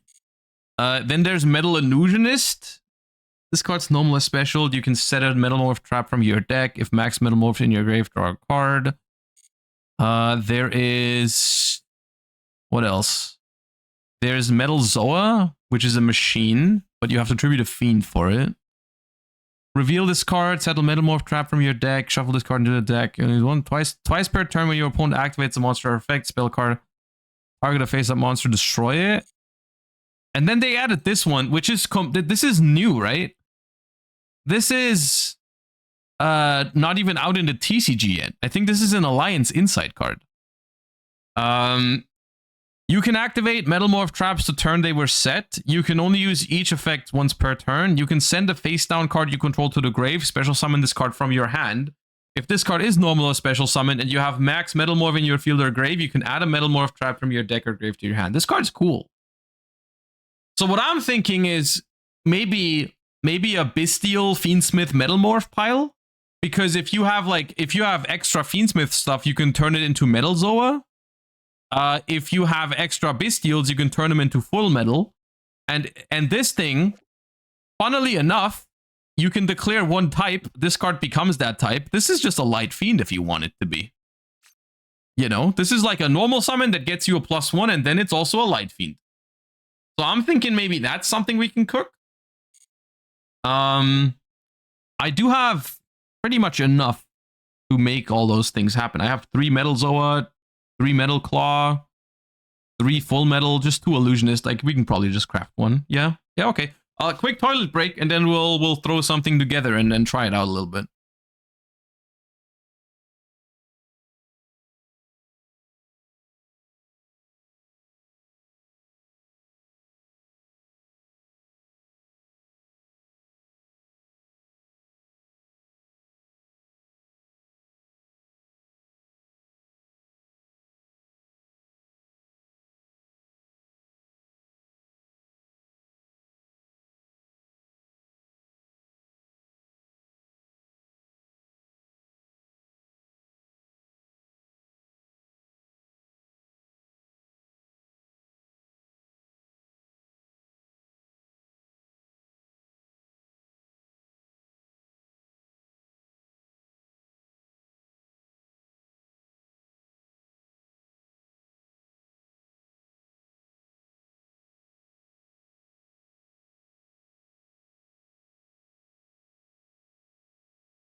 I was thinking about trying to get Charlie to come over here, but he's sleeping in bed right now, so I'm gonna leave him alone. Yes, okay, so it's not worth opening any more of the pack. I'm just gonna craft a Metal Illusionist. I hope I have some ultra rare crafting points. Let me find out.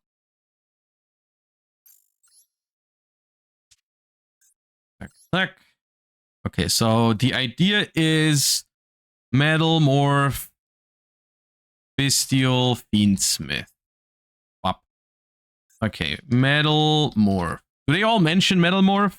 They do mention Metal Morph. Okay, so I do need some crafting points. Dismantle all extra. Selected. I need to dismantle 1 ultra rare. Surely I can do that.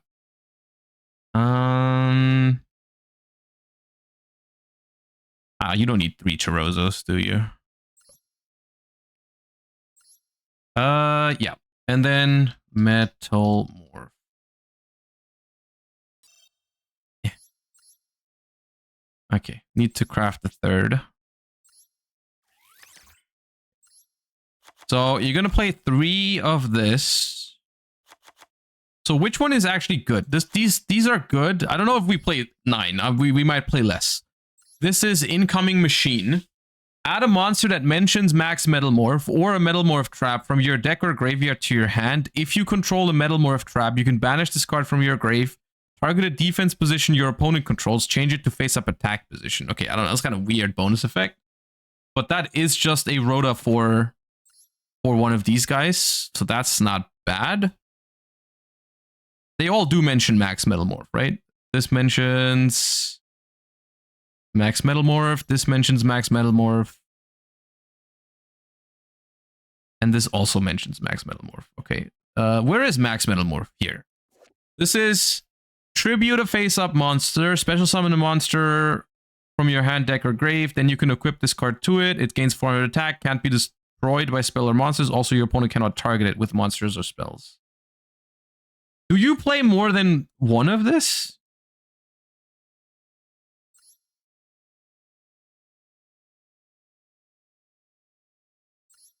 It might just be a one of. Usually 2. Okay. Well, we'll see how much space we have. Also, this guy.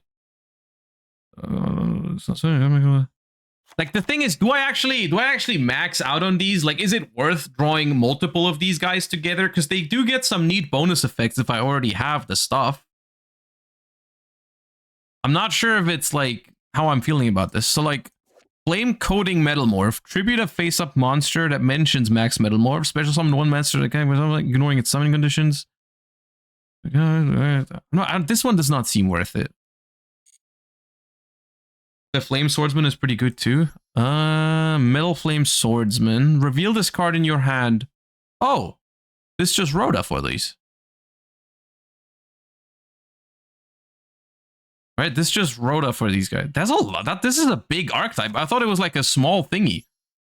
What is this?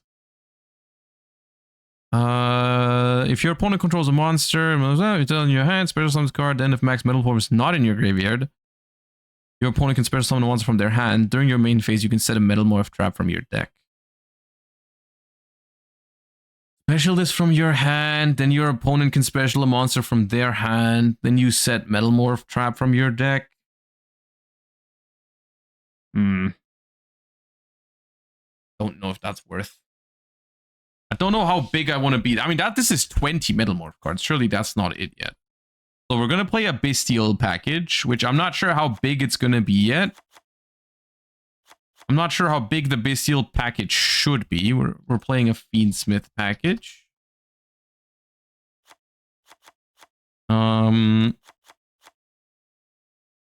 Like that. Got Lurie. We got... There's one more Metalmorph trap. This one? Always treat it as a Metalmorph card. If a monster you control is destroyed by battle or an opponent's card effect, target one of those monsters, special summon it, then... That's not worth it, no. That's not worth it. The thing is, we could also go this route, right? Because this card is kind of cracked in this deck, right? If you play a Black Metal Dragon engine, we are getting kind of clogged up on normal summons at this point. Kind of. But this card is really good in this deck. Technically. Let's just... Okay, so... And then we do have to play the Red Ice Darkness Metal Dragon. If we do that. Let me just collect some ideas. And then we need a link one for it, which is Striker Dragon.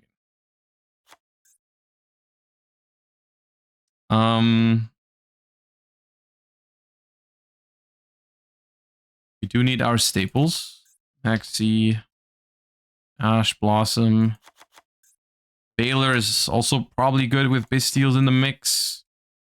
Imperm might not be ideal. Unfortunately... Oh, you know what? It's unfortunate because we play light and dark, so we can't play any Dominus cards. We can't play any Dominus cards. unless we cut Lubellion and Fiendsmith, we could play Dominus Impulse, I guess. We could, but this is also a light. Yeah. Yeah.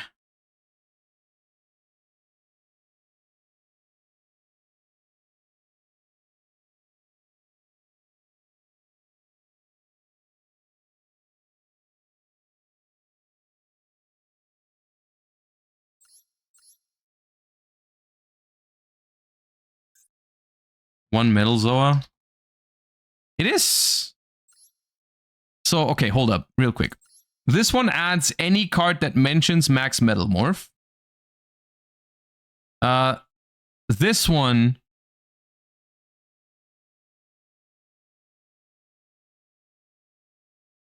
you can only use each effect once per turn. Is this once per turn? Hold up. This is once per turn. Okay. I don't think we need 3 of this.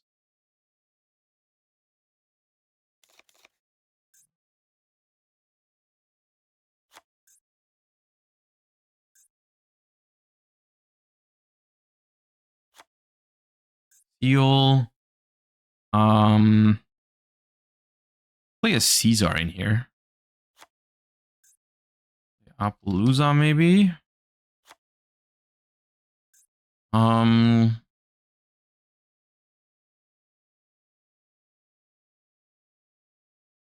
iPhone. Maybe Lars.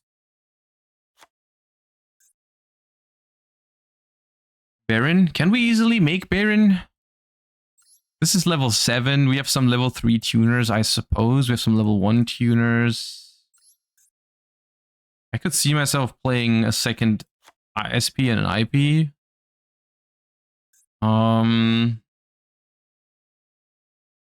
Linkaribo. Chaos Angel seems like it could come up. Can it? Can we make Chaos Angel? Hold up.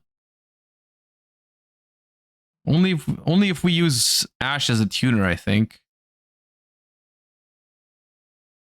No, we can't really make Chaos Angel. We do need Closed Moon though.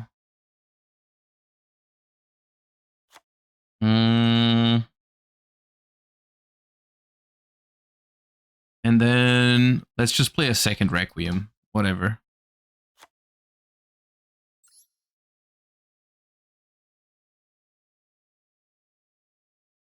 Okay.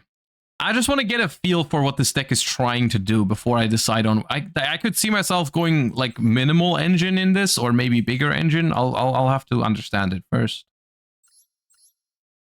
M7 is an option. Called by is also an option. Yeah. I just want to understand what this deck is trying to do first.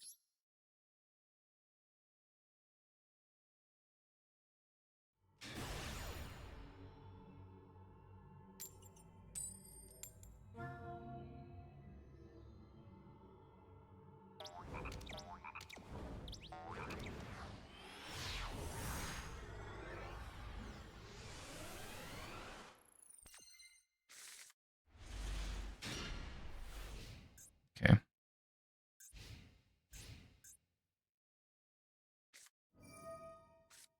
Nah, dude, not Exodia stun. That's gonna be a solid 1 draw or something. Nice. I'll draw my card.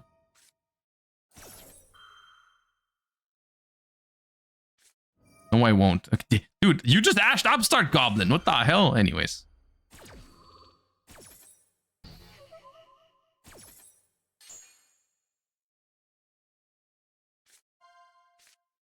Oh, Royal Head.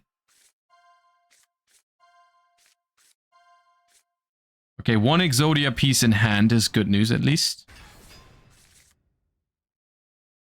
And I'm very happy I have Druisworm in hand.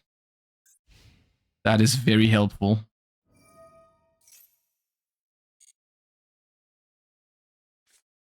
So there's Exod Fires of Rage. In end phase, we'll go Druisworm.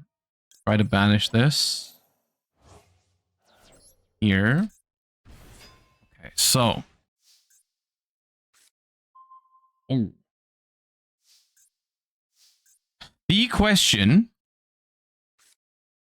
The question is, do I have to attack this? I'm going to take a lot of damage if I do.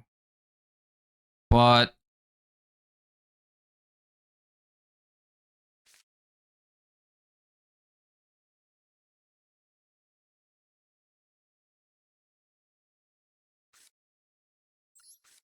let me see what I can add of this. Send a face down card you control to the graveyard. Special summon this card. Add a metal morph trap from your deck or grave to your hand. Add targeted defense.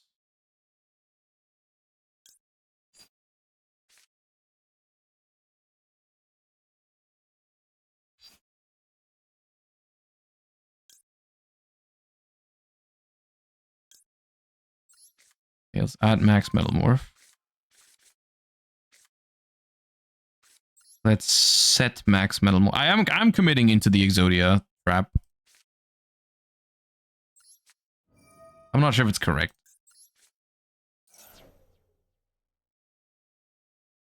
You get into the Omni already? I mean, they can negate it though.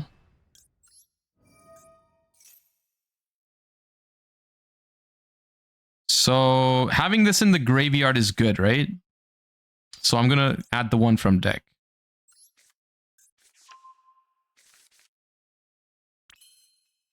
So now here's the thing. I could link 2 now. Send the Exodia. And then keep playing.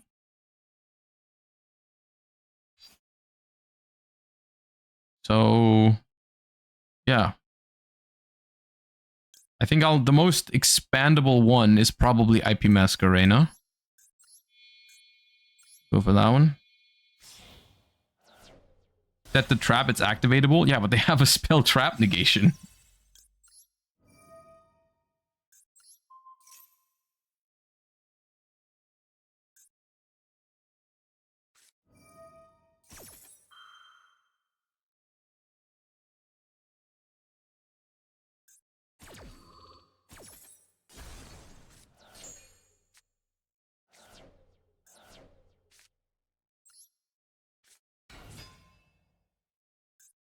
Oh, am I getting Fuvat now? They have something.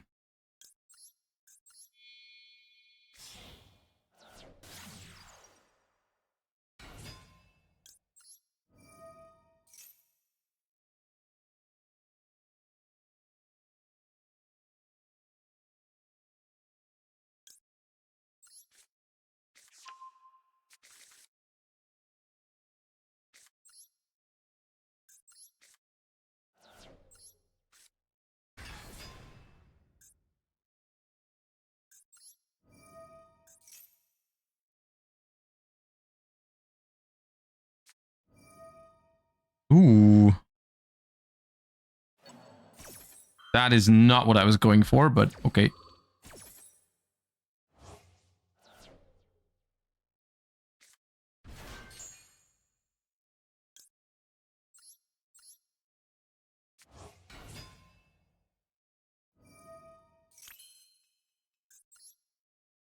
So, if I go for Moon, can I get...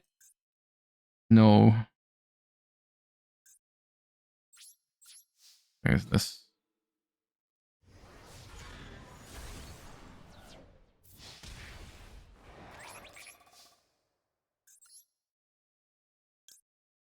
Moon. This adds... Hold up. Related cards. It adds this. Set a metamorph track from your deck. That doesn't work. No, it's just seals.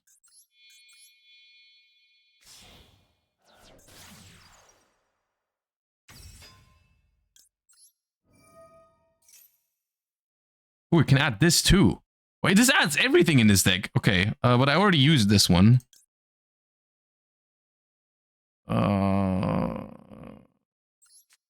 Adding this doesn't have an effect right now. It's kind of I feel like with some tinkering this could lead somewhere. I'm not happy yet. Because, I mean, now I suppose we go seals, we tag out into Magnamood, and then we tribute the Magnamood for max Metalmorph, right? Which is then an Omni that's untargetable. Which is not bad, per se. Does this target? No.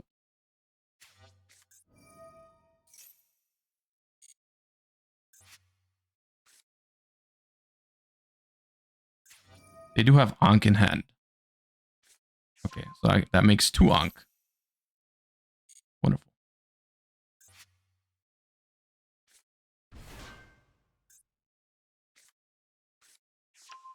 You might want some of the other traps. Yeah, that's what I'm thinking. Like, I kind of want to... on the one hand, I don't want to put more traps into this deck, of course, because we're playing Yu-Gi-Oh! On the other hand, I kind of wanted more targets here for my cards. Because I also thought about normal summoning this instead, but I didn't have another target for it.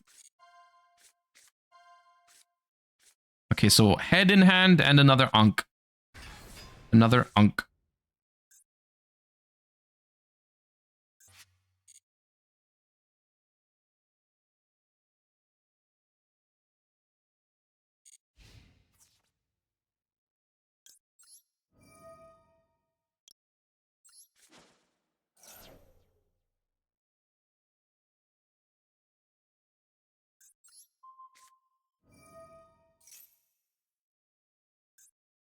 They can't summon this, right? This turn. You cannot summon for the rest of this turn. And this has to summon, right?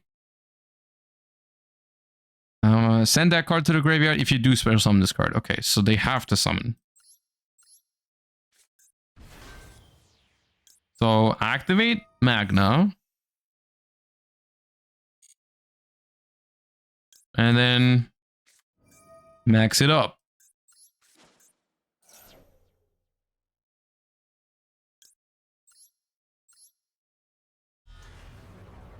It looks very cool. Yes, equip it. Boom.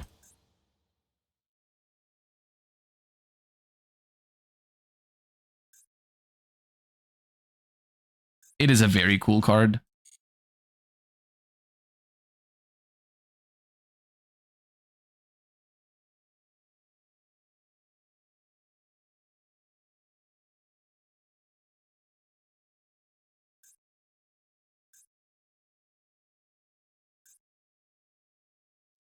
So this is now...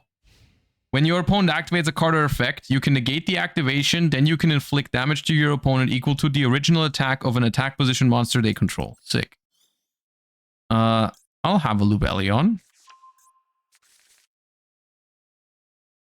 Does this count as red support? Sure. Sure, why not? We'll count it.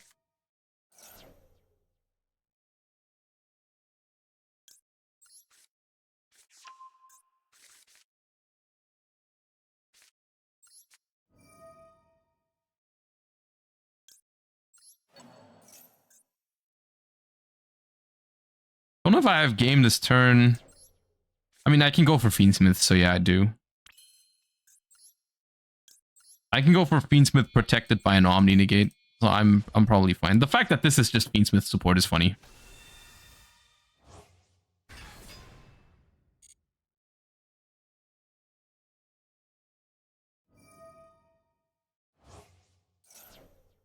Yeah, enjoy.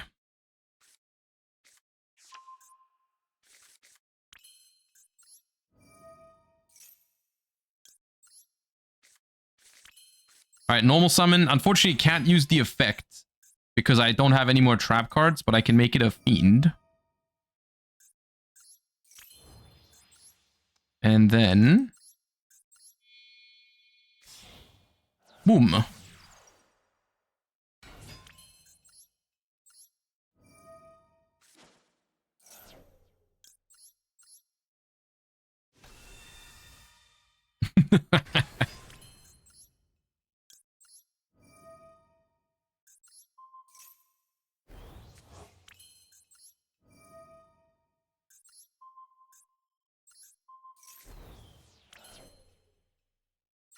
Enough.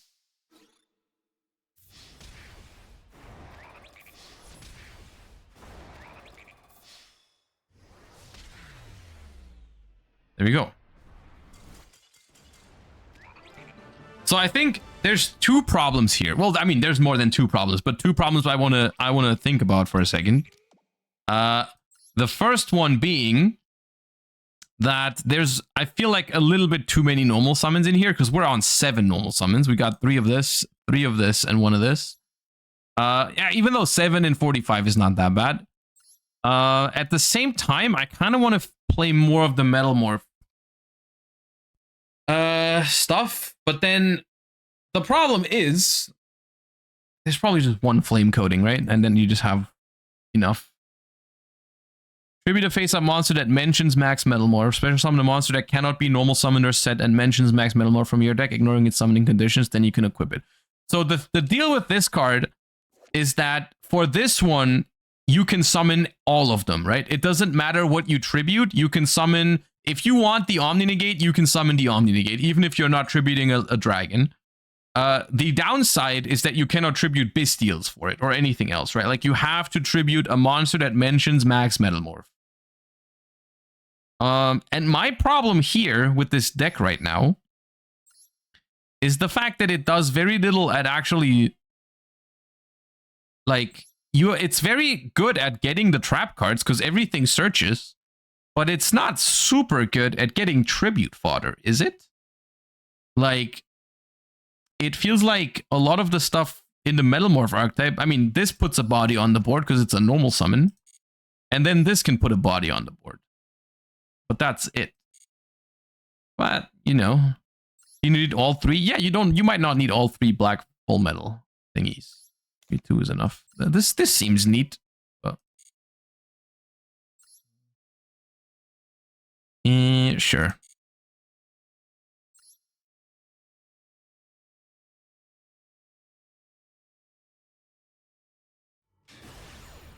Zoa can as well. Yeah, Zoa, I think Zoa is not that bad. Because it's just extension.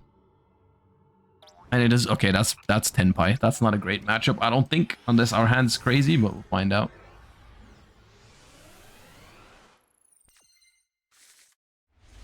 See, that's what I mean with, we have a lot of normal summons. Well, you're still not expected to draw forward and things, to be fair. But it's pretty cursed. Yep. That's a great spot to Perulia, actually. I like that.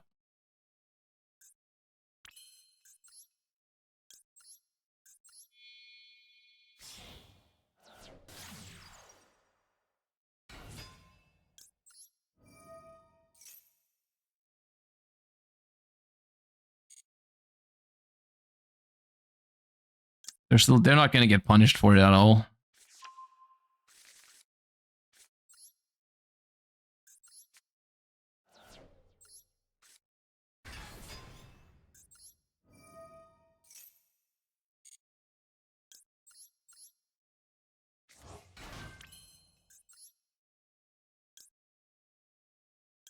I go for Moon here. No, right? So I suppose this is what one black metal dragon does, right? Is like it gets us seals and it gets us Metal Morph access by going here. Right? Which if this was more non-engine instead of like 4 normal summons, it would be a pretty solid opener actually. Like, we set this. This goes to deck. On their turn, we go Seals, bounce, summon out like Magnamood, tribute it for max Metal Morph. So it's like a bounce and an Omni and follow-up. But it's like pretty cursed if you draw too many normal summons like this. Dora. Yep, unfortunately, that's going to be fine. Genroku. I'll max see that.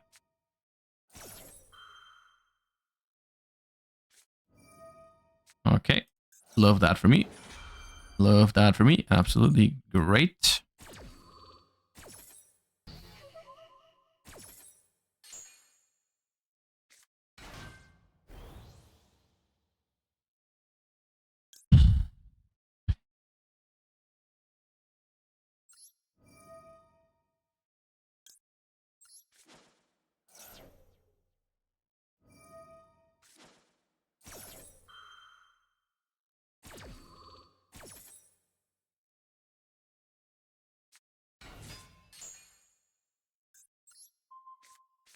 I'm just banking on them doing exactly what they're doing right now, which is not playing well with Tenpai, which is my win con right now.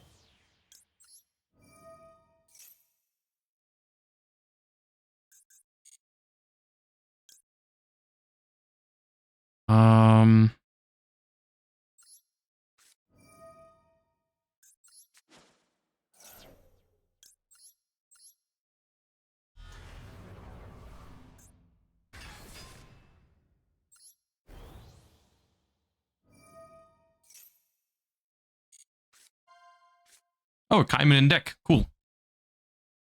I guess that's good to know.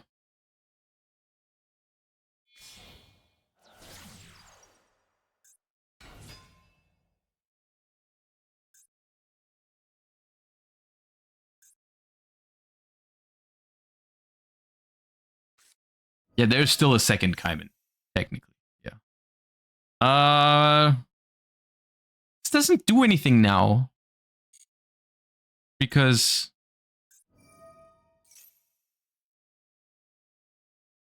they have normal summoned and they have used Genroku. So yeah, go for it. Go for it, King. Add Chundra without a fire dragon on board. Sick.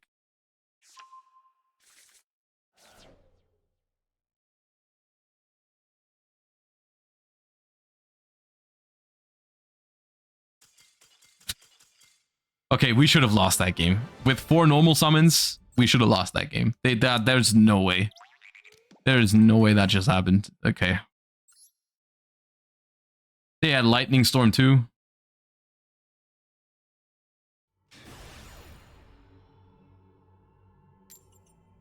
Oh, it's Tenpai angle.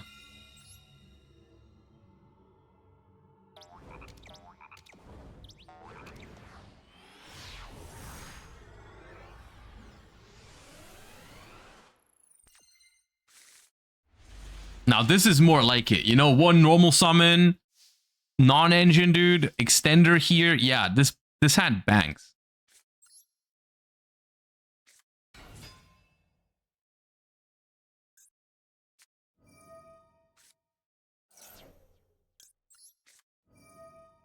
Ash Buva, get max seed, wonderful life. Nope. Okay.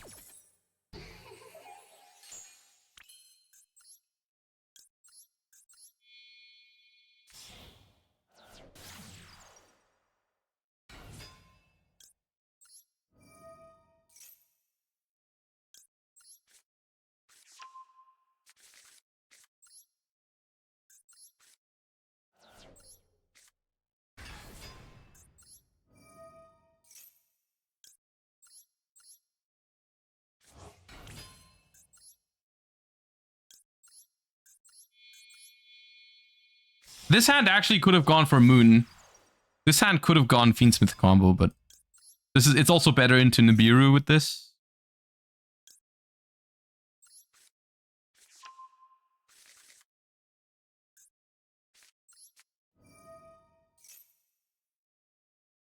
So I'll set max Metalmorph.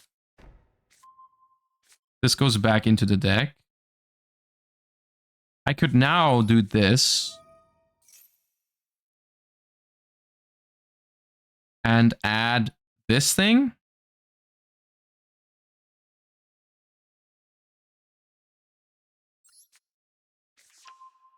So this adds Claw. Then I activate Claw. Send the Metalmorph away.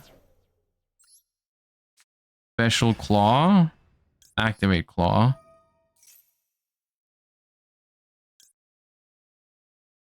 I don't know if I'm supposed to use this one. This makes it indestructible. This makes it untargetable. It's probably better. So I add this. They do have Nibiru, which is fine.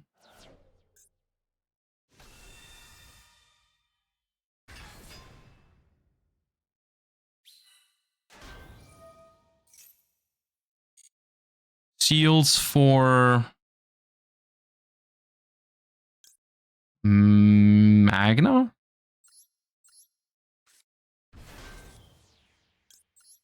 Activate Magna effect.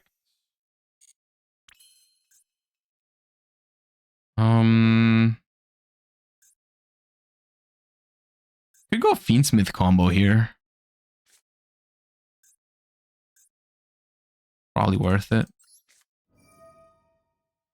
Probably worth it.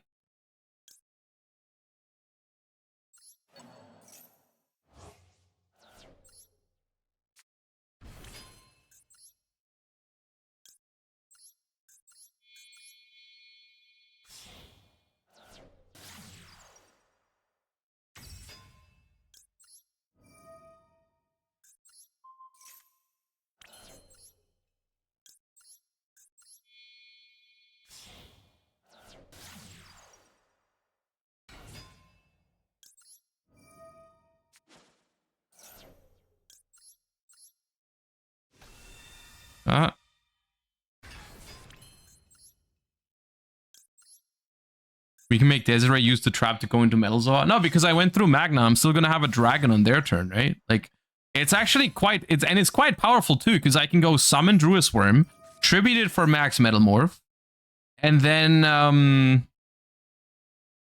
then what's it called? The Druid Worm can also ascend, which is nice.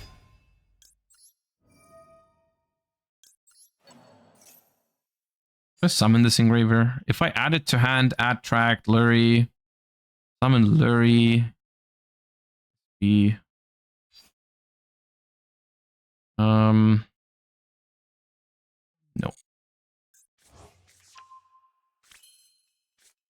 Are we watching Stampede openings? That's the plan. If they happen at 5, then yeah, we'll be watching.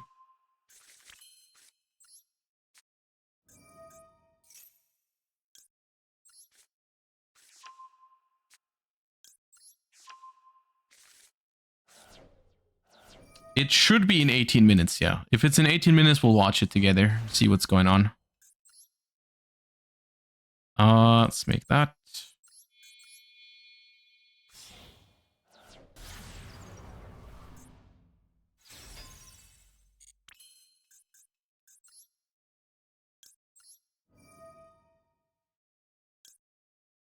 Larry back.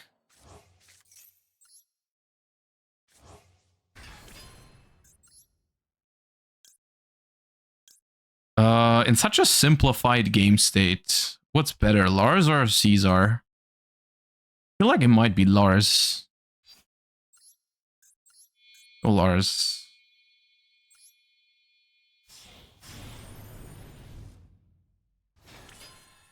Although if it is Tenpai, then maybe Caesar was better. But it's okay. Magna, add back Druis from grave.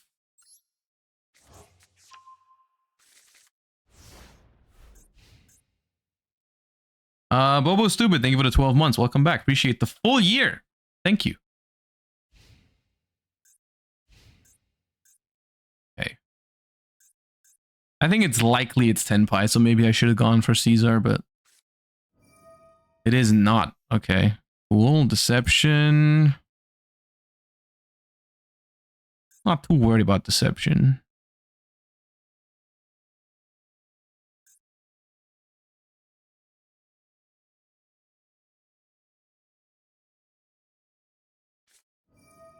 Fiendsmith Engraver.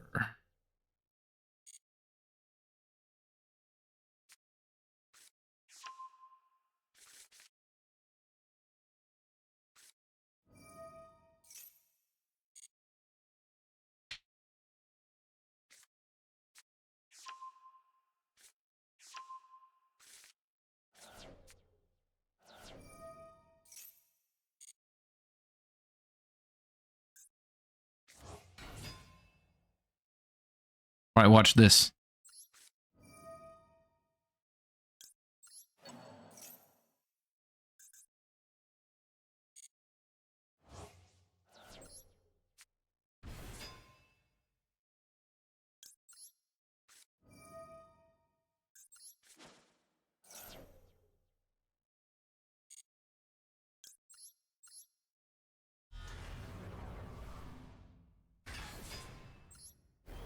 Equipped, untargetable, Omni Negate, Banish Engraver, sent Lurie.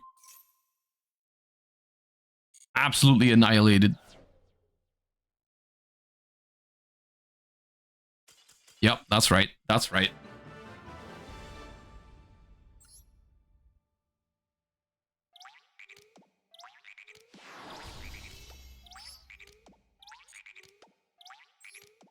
These cards are good, is the thing. It's just like there's definitely a way to play these cards. I don't know what the best way is, but like some sort of bestial, Fiendsmith, Metal Morph stuff is definitely playable, you know? It's also, I mean, I really like it because it is very mid-rangey stuff. But so I really like the idea of it being good. Maybe it's more that I just want it to be good, but I like it.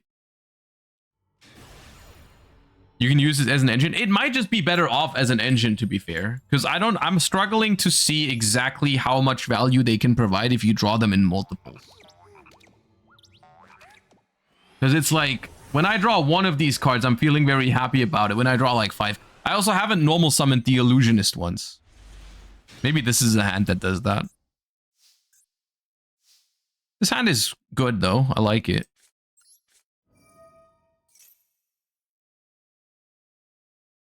Teru, thank you for the 30 months. Appreciate you. So here might be an issue where we add this.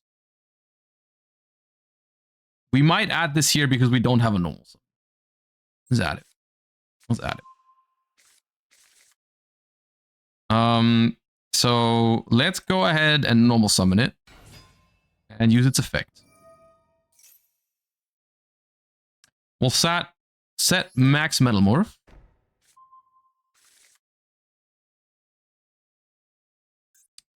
I think we make it a Light Fiend.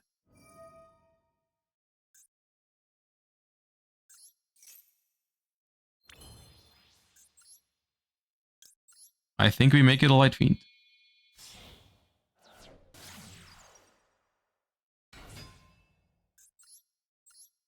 The problem is in Master Duel, this is not nearly as good as it could be. Well, because Fuva as well, but like, it's not nearly as good as it could be because there's no Lacrima anyway. So like, this is not a good 1-card combo anyways. But hey, what is here? Oh, Requiem.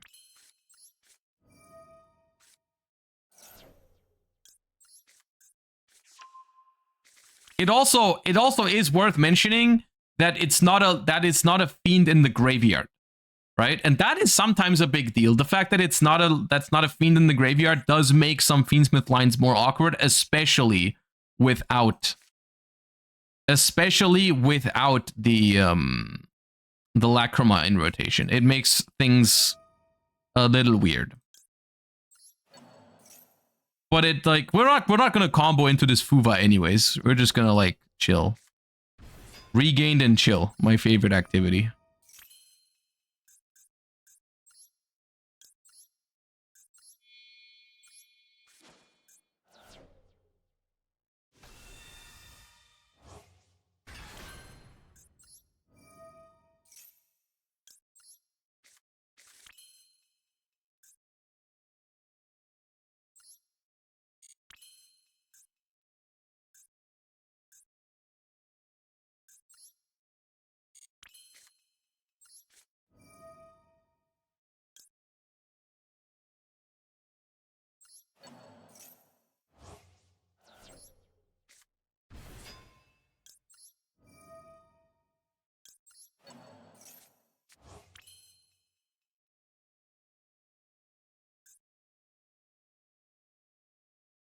This would be very good if you weren't under Fuvalos.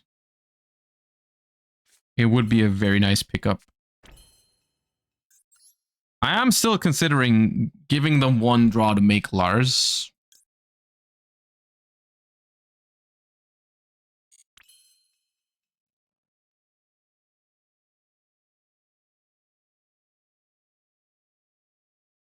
Seals is also decent, I suppose. It's like 1 draw for Lars is surely worth it, I think.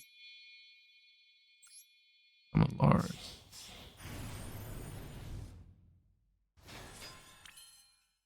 I'll hold this one though. Magna here for Druid Swarm. So we can do the same thing from earlier. Okay. 7 cards is rough. We'll find out how bad it really is.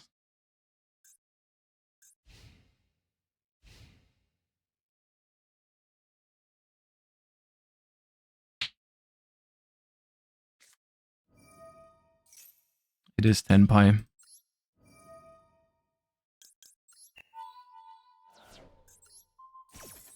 Please don't droplet, man. Please not. Fuvad Storm droplet.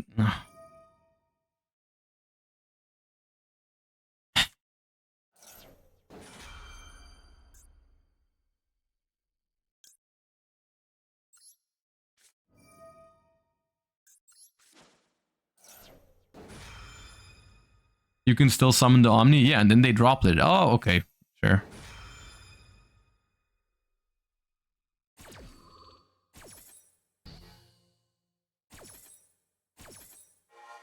They need to kill this deck. They need to murder it.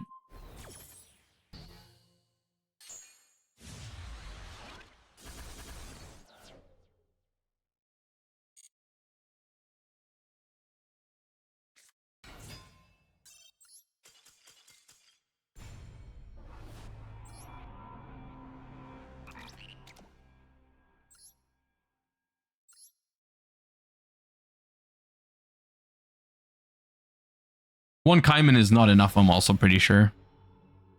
Like, I don't think it's gonna stop people from playing Tenpai.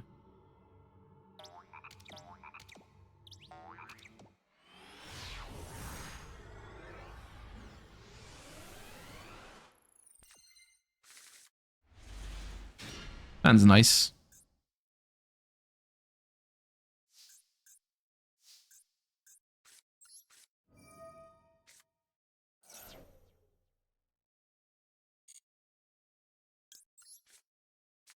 I hope I don't get rolled.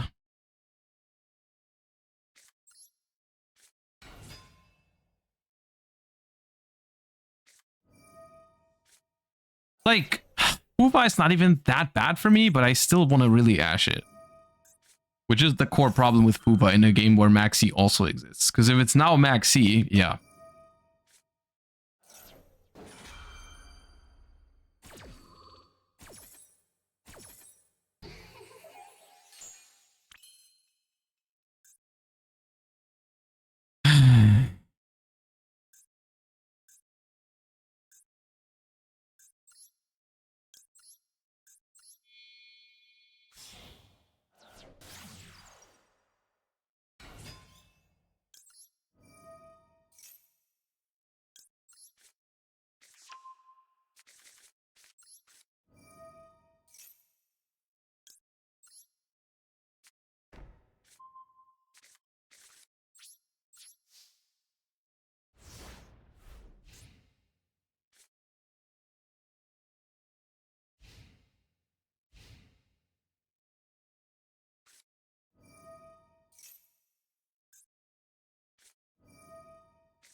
Okay. Very cool. Hmm. Mm-hmm.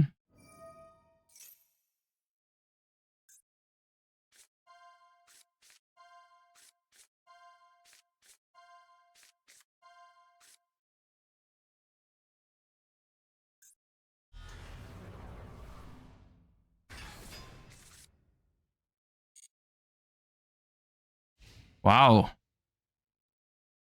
That's super cool.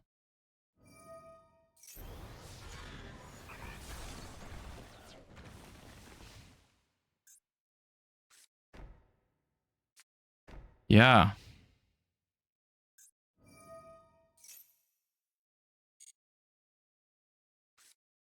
This Exodia is not even good. Why do people play that? It's, I think, genuinely, I think it's because people are sick of the other things. Like, if the meta options are Snake Eye and Tenpai, then, like, everyone goes to their comfort shit, right? Like, the same is true for me, even. Like, you see me play a whole bunch of mid-range that is not the best deck in the format, because this is what, like, what you're putting up with, you know?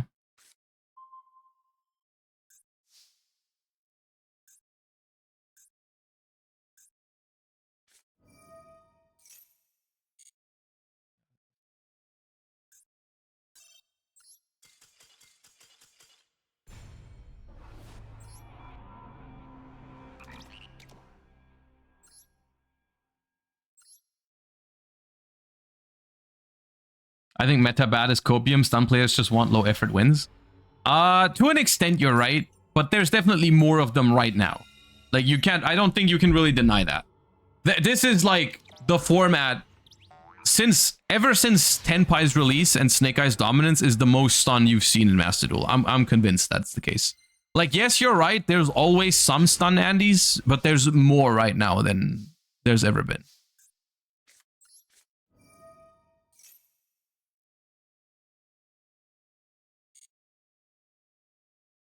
What more could they hit in Tenpai? Dude, they haven't banned a single card in that shit deck. They need to ban something. Is the honest answer. Something needs to happen.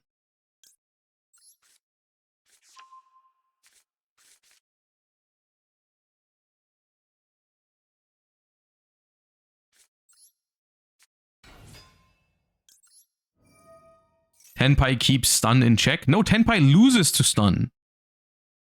Most of the meta-relevant Tenpai versions lose to stun. The only one that beats it is Boardbreaker Tenpai, but the majority is playing 30 hand traps, which suck into stun. Tenpai is one of the reasons why people play so much stun.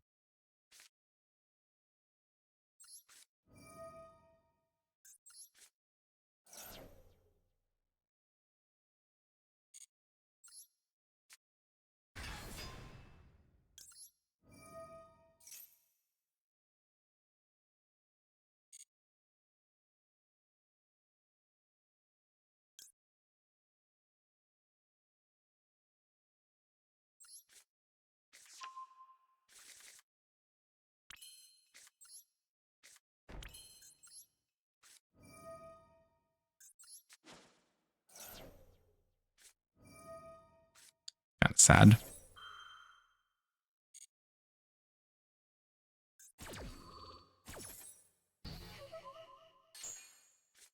If they don't hit Tenpai, will it still be good post Malice and Ryziel? Yes, because the Tenpai concept does not change. Like, the concept of hand trap your opponent 4 times and summon one card that kills them will never be bad.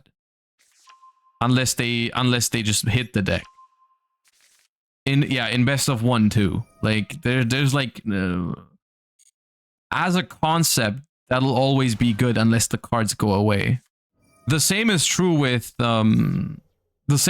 stun, by the way. Like, not making your opponent play Yu-Gi-Oh is something that, as long as it's possible, people will do it. And it's gonna work too.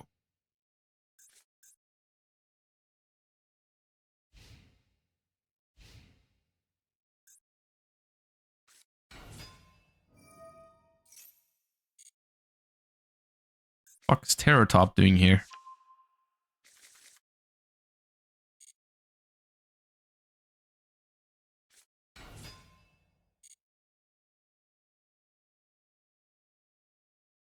All right, it is almost 5 p.m., which means we should be getting rarity collection openings in a second. Hopefully.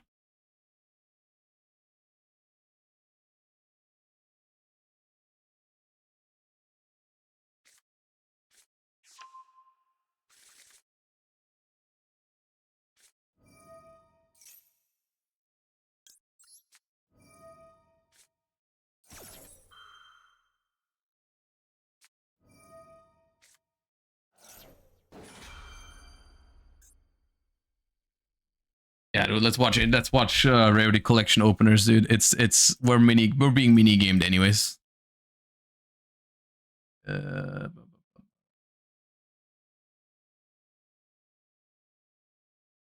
Yeah, Master Duel is rough right now.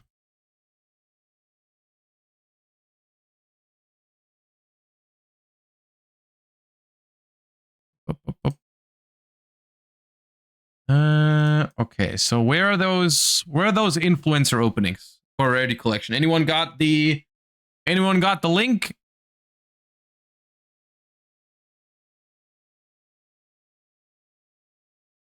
Let's see. Order Revs cards.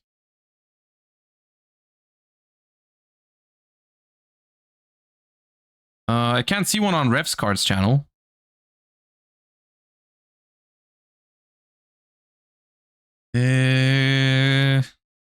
Who Who else usually has them?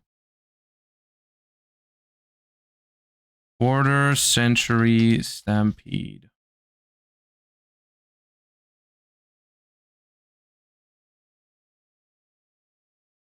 There's a CyberKnight opening. Okay. Oh.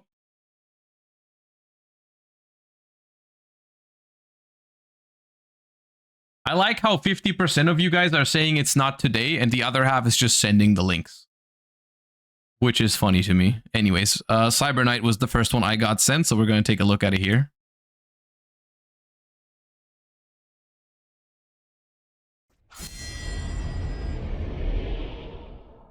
What's up, everyone? This is CyberKnight8610, and today we are opening up the brand new Yu-Gi-Oh! Quarter Century Stampede box. Yes, Konami sent me this box early, so big thank you to Konami. This is the next of the different like Quarter Century collections that we are getting, and it's supposed to be one of the last ones because this set, and of course Alliance Insight, which will be the next main set coming up. Basic give cards, cards. So you're getting Great Collection 2 was like a holy yeah, 3 minutes. Oh, let's go. Well, I think we knew that one. That is platinum, actually, right there. Ooh, that's pretty. Very nice. I love the platinums. Oh, Black Metal Dragon. That's a super. Very nice. Okay. Ooh, Memento Light Up Bone Party. That was one I don't think we knew about, if I'm not mistaken. So that's an ultra. Like, ooh, Memento reprints are good, I think. I think Bone Party was expensive, too. It has too. To be Ultimate or Collector. Zodiac Barrage. Same with that, too. It's going to be an ultra, or you have the chance, you know, for it to be higher. And then, ooh. Oh, we got a Mermail Abyss Spike. That is... Abyss Spike is important. Always have to kind of double check. Reprint. The Platinums and Quarter Centuries look pretty similar to me, so I always have to double check. But Platinum Ruby's so pretty, too. I'm going to try to get all the Quarter Centuries from this for sure, but I really love the Platinums, too. Let's see, Saber Hunley. That is a very nice reprint. That's Platinum on that one, too. Then, Gaga Cowboy. Okay, I'd like to get that as Quarter Century. I assume he probably has one in this. Then, ooh, Black Metal Dragon this time is Ultra. I'll take that. Oh, I'm kind of surprised on this one. We have, let's see, Fiendsmith Desiree. That's pretty cool. That is Ultra. Fiendsmith Massive. Then Mermail Abyss Gaios as a secret rare. Not bad. Okay. I just love how it feels like you're getting something out of every pack. That's what's so nice about these. Oh, dude, I saw this stay out too. I can't even finish my sentence. Metamorphosis is a Quarter Century. Wow. Metamorphosis is a big reprint. That was an expensive common, dude. Look at all the camera setups. That's a good card. That was an expensive common. Different Dimension Ground. That's a good trap card. Transaction Rollback. That's nice. Good card as well. A Hero Lives. Oh, I might need some of those. And then World Sea Dragons Atlantis. Okay, that's a good Quarter Century. I wonder if you get about as many Quarter Centuries as Bonanza, because you got quite a few out of a box, so we'll see. We have Terminal World. That is Terminal World. Very pretty. Then Ossia, the Earth Charmer. Always a good one. Ghost Ogre and Snow Rabbit. Okay, that deserved it too. I mean, last time we got Ash Blossom, or no, first Rarity Collection. Wait, Ghost Ogre? Wasn't Ghost Ogre already in another Rarity Collection? Was that the original art? The alternate art? Ash Blossom. So yeah, we need all the hand traps basically. I mean, pretty much everything needs it now. Oh, that's a good one. Utopic Automatopoeia. That's a nice card. It was alt art only. Okay. Nice. I've heard some hype about Goatee lately. I feel like I've seen them more lately. They do always look really fun. I don't know. I'm kind of a sucker for a synchro archetype. Oh, I thought that was a Quarter Century for a second. My heart stopped. I mean, it's still beautiful. Don't get me wrong, but I want Quarter Century, you know? So yeah, we got Slifer the Sky Dragon. Beautiful card. That is very nice right there. That's the playable version and all too. Then, Zelantis yet again. More Zelantis, Infinity. I don't think that was a Astral Karibo. That's expensive card? I don't know. Yeah, I was hoping. I wondered if he would be in this. Evil Hero Adjusted Gold. I really wondered about him. You know, after the Evil Hero stuff that came out, that was one I kind of had like a bet on or whatever. Not really, but you know, like with myself, basically. And yeah, that's a good one for sure. It was like, I really think they're going to reprint it. It would be so cool, and I'm glad. Fairy Tale Snow. Always a pretty one. Oh, here you go. Ether Heavily Monarch. We don't need that. Very nice.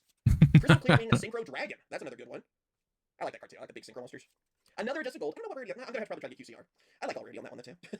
And Esper Girl. Oh, that one's cool. Okay. What's Esper Girl do here? Too, you know? Yeah, Fuva is in here. Fuva is in there. I was about to say, wait a minute. It keeps throwing me off because they're so pretty. Let's see. Elchidal Construct, which I kind of like the original art. I like best. That's a good one. Rebus, the Underworld Monarch. Yeah, I wondered about him. That was another one I was really wondering about. Good. There you go. I could never pull this card. So, very popular card in the meta, obviously. Fiendsmith and Great boy. I don't have to worry as much, it looks like. Very nice. Ooh, that's a collector. I haven't really seen too many of, like... Ooh, Collector's Requiem. The Virtuous. That is beautiful. Okay, I might need the Fiendsmith. Wait, did they change how the Collector's Rare look? I feel like there's less dots on them now. And, oh, there. One of my friends was excited about this one. And QCR. Miscellaneousaurus. Yeah, one of my friends has been really excited. I think he's been asking for this one for a while, so it's like kind of hurt him in a way. So, another QCR for the collection. I'm sure I'm going to try to get all the QCRs. I'm still missing plenty, though, from Bonanza, and I don't have everything from Rarity Collection 2. I think I might have Rarity Collection 1, but it's tough, man. Too many cards, right? We have Trap Tracer Merlot, which is very nice. Platinum, obviously. Lunalight Tiger. Lunalight Tiger. Lunalight Perfume. Barrage. And Amphibious Stormtrip, Eblo Will. Remember that card really didn't see me play, and then, yeah. What we have here, we have Graph, Malbranch of Burning Abyss. Man, I feel like I haven't seen Burning Abyss in a while. Maybe nice to see more in the future. Lullaby of Obedience, always good. Oh, there we go. There's an ultimate. I think that's our first ultimate, unless I skipped over something. We have Archie Eccentric. I've been trying to pay attention to every little bit, because, I mean, everything you get is good. But, you know, I'm like, jaw dropped all the time. Archie Eccentric, really good. I mean, I haven't seen this one in play as much. I'm assuming the first card of each pack is just the nostalgia pool, whatever, right? Because there's been, like, Graph, Fairy Tale Snow, Metamorphosis, stuff like that. So I'm just assuming that the first slot is also, like, a separate pool once again. Always one of those I feel like could come back, you know? Vanquished Doll, Dr. Madlove, which I always like his name. Vanquished Soul Reprints is nice. Let's see, Evil Twins, Kisa Kill, and Lilla. That's a nice one too. Platinum. I was hoping it was QCR for a second there. It almost gets me every time. That has like one of the prettiest arts too. Like I'm not much of a Evil Twin person or whatever, but that card's beautiful. So one of my friends loves them though. So Royal Decree, one of my favorite old trap cards. That's a good one. Ooh, Drytron Nova. Haven't seen this card in a while. That's very good too. It's a good reprint. Oh, here you go. The Dark Magicians. I'm gonna need a QCR of that one. Yeah, that's one of the. Where Charmies? I mean, Fuva is in here. They've announced it. I'm pretty sure. They haven't pulled it yet. Evil Twin, or excuse me, Live Twin, Kisa Kill. So this does reprint some of the more expensive stuff in the format right now, including Fiendsmith and Fuva, which is going to be a big deal, of course, for Yu-Gi-Oh! Because like we looked at like the deck breakdown for the recent YCS earlier, and some of those decks like were genuinely not that expensive outside of Fuvalos. So I think that is an important step. The problem still remains with Yu-Gi-Oh! To an extent, that like this sort of stuff happens late, right? Like it's like eventually the cards are affordable, but it's just like on release, and like by the time that the card becomes affordable, there's other cards that are now expensive. Like for example, right now you're like finally able to afford Engravers, finally able to afford Fuvas. Guess what? If your deck wants to play Dominus Impulse or Dominus Purge, you're gonna have some problem with those. So like we're still a little bit behind, but it is getting better. And Fuvalos is pretty fast in terms of its reprint. So like there's some hope that Yu-Gi-Oh! Is getting a little bit more affordable over the course of 2025, but it's not quite there yet. I still can't decide what I like more, Collector or Ultimate. Let me know in the comments. Oh, Needleworm. This is a funny one. Needleworm actually is a QCR. Yeah, Petty Muff I think is even in this set too. I mean, you know, there's a lot of fan favorites out there. That is a random one, but that's one I remember from the video games hating, because getting rid of 5 cards off your deck, it was pretty good back in the day. Mad Love, Gustav, this will be. And, oh, I haven't seen that in forever. Mystic Piper, really? Oh, Mystic Piper is a decent reprint. I was actually looking for Mystic Pipers like a week ago or something on Card Market, because I was trying to build it for Tengu Plant format, and I noticed it was kind of expensive, so that's good. If it was ever reprinted. No, not again. I don't know. Oh, that's an old favorite. Oh, here you go. One that wasn't an old favorite for me. Cleefort Scouts. Yeah, I remember hating this card. It's a good card. I mean, that's why I'm, you know, a hater of it. During those old Pendulum days, man, that I hated seeing people play this one. That was just a, whoa, that was a tough one. Definitely a good card too. I'm wondering what's gonna happen with them in the future. Dark Magicians. Ooh, Dragon Maid Tidy. There you go. Some Dragon Maid love. I think we knew that Chambermaid was gonna be in this. Giant Hand. That's nice. A number monster. And oh, Cross Crusader. Okay, more Hero Love. We're like halfway through the box, you guys. Sorry, this is gonna be a longer video, but we gotta, you know, have our jaw dropping through most of this, you know. Oh look, Blue Eyes got some love. We have the White Stone of Ancients. Wow, that's pretty. I didn't think you'd get much better than the Secret one, but you can. That is beautiful. Oh, Danger Tsuchinoko. Always like that one. That's just adorable. Another Kisa Kill Lilla. Zelantis. And oh, that looks nice. The Black Metal Dragon. Getting some repeats here. That's pretty. I've been actually playing Red Eyes lately, so do some upgrades. Oh, a number monster I'm gonna hunt down. Especially I'm gonna need like 2 of this quarter century. We have number C39 Utopia Ray. Remember using that in everything. Abyssgaios. Tsuchinoko. Oh, Edge Chain. That's pretty good. And I hate this one. Let's see, the Sybil Nightingale, Master Duel. People that play this one, you have no soul, I swear. How big is the nostalgia pool? Does anyone know? Have they announced? Did they say how many nostalgia cards there are? What is Star Drawing doing here? Come on, man. 200? Okay. Alt Art Alistair, Christian Kwan, Erebus.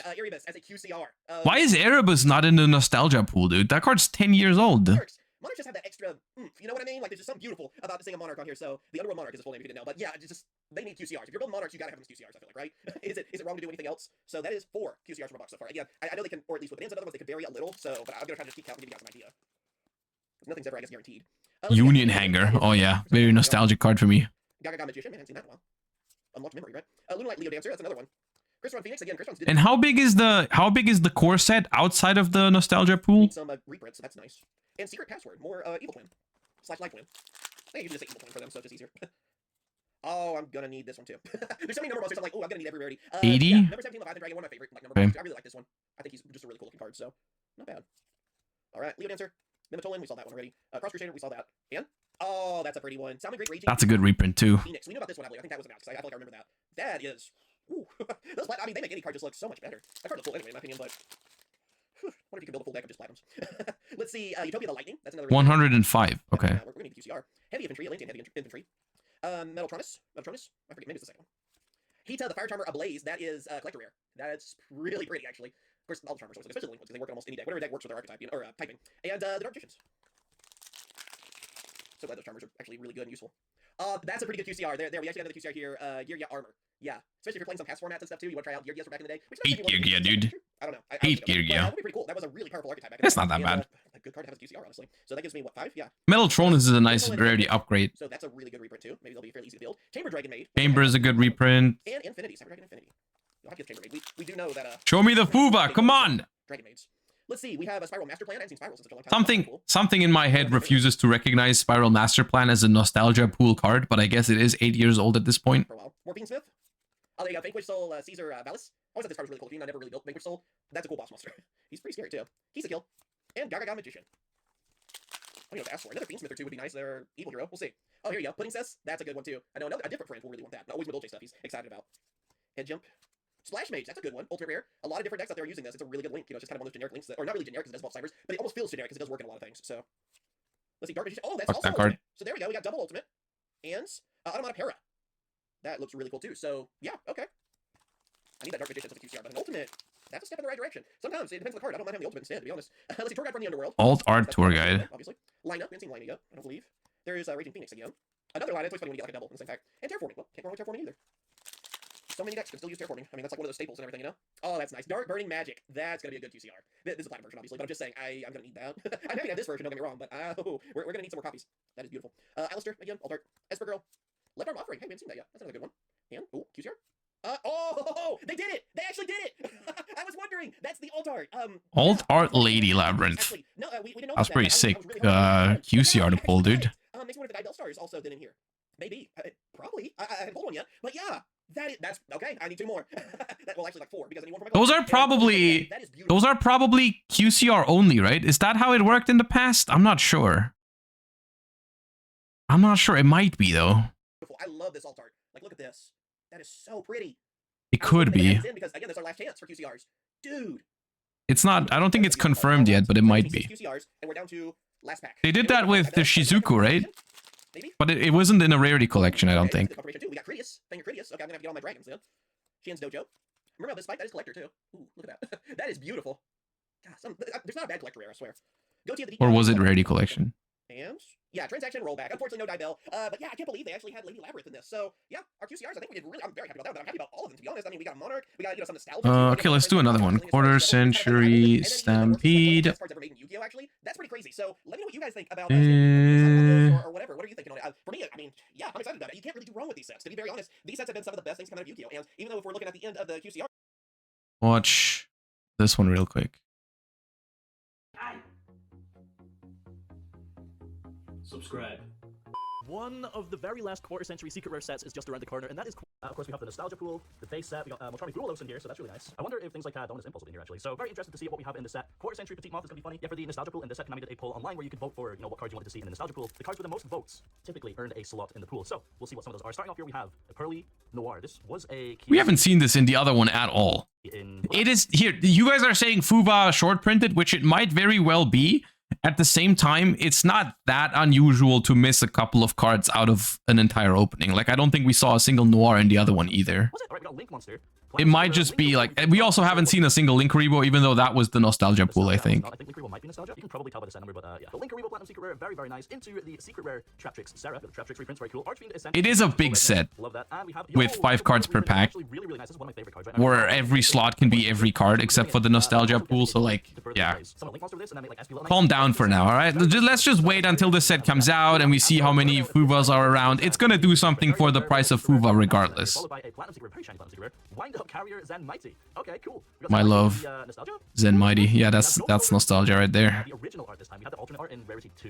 Now we have the original art, so that's going to be another potential QC Ghost Ogre. Very, very nice. Miscellaneousaurus. Yo, have you read Miska? And Evil Twins, Kissikill, and Willa. This is the card you need for the for Ultimate Slayer. If you're sending a Link monster, typically you would send the Evil Twin Link, and then you would play this in the main deck so that you would get the effect in the grave to remove a card from the field. So that's nice. That's a nice reprint. All right, Meteonus Drytron. Yo, Drytron reprints. We're going to see Drytron Nova in here. Okay, here we go. Our first quarter century secret is a Probably not. Salamangre Raging Phoenix is. Wait, that's not nostalgia. Play in like fire decks. You know that nice little OTK combo, but QCR Raging Phoenix is very, very nice. Did this have a Starlight Rare? No, it didn't. I think it's Pyro Phoenix.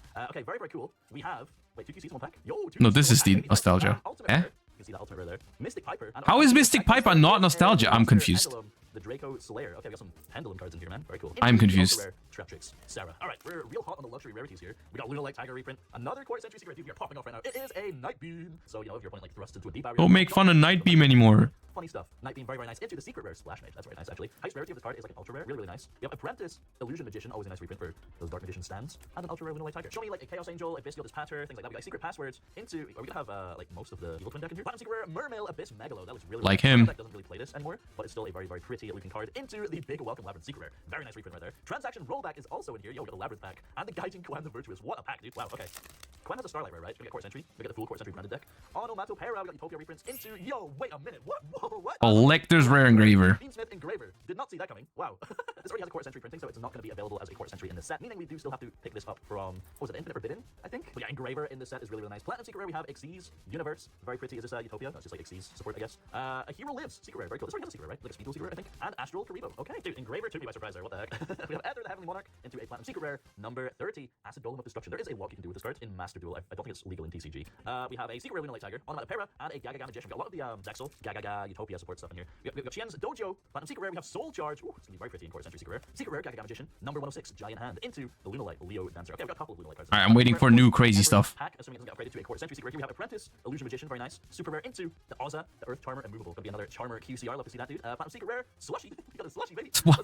Why is Slushy in the nostalgia pool? Who put Slushy? Bone Party, one of the better cards from that set. So very, very nice. We have, yo, what? We can type it in here. Who put Slushy? Okay, his Typhon is pretty nice. Will be a Platinum Secret Rare, though, so that's always nice. Platinum Secret Rare, DD Swirl Slime. Play this in my pure DDs, not the Unchained deck. Yeah, we got another Secret Rare, Drytron card, Nikima's Drytron, Beansmith Engraver in Ultra, and a Danger, Tsuchinoko. Okay, it definitely looks like Engraver is not shorted at all. You definitely get a proper amount of Engravers. Alistair the Invoker, also a nice reprint because people are playing this with Blue Eyes now. Ultimate Rare Alt Art. Are we gonna have both arts in here potentially? Platinum Secret is Amin. No Punk Amin. We get a whole bunch of psychic support in the not so near future, but in the future. Atlantean, Marksman, Secret Rare, very nice. I think I have a common of this in my trade binder because it's like actually a hard to get card, so not so much anymore. And a 7th Ascension. Whew, very nice. Is it this? There is some really nice reprints in the set actually. 7th Ascension, dude. I bought these like a week ago after 7th Tachyon came out, man. They were $30 each. $30 each, and now they're in Rarity Collection 4, man. Fuck me. I still don't hate to see it because I like the card being accessible by everyone, but fuck me, man. I mean, I don't think I typically see this in Crystron decks, but you know, it's a Crystron card, very nice. Into the Platinum Secret, this is like a very shiny pack, dude. Platinum Secret Rare, Atlantean. I have played them 0 times. I just got them just in case I wanted to play like a regional or something. Very cool, very pretty card. Into the Ultimate Rare, a Hero Lives or Prismatic Ultra Rare, or Prismatic Ultimate Rare. Into the second Platinum Secret Rare is a number 17 Leviathan Dragon, and yo, we got feet art. Ash Blossom and Joy Spring. Okay, that's gonna have a QC, another QC Ash. So there's a couple of you know, hand interruptions in the set as well. Very nice. Number 16 Giant Hand. Okay, I thought it was a QC. Now another Platinum Secret Rare, Brotherhood of the Fire Fist Bear. Fire Fist cards, baby. Let's go back to 2013, 2012. Ooh, the Ruma Karma Cannon is. Karma Cannon is nice. Staple binder, finally. Black Rose Dragon and another Drytron Nova. Okay, underline, this box has felt really good, man. We got another transaction rollback here. Oh, look at all these cards. Look at all these shiny cards. Okay, I feel like every card in this pack is a hit. So we got the rollback into Platinum Secret Rare, Extra Hero Cross Crusader. I think this is the first holo printing of this card. It originally came as like a rare that got reprinted as common, I think. So finally getting a holo. Very nice. Into the Ultimate Rare, Metal Tronus. Yo, QC Metal Tronus is gonna go so hard. Into the Platinum Secret Rare, High Priestess of Prophecy. We got the Spellbook reprint. I can get behind that as a nostalgia card. Okay, so still just the Prophecy stuff. That's cool. Nice reprint. Collector's Rare, Mermail Abyss Winds. Okay, we got a few Mermail cards, a few different Mermail cards in here. Into the Platinum Secret Rare, yo, hang on a minute. Blue Eyes, White Dragon, from the tin. We got the tin art. Blue Eyes, White Dragon! Chase cards on our Blue Eyes Court Century. I don't like this artwork that much. We got Secret Terraforming. This was already has a QC, but you know, Secret Terraforming always goes hard. And there we go, finally, we got our first. Ah, there's a Fuva. In Ultra Rare. Alright, so that's one down. Let's see if we can complete a playset. Cyber Dragon Core, actually a decent reprint. We got a Platinum Secret Rare, Graph, Malibranch with the Burning Abyss. We got BA reprints in here. Mermail Abyss, the Secret Rare, El Shaddai Winda. Okay, wait, is that the alt art or is that the original art? I think it's the original art, right? And then we have Zodiac Barrage in here. Recently off the forbidden list, if I remember correctly. Alright, Super Rare Cross Crusader. We have a Platinum Secret Rare Dark Magician. Dark Magician! I forget what the year was, but that's gonna be another QC Dark Magician, dude. Some very collectible cards in here. Secret Rare Zodiac Barrage. We got Live Twin Kiss a Kill and a Cyber Dragon Core. What else do we have? We have Assembled Nightingale for Lurlusks. Core Century Secret Rare. Okay, it's been a while, finally. That artwork for the. I like that art for Dark Magician. That's gonna be very pretty. Look at that, dude. Soul Charge QCR, very, very nice, very classic. Luna Light Perfume, Secret Rare. We got Black Metal Dragon, that's a really nice reprint, dude. And we have a Lullaby of Obedience. Black Metal Dragon, I am stoked for that, man. Considering, or maybe I want to try that in the Blue Eyes deck, into the Red Eyes Darkness Metal Dragon, into the Full Metal engine. Alright, Luna Light Perfume, we have another QCR, it's an Xyz monster, Steel Swarm Roach. Okay, oh, that's cool. QCs, that's a neat one. Number 11 Big Eye Secret Rare, we got Utopic Onomatopoeia, and Evil Hero Adjusted Gold, actually a really nice reprint. It's seeing play in the Chimera deck, specifically to bridge to Smith. I'm pretty sure. I don't think I can place that. Surely there's more. There's heroes, of course, potentially. Black Rose Dragon, Super Rare, very nice, into the Platinum Secret Normal Monster. Yo, wait, there's 2 Dark Magicians. More Dark Magician! Like 2 QCR Dark Magicians. What's that artwork? I've never seen that one before, I don't think. Oh, Crimson Dragon. It's so many good reprints, and a Mystic Piper. Okay, this is a nice set, man. This is a nice set. We got the Dark Magicians in here, just as a normal reprint. All right, this is a very shiny pack. QCR, also. Oh, Amphibious Swarmship Amblowale for the original like snake. That's nice, because Amblowale just didn't have that many good printings. It had, I think it had a holo, but Bujin, Yamato, and the Vanquish Soul, Dr. Madlove. Yo, we're gonna have like Raisin and stuff in here. It's a very big set, to be fair. We got Bone Party, very nice. Into the Delinquent Duo. that Delinquent Duel was also not cheap. A few like goat cards and whatnot here. Very, very nice. We have Live Twin Lilla alongside our Kiskill, Goatee of the Deep Beyond, baby, and Memento Clan Anguish. Or I'm sorry, Fish of the Deep Beyond. 2 packs. To round out the first box here, we have Cyber Dragon Infinity. Very, very nice reprint. Love Infinity, one of my favorite cards in the entire game. Platinum Secret Rare, we have Constellar Diamond for the Stellar Knights. Very cool. Into the Secret Rare Amblowale, Live Twin Lilla, and a Lina, the Light Charmer. We got Ozza and Lina. Final pack of box number 1. We got an Edge Imp Chain. We're gonna get another Buenos. Oh, we are ending on a QCR. Okay, that's always a good sign with these reprint. We have 6 already. Gonna be 7 QCRs in this box. We have Winolight Perfume. Very, very nice. And a Collector's Rare Guiding Quem, the Virtuous. Love that. And a Platinum Secret Rare Ring of Destruction. Is it just me? Is it just me, or is the nostalgia card sometimes in the second slot, but sometimes in the fourth? It's not always the second card. Surely not. Okay, that was a nice box. Let's move on to the second one. It throws me off. Because like sometimes it's the second, and sometimes it's not. Let's go. No duplicates, please. We have Ozza, the Earth Charmer. Hey, this is not nostalgia. Charmer in QCR, can't go wrong. Into the Collector's Rare, Xian's Dojo. For nice and Platinum Secret Rare. This is nostalgia. Really, really nice reprint. The classic card and the Splash Mage. But in some other packs, I'm sure it was the second card. In this box, we have the Splash Mage into the Platinum Secret Rare Ice Hand. Like here, this is surely Ice Hand is the, yeah. Okay. Is also in here. All right, let's keep it going. Pearly Noir. Platinum Secret Rare, Exceed Monster, Constellar Pallades. I don't know if we've had any duplicates in the Platinum slot yet. Very nice. We got Abyss Yugioh. Okay, so it's just like alternating, I suppose. Sometimes second, sometimes fourth. Kiskill and Lilla into the Platinum Secret Synchro, Azurai's Silver Dragon. That's very nice. Yo, that's gonna have a QCR as well, right? Lullaby of Beings, Secret Rare, Erebus, the Underworld Monarch. We got some Monarch reprints. Very nice. Left Arm Offering in here as well. Of course, Monarchs do get support in the future, so a couple of additional reprints in here. Very nice. Why is chat saying NA versus EU? This guy isn't opening one NA, one EU pack. No, they're just yapping. Don't worry about it. This has nothing to do. It is true that sometimes the order of the cards is different between NA and EU, but it is not what I'm talking about right now. They're just yapping. Guiding Clan, very nice, and World Sea Dragon Zealantis to go alongside our Salamangreat Raging Phoenix. Maybe I was wrong, maybe there's like no Bestials in this set, no Chaos Angel, that's fine, still a really nice set. Evil Hero, Dusted Gold into the Platinum Secret Rare, Red Eyes Black Dragon, the Red Eyes! Artwork. Okay, we've got Red Eyes in here, very nice. Secret Rare Black Metal Dragon, that's what I like to see, Secret Rare, baby. Apprentice Illusion Magician and Live Twin Kissikill. Right, what else do we have? A Drytron Nova, got 2 Platinum Secret Rares in here. Platinum Secret Rare Onomatopera, very, very nice, into the Collector's Rare Miscellaneous Source, and Platinum Secret Rare Fogblades. Ooh, still like barely any duplicates on the Platinum Secret Rares. Dragon Maid Hiding in here as well, alongside our Chamber. Is it Chamber that sends the grave, or is that Parlor? I think it's Parlor that you play with Hiding, right? Erebus, Underworld Monarch, we have a Platinum Secret Rare Wind Up Magician. Do that, dude, very pretty. Oh, I love him. Drytron Secret Rare again, got Edge of Chain and Ghost Ogre and Snow Rabbit. All right. Moving on, nearly halfway through this box, we have another Lunalight Perfume. QCR, baby. Normal Monster. Petite Mod, yo. Dude, there's no way. There's no way they actually included that shit. Oh, man. Ruxin too powerful. All right, we have the topic Onomatopoeia. Another QCR. Let's go. Effect Monster.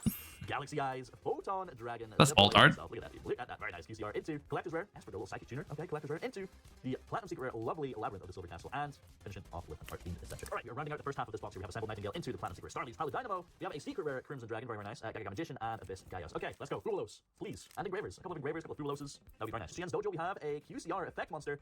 What could it be? Ooh, QCR Sage with Eyes of Blue. Love that, dude. Love that for the Blue Eyes deck. Into the Crystron Phoenix. Secret Rare. Crystron, okay. Crystron Phoenix back to back as Cyber Dragon Tor. Look at all these QCs, man. We're really bulking up our collection. Meteor's Drytron, we have a Platinum Secret Artifact Sanctum. Whew, okay, very nice. I don't actually own any of this card, so really nice to own one, at least for the rust. We have a Live Twin Kissikill. Oh, baby! Buenos, Numero Dos, another Ultra Rare. And also the Earth Charmer Removable. One more Buenos, please. And we have our playset. We got a big Welcome Labyrinth Super Rare into a Quarter Century Super Rare. It doesn't seem that hard to pull. You know, we've seen three boxes so far, and it's been 2 Fuvas. Love to see that into the Collector's Rare. Karma. Not bad. Nice pack listed. Circle of the Fire Kings and Platinum Secret Rare, and a Fiendsmith's Desiree. So Desiree is in the core set as well here. Looks like it's just Engraver and Desiree, no Lacrima just yet. Crimson Dragon, very nice. We have a Platinum Secret Rare Masterpiece, the true Draco Slaying King. Bring him back, bring him back. Yeah, no, I don't know, dude. I don't know. We have a 7th Ascension Secret Rare, After and Misk. What we got? Let's go, baby! Super Rare Buenos, rounding out our playset into the Platinum Secret Rare Mask Change, and we have a Yo Secret Rare Gaga Cardboy per game, Karma Cannon, and After the Heavenly Monarch. Guys, it feels like it just feels like it's variance, you know, like it doesn't feel like it's short printed. It just feels like some boxes you pull none, some boxes you pull 2, but it doesn't feel like. It doesn't feel like, and that's also the 3rd engraver, dude. Synchro, Formula Synchro. I'm actually playing this in my Blue Eyes deck with Magician's Souls on Master Duel, so that's a nice reprint to see for me. Like, the thing with these rarity collections is like, yeah, there might be a lot of cards in here that you think to yourself, like, I don't need that. But at the end of the day, bro has opened 2 boxes, and there's been like 3 Fuvas, 3 engravers, and a whole bunch of other good stuff. Like, this rarity collection still slaps no matter what. No matter what.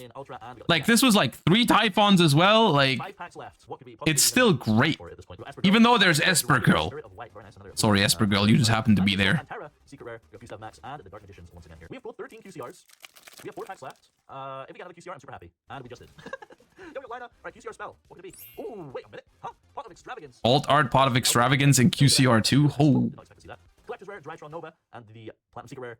Like that QC that right there is probably an expensive card, I think, right? Like the alt arts in QCR, if they're QCR only, those are some chase cards, I think. Okay, 7. Those are some chase cards. We got Adloel, Platinum Secret Rare, XX Saber, Hyunlei. As for Girl in Secret, Miss Piper, and a Hero Lives. 2 packs left. Maybe like another Fulos would be nice. A Secret Rare Fulos would be cool. Left Arm Offering. You got Platinum Secret Rare, Vanquish Soul, Dr. Madalove, very nice.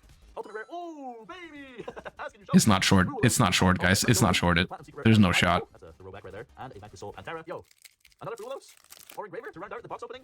We have a Lullaby of Obedience. Platinum Secret Rare is a Link Monster. Oh, Heavy Metal Pose, Electromite. There's some classics in this. I mean, it's a nostalgia pool, right? And then we have a Secret Rare, Shien's Dojo. Ultra Rare, Meteor Strytron. The final pool of the opening is an Effect Monster, Evil Hero, Dusted. Okay. Man, what an opening. This set seems really nice. You know, you got I don't know about you guys, but this is looking like a good set once again. It's looking like a very good set. I'm happy about it. I'm hoping it's making Yu-Gi-Oh more affordable. We're gonna review the full list as soon as we have it over the course of the weekend.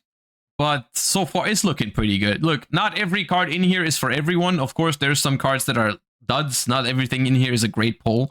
But still, like, considering you're getting so many of those cards in one box, like, you open one box of this and you get, like, so much good stuff, is how it felt like in the previous Rarity collections as well. Of course, some of them are better than others, but overall, the concept is just very, very nice. And yes, there's cards that are missing, 100%. This does not solve Yu-Gi-Oh's being expensive problem entirely, but it definitely helps, you know? It's definitely a great step in the right direction, so I'm happy about it. But yeah, that's the first look at Rarity Collection 4, I suppose. We're going to get more info on it soon. I'm sure people are already out there writing down all the cards with all the numbers and stuff like that, and we're going to have a full list of the set soon. And we're going to be able to talk about it. I'm going to be back on Saturday this week because we're going to be watch partying YCS Houston on Saturday and Sunday. Hopefully also with a ban list happening at some point. At least I personally hope and predict that one is going to happen. But either way, that is going to be it for today. I think I'm going to send you guys over to Ben. I think Ben should be live. And yeah, you guys have a wonderful rest of your day. Once again, don't forget, I will see you guys on Saturday and Sunday for YCS Houston. It's been fun. Glad to be back. Thank you guys for watching. Thank you for all your support, all your follows, all your subs as usual. Appreciate you guys. You guys have fun in Ben's stream, and I will see you guys on Saturday and Sunday for YCS Houston. Bye-bye, everybody. Peace.